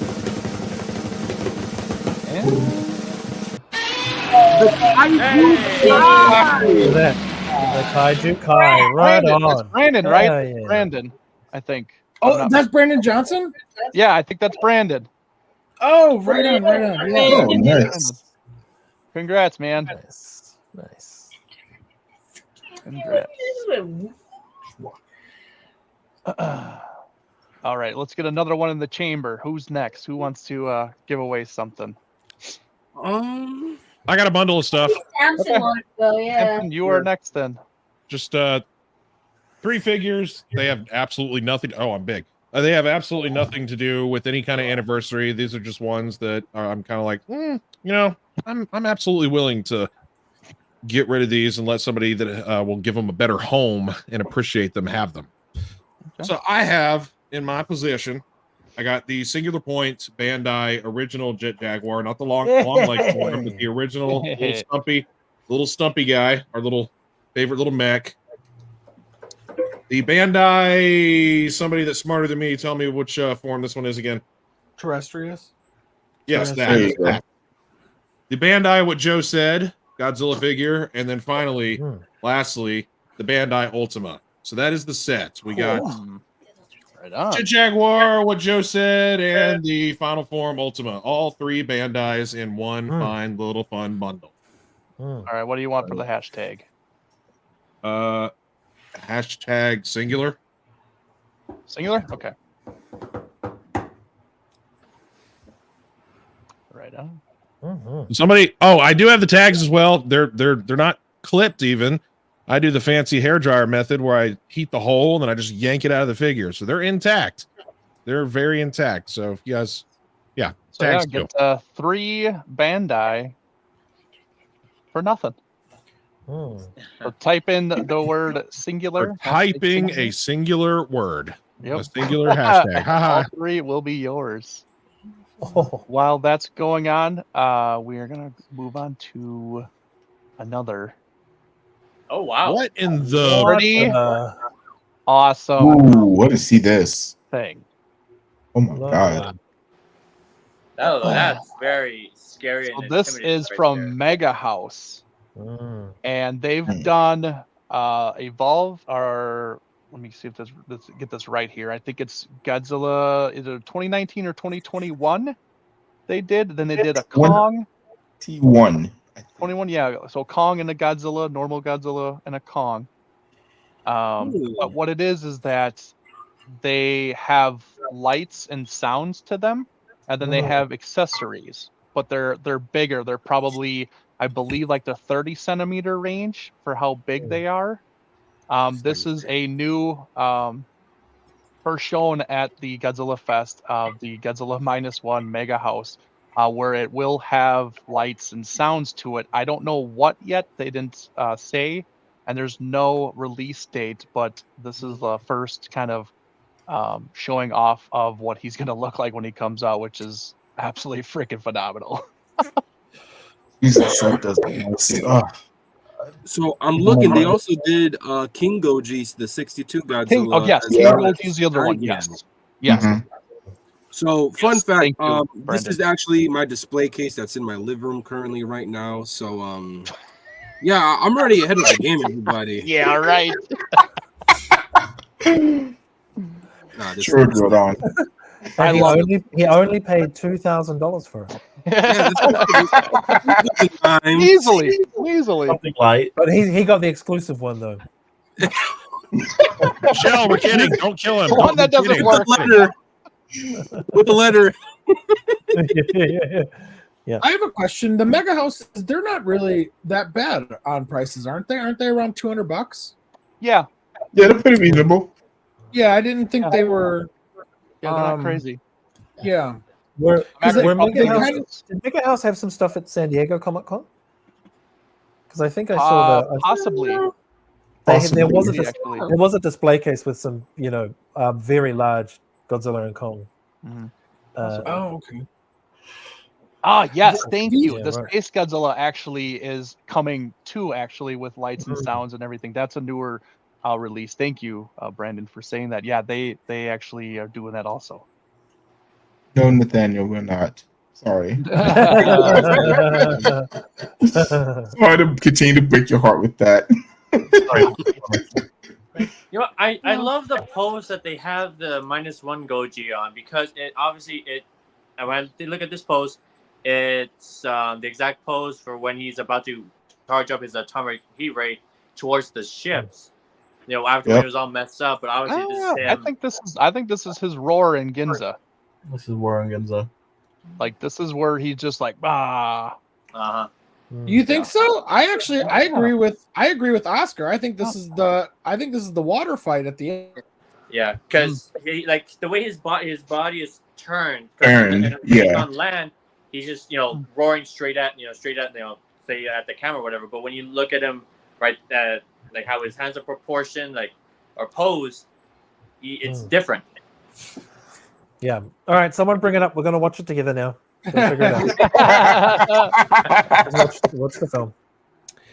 Mega House kind of reminds me of. Do you guys remember the Albatross figures? Yeah. Mega House kind of reminds me of like a more like the modern version of them. I don't know if anybody remembers the Albatross. Yeah, they kind of fly under the radar like Albatross, honestly, where they're just not talked about enough, and they don't get a lot of love. And yeah, it's I just, have 3 or 4, maybe 5 of the Albatross figures. Honestly, they're beautiful. They're amazing figures. They're just extremely pricey. Yeah, exactly. Now I'm stuck All right. between the Omega Beast. Oh, God. I actually think this looks.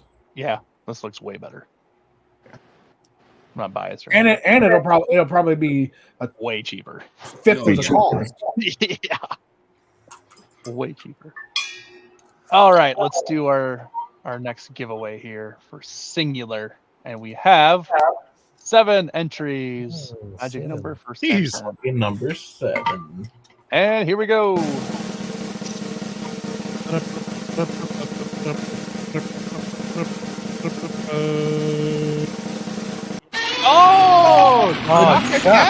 Another one for Chuck. Congrats, buddy.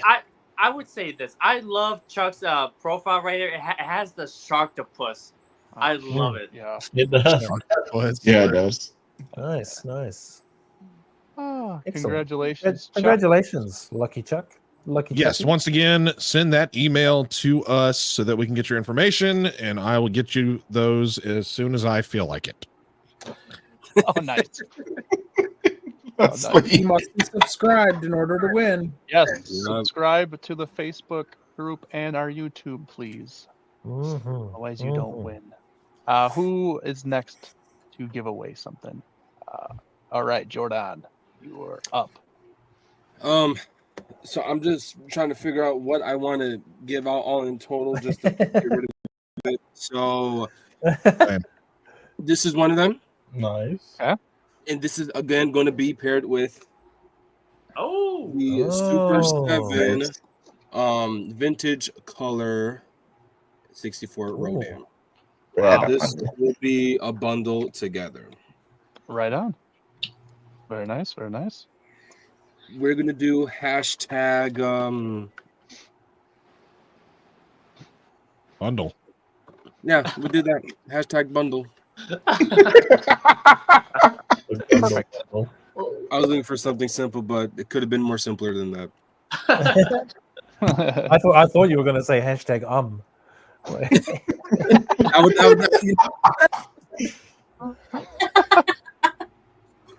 Oh my Damn, goodness. I actually like that a lot more. Yeah. Too bad. Too bad. Yeah, it's all right. You have to find some more stuff to give away. All right, Oh, so I I have got my 2 more. last slide of merchandise or reveals, I guess to say. Now this is gonna tickle the pants on at least 3 people in this group here, because they're lovers to the specific character or kaiju. So, Oh, that's right. Is he correct? Are your pants being tickled? yeah, whose pants are being tickled right now? Most definitely not mine.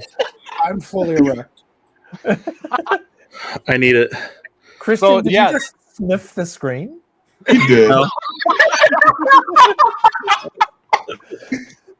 No. Oh, Okay. my God. So this is surprisingly No, this yeah, is yeah, going yeah. to be a Ichiban Kuji prize figure. Oh. This is prize Oh, so you have to A. buy it letter. You have to buy it later with a letter. No. What? No. It's one of one until they do the other 1,200. Eric didn't get it. I think that's terrible. So I got your back, Samson. I was picking up. Thank you. I knew I was funny. I mean, I want to see all that. Yeah. So yeah, this is sculpted by Yuji Sakai himself, and this will Ooh. be in the like 25 centimeter range. That's typically what the Ichiban Kujis are, and like I said, they are lottery. Obviously, the only really way to get these really is to get them in the secondary market because the lottery is only played over in Japan, honestly. Yeah, right. Unless you're special and somebody here gets a buttload of the stuff and plays it here, but yeah, it's pretty awesome. I mean, we're getting a Heisei King Ghidorah even before X Plus, which is pretty mind blowing, honestly. So It is. And I will Joe, be buying this. Joe, which looks better, this or the spiral? Oh, this. and a fraction. Yeah, for a fraction of the price. Fraction of the price. Bit of a sore spot. Fraction of the price. Hey, you know what? I just want to say something real quick. Like, I don't know why. I don't know if it's like how whoever took the pictures, but it looks like the necks don't seem long enough. Like, they look shorter, and I don't know. I guess it's just the angle of whoever took the pictures. The angle of the dangle.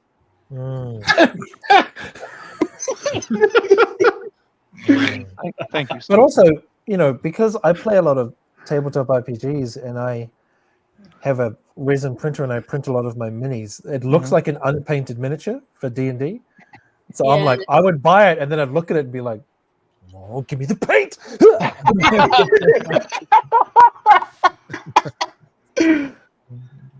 And then I would absolutely manufacture every D&D game to be like, oh, you enter the cave and you find Ghidorah. That'd be awesome. Yeah. That would be awesome. Are we fighting another dragon again, Alan? Funny you should say that. Now we all need to partake in a That'd be D&D so campaign with Ghidorah as the main villain. We're not even anywhere near where there were dragons. Ghidorah. I gotta say, one thing that I'm a little nervous about looking at this picture, it looks like they're tying the tails down so he doesn't fall over. That doesn't. I really do hope they figure out that balance issue, because that's a lot of spikes to break on that thing. I'm wondering if it's gonna be. I'm wondering if it's gonna be maybe weighted. The feet or and the the feet tail might be weighted. Probably, The tail. probably weighted. Or even mounted to a plate. That too. Yeah. Wasn't the LMS 2019 Ghidorah, wasn't it weighted and wasn't the feet weighted on that one or the tail weighted on that one? Ghidorah 2019? Yes. No. The tail was. The tail, yes. Yeah, so Of the Ghidorah 2019? No, his lower half of his body is just really solid. His tails are That's what tiny. they mean. They filled it. Thank you, Captain Obvious. No. I love you too. Hang on, I'll go get it. He's like, hang on, I'll go get it. Well, now that Samson's slap gone. happy, we've been going for 4.5 hours. Yeah. Oh gosh.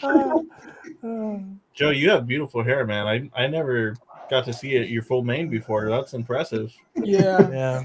You should have seen me a year and a half ago for the first time. I had it. It was all the way down to my waist. Oh no way! All Really? right, no. God damn. All right, Mr. Joe. I've got the best hair, and my wife is the coolest ever. Okay, all right, okay. This whole thing is solid, but it's Yeah, that's chunky. Solid. Just call you Joe Trueheart. It's solid vinyl. I mean, there's no hollow. It's beautiful too. We've moved on, Samson. It's fine. Anyway, for real. But hey, look, Samson was like, you know what? I'm gonna find the truth and make a point. Exactly. He's gonna And he stuck to his guns and he came back. Oh my goodness. Oh, Jesus. All right, we have 8 entries for the next giveaway, and here we go.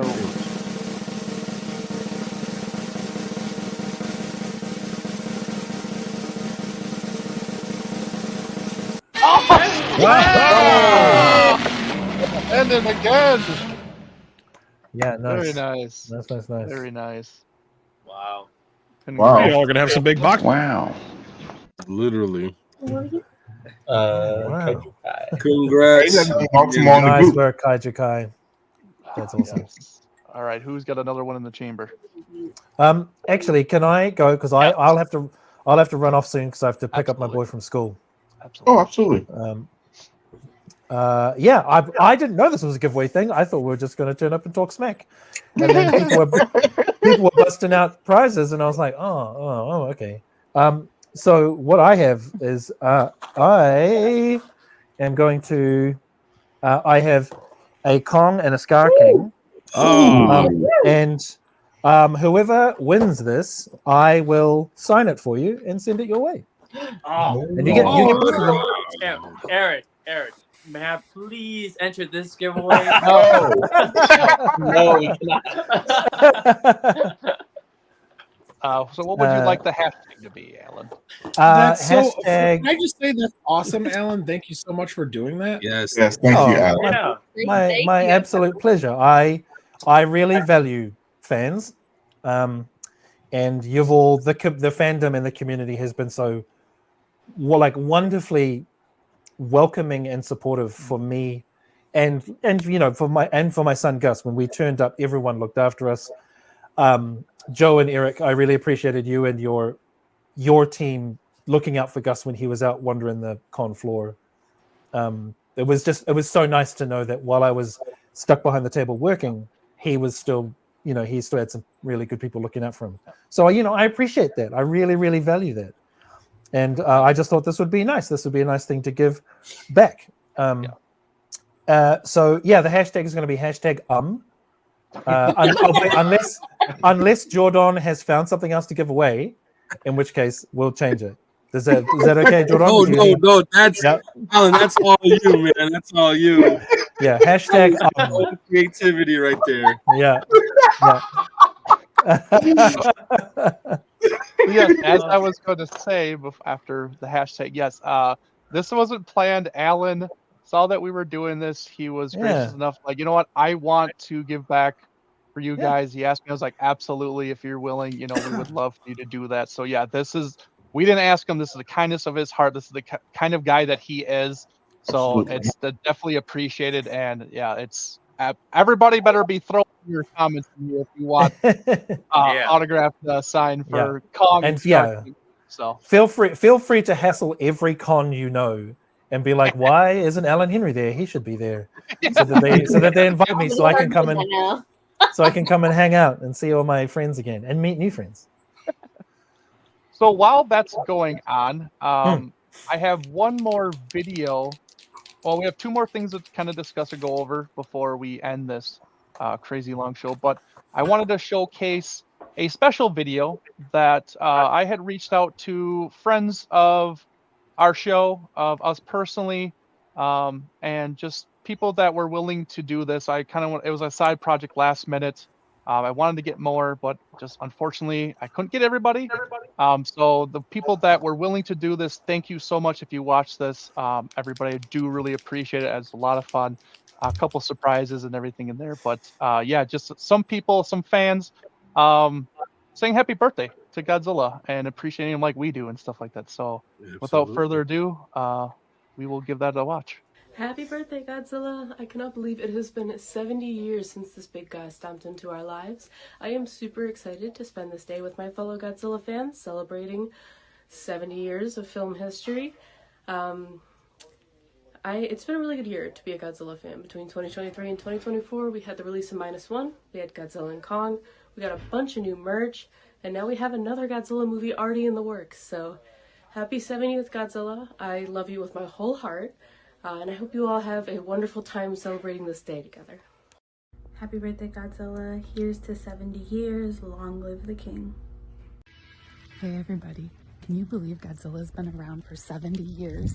He's always showing up on our front porch and making our lives better. He has brought so many awesome friends into our lives. So I just wanted to say thanks, Godzilla, and happy birthday.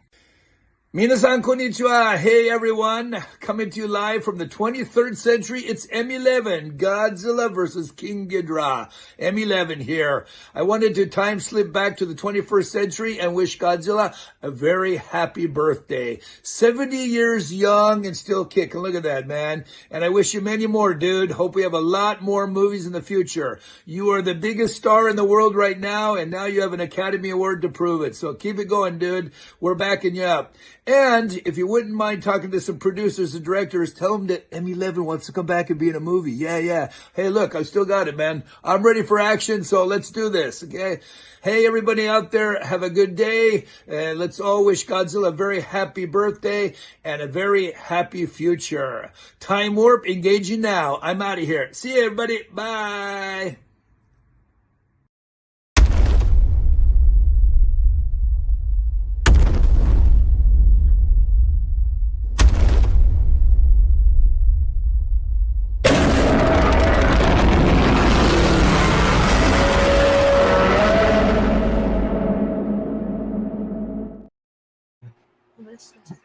That was cool. There, so yeah, That just was a little- fun. just a little something I wasn't expecting. awesome. So. So that's the secret that Melissa was hiding from me. Yeah. Oh. I Literally, can't do you have everything been that you have to so know telling me. about. She was bugging me the entire time. Oh my! I can't wait for you to go live. I'm like, you've never been so excited for me to go on the show ever. Why now? Now I know. I'm waiting for you to leave me alone for several hours. Oh, that is true. That is true. Yeah, they had to. They both of them were like, oh, they're around me. I can't do anything. I gotta wait till they either go to bed or they gotta go this and that and whatever. I was like, okay, do what you can and everything. But yeah, I gotta do some stuff in secret sometimes too. Did just Mel to do kinda- it when I was taking a nap before work on Friday? I don't know. Maybe. Yeah. Maybe if you stop worrying about your hair so much, you know things. Oh. Oh. All right. Fun. So thank you everybody who did that for me and was willing to send me the videos and stuff like that. Just super, super gracious, and just thank you, and thank you to Robert Scott Field for sending that shout out and stuff like that. I tried to get him on the show, but he was just too busy and stuff like that. But he was still kind enough to send the shout out and everything. So really appreciated. So, but yeah, let's do our giveaway here, and let's give away Alan's amazing Funko Pops. Hashtag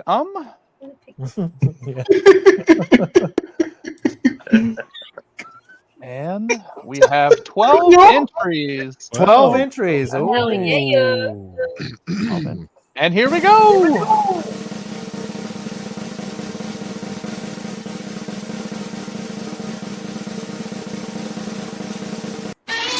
Hey, Michael!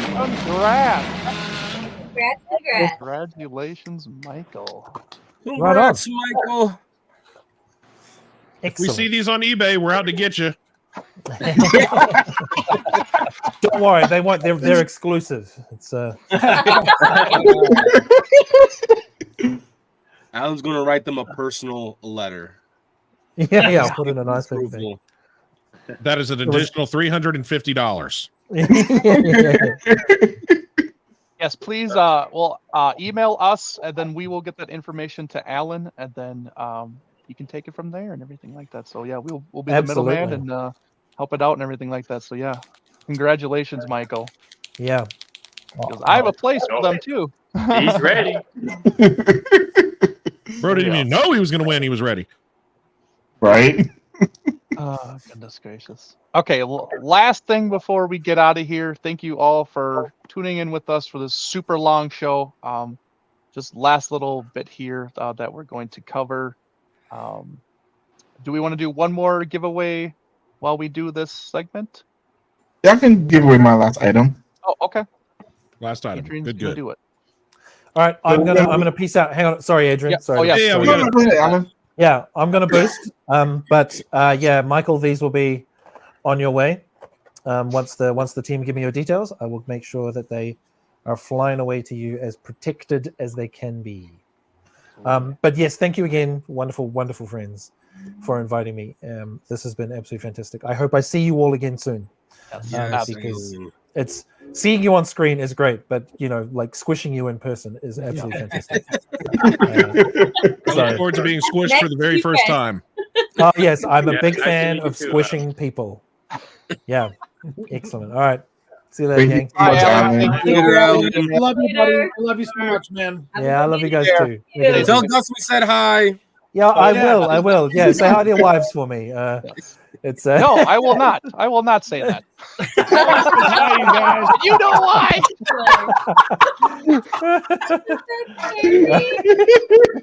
All right. All right, man. Bye, Alan.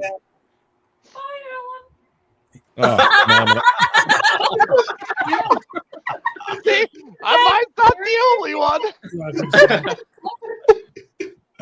Oh, that's good stuff. Oh, goodness. Here's my beautiful wife, everybody. Bye, Mel. Hello. Oh, and here's our little boy. The best. We can't see him. He's hiding underneath your label.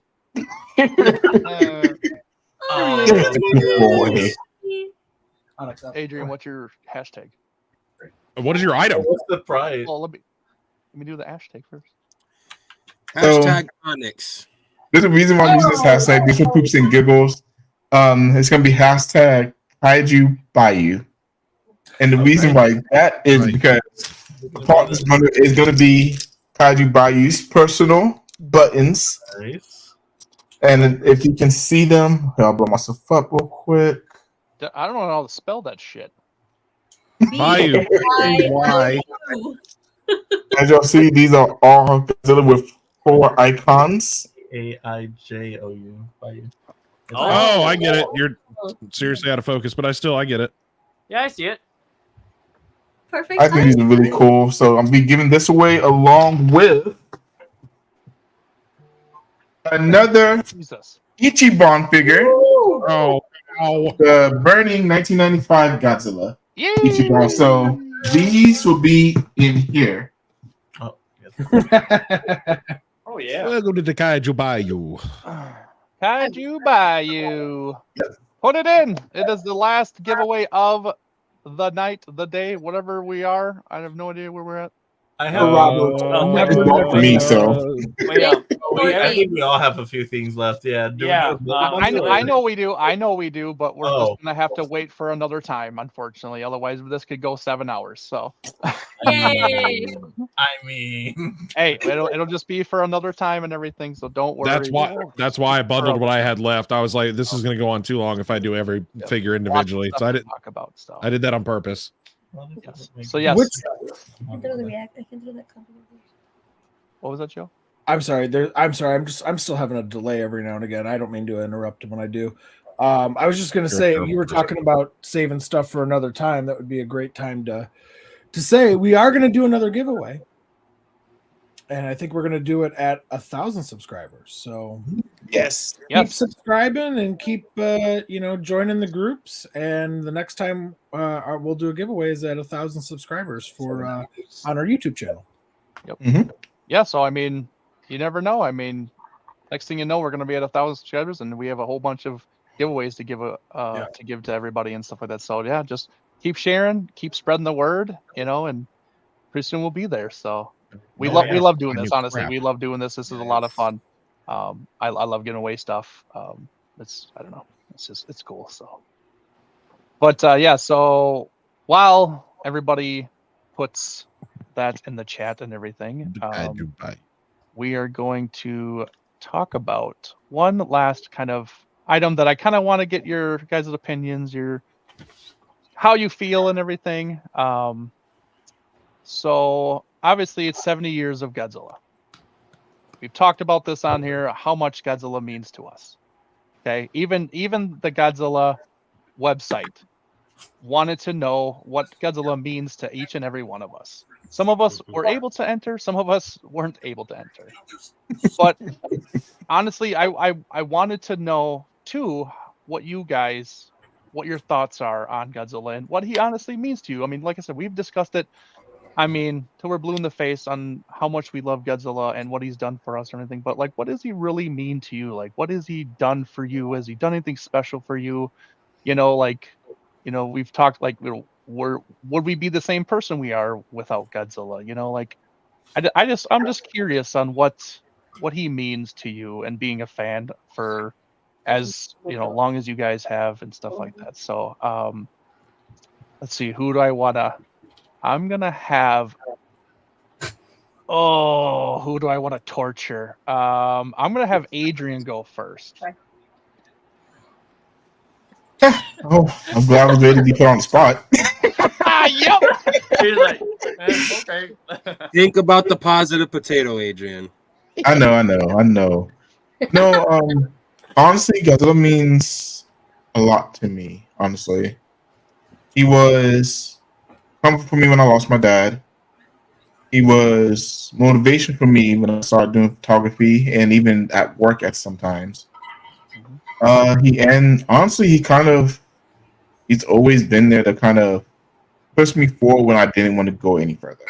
He was that extra motivational factor that I needed to be able to get through some things I have gone through in my adulthood, and I mean even some of my childhood too. So that's for me. Godzilla is my rock in a sense. All right, Michael.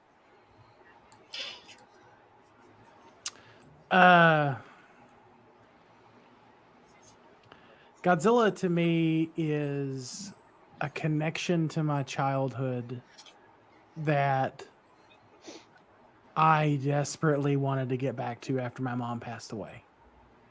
So I did not seriously start collecting. I've always been a fan, but I did not seriously connect to the character in a more meaningful way until after my mom and dad passed away. Mainly because I wanted a distraction from all the shit that you have to do when loved ones pass, and you got to go through you got to go through that grieving process. You got to go through the motions, and so Godzilla was a welcome distraction when I needed it, and when I needed the character, and when I needed those films, and I needed the merchandise, and I needed the hobby. Godzilla was that for me whenever I was going through a really hard time, and it's always been there. Even when I've gone through hard times recently, Godzilla's always been there. It's always been a hobby that I've enjoyed, and it's always been a character that I can um, rely on when I need to recenter my mind, and I can turn on Godzilla versus Kong or Godzilla X Kong or whatever, and just turn my brain off for a little while just to distract myself from any like the real life stuff that might be going on. So for me, Godzilla is nostalgia. It's a connection to my childhood that I try to hold on to every single day.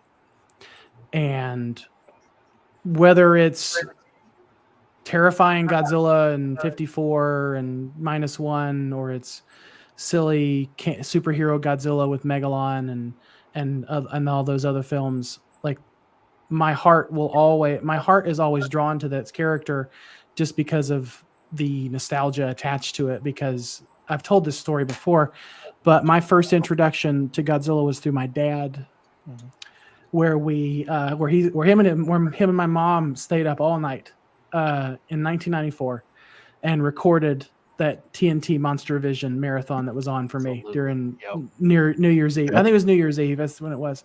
So they took turns. They took shifts all night long and recorded all those movies for me. And I watched those things till the tape on that VHS wore the hell out. So that is what Godzilla is to me. It's a connection to my parents. It's a connection to my childhood.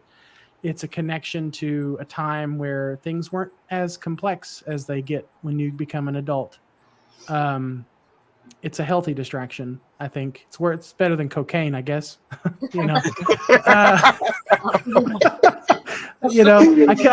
I could be doing. I was having this conversation with Natalie a couple weeks ago, and she was asking me about my collection. She was asking me why, and I told her, I said, at the end of the day, it's that connection, and it's, I could be doing worse things. I could be doing drugs. Instead, I could spend my money on drugs. Instead, I spend my money on toys and collectibles.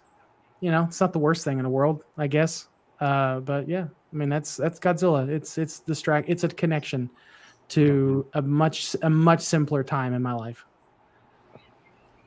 Absolutely. Amen. Oscar. Well, I always look at my collection and I feel like I love what I have. Like, yes, some of you guys know that I love spending time with my dogs at the dog park, but, ease my, stress and all that. But with my collection, it's the same thing. Like, yes, I could be collecting anything else from other franchises, but Godzilla, everything to me specifically is very special to me. Like, when I, having, of course, the big old Sparrow Studios Atomic T-Ray Godzilla, like, it's still, I still look at this figure and I'm like, holy crap, I can't believe I actually own this. Like, this is like a big achievement, and again, it's all a big thanks to my parents, for my mom and dad. If it wasn't for them introducing me to, Godzilla, and my grandparents as well, like, I just, it's just very special and wholesome to me. Like, I can make, I can look back at like every piece of Godzilla film. Like, each film serves a purpose in our lives, pretty much. Like, some serious films, helps us comfort us in any way. The more heroic films, the more family friendly films, or downright crazy films, like, they really it soothes like any pain that we're dealing with, whether it's physically, emotionally, whatever. Like, Godzilla is, to me, always gonna be my hero. My spirit, and I guess you could say spirit animal, spirit character. Like, it's just amazing. Like, again, like, I always look back at my collection, like, what would I be doing? Not if I wasn't a Godzilla fan, if I wasn't a Godzilla collector, and also if it wasn't for all the films, especially the MonsterVerse films, I wouldn't be here with you guys right now. I would probably be doing something else. Doing whatever. But I love spending time with you guys. That's why every time when when we do streams for all of us together, I always try to be there wherever I can, whenever I can, whether it's from the weekdays or weekends, or whether it's right after work or whatever the case is. Like I will never take you guys or anything from the franchise for granted at all, because even when we had that 10-year gap of no Godzilla films at all from 2000 after 2004 before 2014, I just again I was looking back and I'm like, damn, I love being a Godzilla fan. Even when each franchise or each group has its ups and downs, we're still one family. Again, like I've mentioned before, two worlds, one family. One side's serious, one side's fun, shut your brain off and enjoy it, but we're all still one big happy family. So again, the big things for Godzilla. Right on. Samson. It is a connection to my dad, who was the one that introduced me to the franchise, and it was something me and my grandfather did a lot. Honestly, because I spent most of my time with him more than anybody else. He's no longer with us. My grandfather passed in 2011, but he would be willing to sit down and watch any fucking thing that I brought into that household. And usually it was some sort of new Godzilla DVD. And he was the one that would always buy me the new biggest and baddest Godzilla figure whenever I wanted it. And it was basically a comfort blanket for me being an awkward person in general. Without Godzilla, I'm still weird. So it's a comfort, it's a security blanket. That's what I'm looking for. It's a security blanket, and it's given me the opportunity to meet and know all of you amazing people over time. I've gained a lot of cool friends and newfound family members and people I can talk to about anything, and it's just fucking awesome. Yeah. Joe.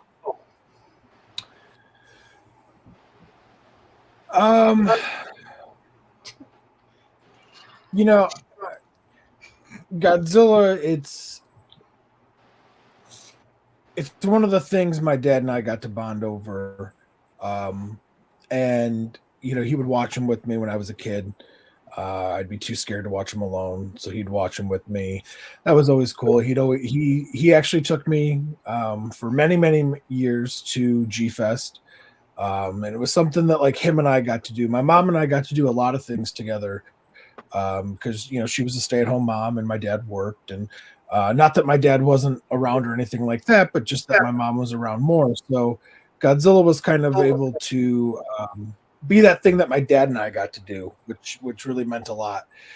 And I also kind of, I don't know, I've always been a little bit of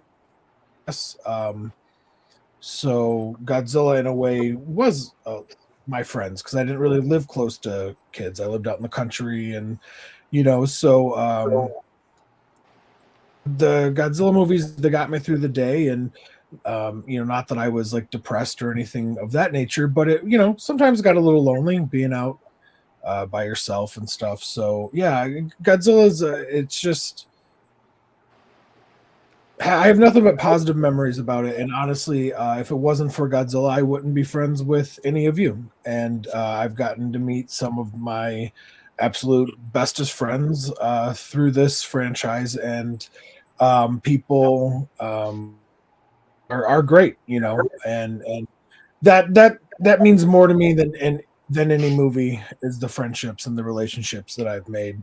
And I'm not going to list everybody, because I will forget somebody and I will feel offended, or I will feel that I offended them, and I don't want that to happen. So, but all of you out there, you know who you are.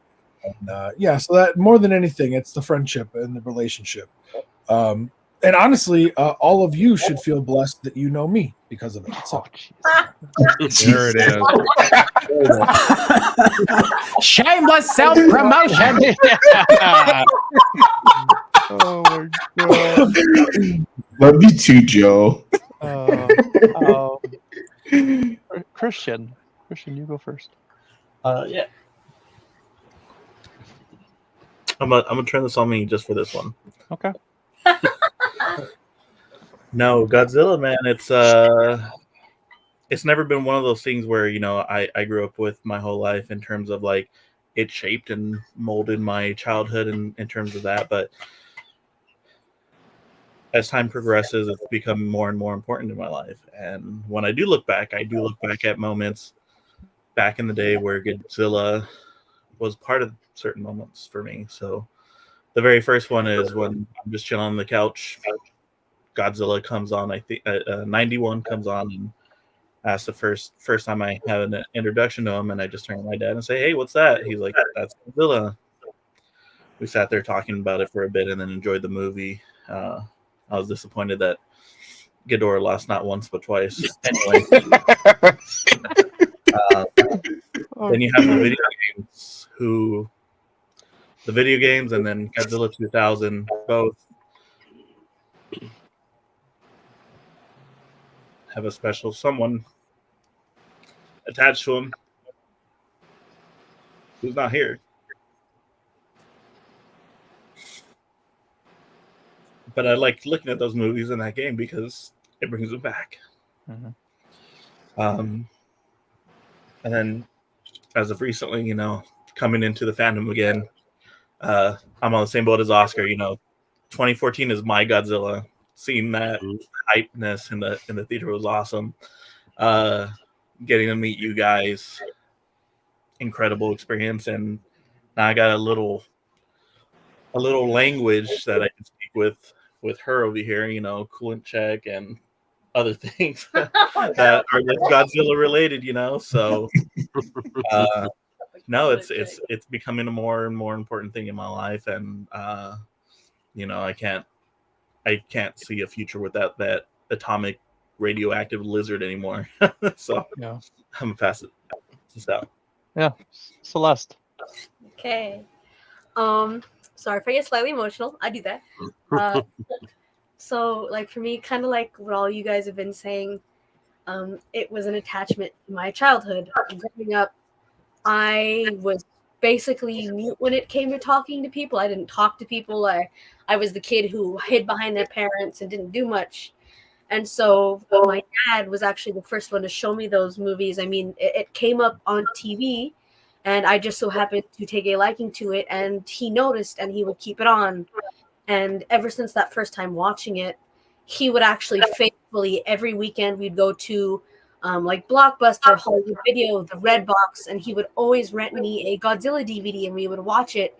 And he would always take the time to have, both of all the family were there, and we're watching Godzilla.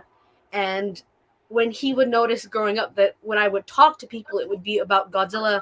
When we would go out, we would go shopping, people would want to talk to him when we were buying Godzilla stuff. And he was like, "No, this is the person you want to talk to." And it would be me. And he would get me out there. I would go, I would talk to all these people, and he would see just like I would come out of my shell. And so it was a really nice thing.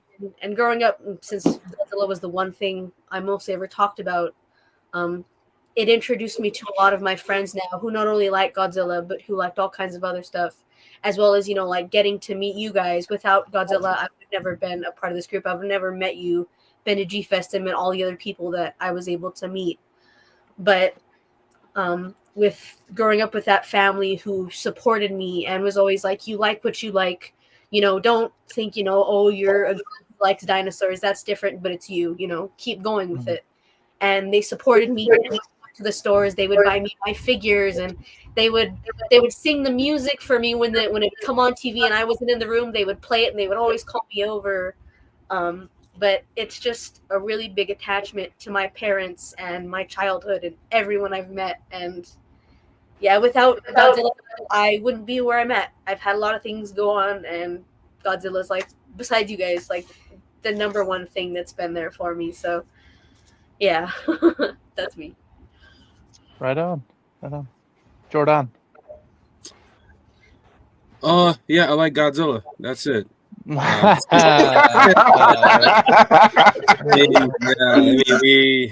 We all can relate to what Godzilla has, if not what he's done for us, but what he means to us. And I've expressed it so many times, if not with you guys, but with other people on other platforms, including my own, on multiple occasions. Even this past weekend, I feel like I've been asked all weekend, "What does Godzilla mean to you?" And I'm giving them like a whole montage of videos or just a deep dive explanation to it. growing up, that's all I knew. That's all I know today.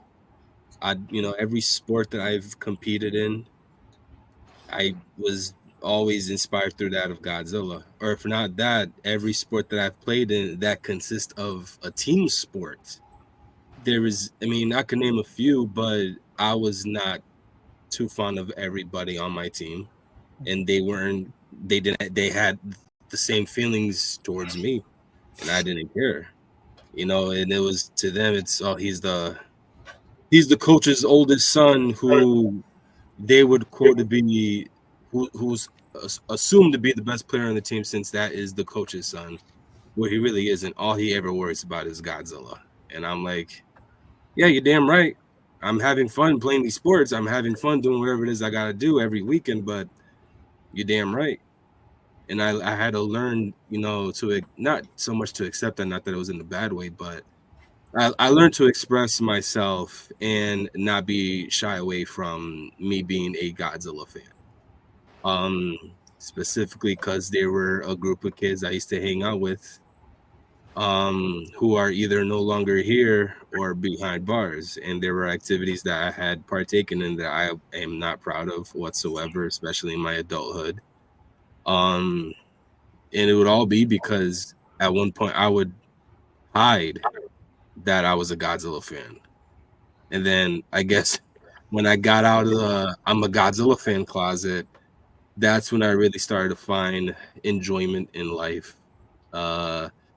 Even, partaking in activities that helped, shaped me up in such a positive way, such as competing in boxing and, partaking in MMA. And then the motives I would have for that is, well, if Minion was told that Godzilla says I should learn to fight my own battles, maybe I should stick with that slogan for me, and it's rocked with me ever since. When people would tell me, "Yo, this is just a hobby. Why are you making it into like your everyday life thing? Why are you trying to make it into a job or whatever the case may be?" And it wouldn't be because of that. It would be because I just genuinely loved Godzilla. Fast forward to many years, I'm here right now, with if not a bunch of beautiful people who I considered my newly found family, but I've also interviewed multiple of individuals that have shaped our childhood, and if not just that, but I've also partaken in the history of Godzilla. There's so many to name, but for those who know, you guys know, and for those who have supported us and me in my journey, you guys know as well. And it's all to one name. It's all under one branch. It's all under one tree. The true tribal chief, the one in that of the acknowledged individual himself, Godzilla. So yeah, basically, long story short, I love Godzilla.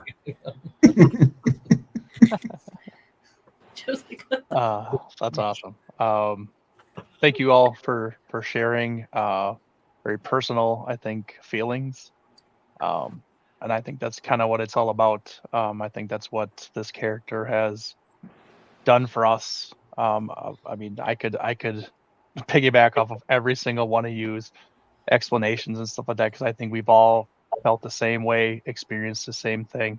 With it's just forming a relationship with a friend, forming a relationship with a loved one, losing somebody, and finding that connection with Godzilla. Like I think we're all kind of in the same boat, or being the weird one that liked Godzilla, or the closeted fan that never wanted to express that he was a fan and show it, to his significant others.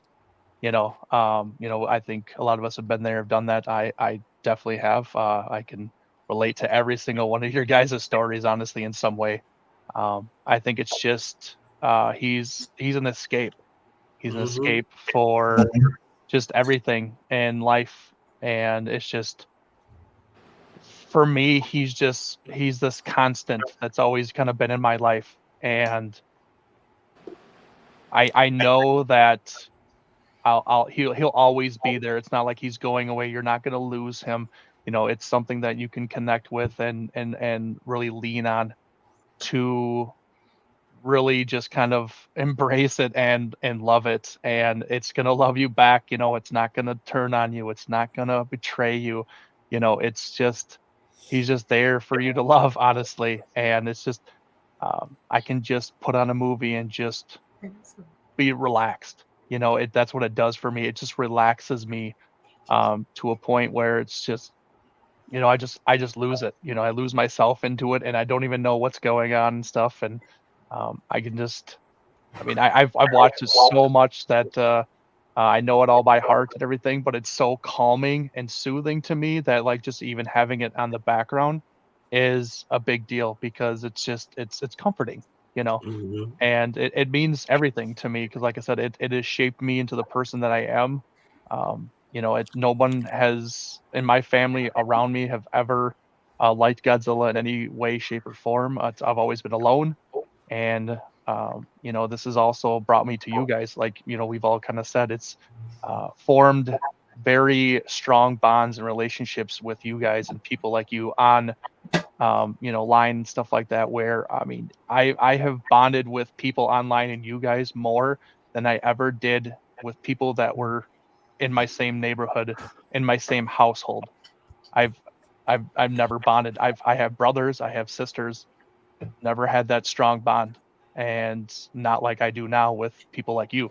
So he's brought me that in my life, and I'm grateful for it. And I'm there to show my kids too, the same feelings that it brings me, and if they like this, they like it. If they don't, they don't. But I'm here to, if they're into something as passionate as I am with Godzilla, I'm going to support them, because I know what it's like to have something that you're um, passionate about and you believe in. And if you're the only one, you're the only one. But I've gone through it, so he means a lot. He means everything to me, honestly. So just thank you, Godzilla, honestly. So, but yeah, thank you all for explaining and sharing your feelings, and I do appreciate it. I had a feeling that this question would kind of get very heavy, but Yeah, way to bring the mood down, man. I was very curious. I really was. I really was. So I just have a question. Are we saying that Godzilla is Jesus? I'm just Yes. asking a question. Yes. Yeah. He's the one. No. That was a joke. That was a joke. That was a joke. Jesus.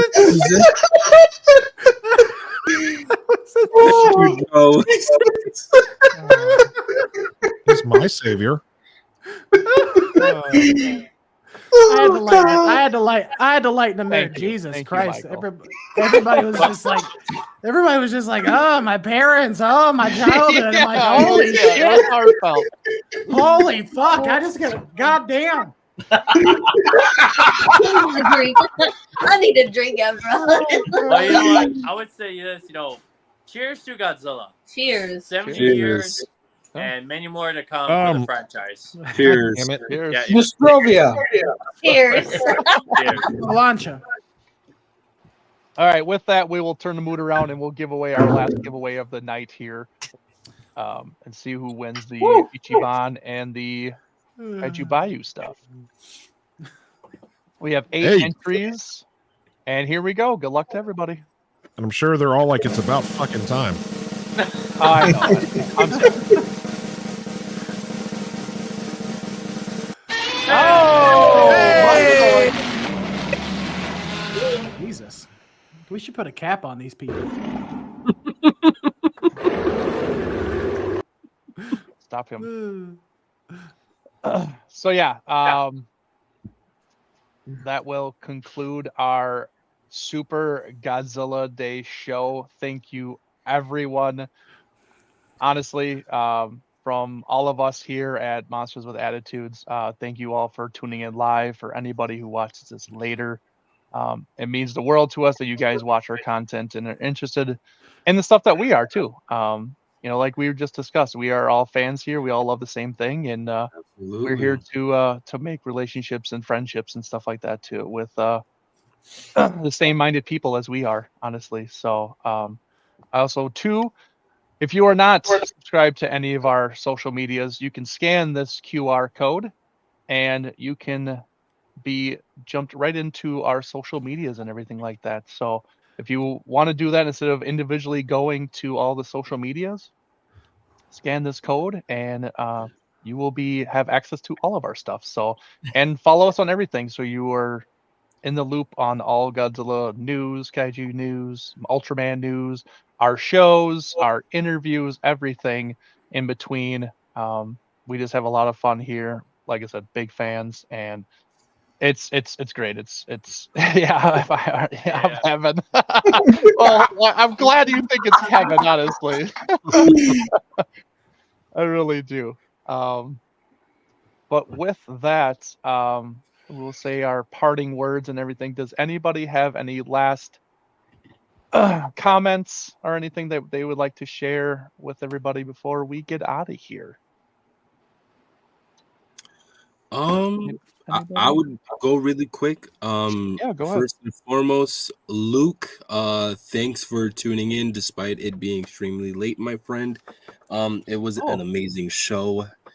Thank you guys for everybody besides Luke that tuned in. This was, oh man, I had fun today. Again, happy 70th birthday, Godzilla, and for another 70 plus more years, hopefully we're all still around to celebrate that. Also, really quick, just to give a plug to my good old friend John Bellotti Jr., Kaiju Brooklyn 3 will be on the 31st of May through the 1st of June. Just wanted to give a plug to that for anybody that's in the New York, Brooklyn area, or that's also for you guys to show up because your boy will be having a table over there. Very nice, very nice. But yeah, it's beautiful. It's a beautiful time for us to be Godzilla fans and to be united. Thank you guys again, and also everybody needs a positive potato. Everybody. That's right. Oh my goodness gracious. So, anybody else have anything to say? I mean, we could plug our next show next month. True. Well, go ahead. So, of course, we have another anniversary this month. This year has been little with anniversaries, and next year would be 2. But, of course, we talk about not my favorite Heisei movie, but one that's very underrated and doesn't get enough love. We talk about Godzilla versus Space Godzilla. December, I forgot the exact date. I have to double check, but stay tuned for that as Joe will be hosting that one. Very, very Yes, nice. He was just Buckle up, motherfuckers. It's going to be a bumpy ride. Hold on to your butts. Butts. Yeah, just if everybody else has nothing to say, we will close out of here. Just thank you, truly, everybody in the chat, participating, commenting. Apparently, Joe has something to say. Yeah, I just want to say, for those of you guys that are fans of Alan, he is going to be at, was it Grand Rapids, Comic-Con, and coming up here in November in Michigan, but I mean coming up here in the general sense, in Michigan. So check that out. I'm sure he has it on his socials. He's he's not even just a friend of the show. He's legitimately our friend in general. He's a great guy, super sweetheart of a man. So go check him out at Grand Rapids Comic-Con if you haven't, or if you can. So yeah, definitely check him out. Absolutely. Yeah, with that, we will get out of here. Thank you all. Over 5 hours of Godzilla talk and Godzilla goodness. So thank you. Obviously, happy birthday to Godzilla. Here's the 70 years. And Happy birthday to you. Mute him. Someone mute him. Damn it. Oh, God. But yeah, thank you all. Appreciate it. Like, comment, subscribe to all of our socials and our YouTube. And yeah, with that, we will get out of here. And like we always say at the end of our shows, embrace Next the giveaway. Embrace the attitude. attitude. Embrace the Embrace attitude. the attitude. Embrace Long the live attitude, the king. everybody. Long live the king. Long live Long the live the king. king. Throw out that roar. Good night, everybody. Night, everyone.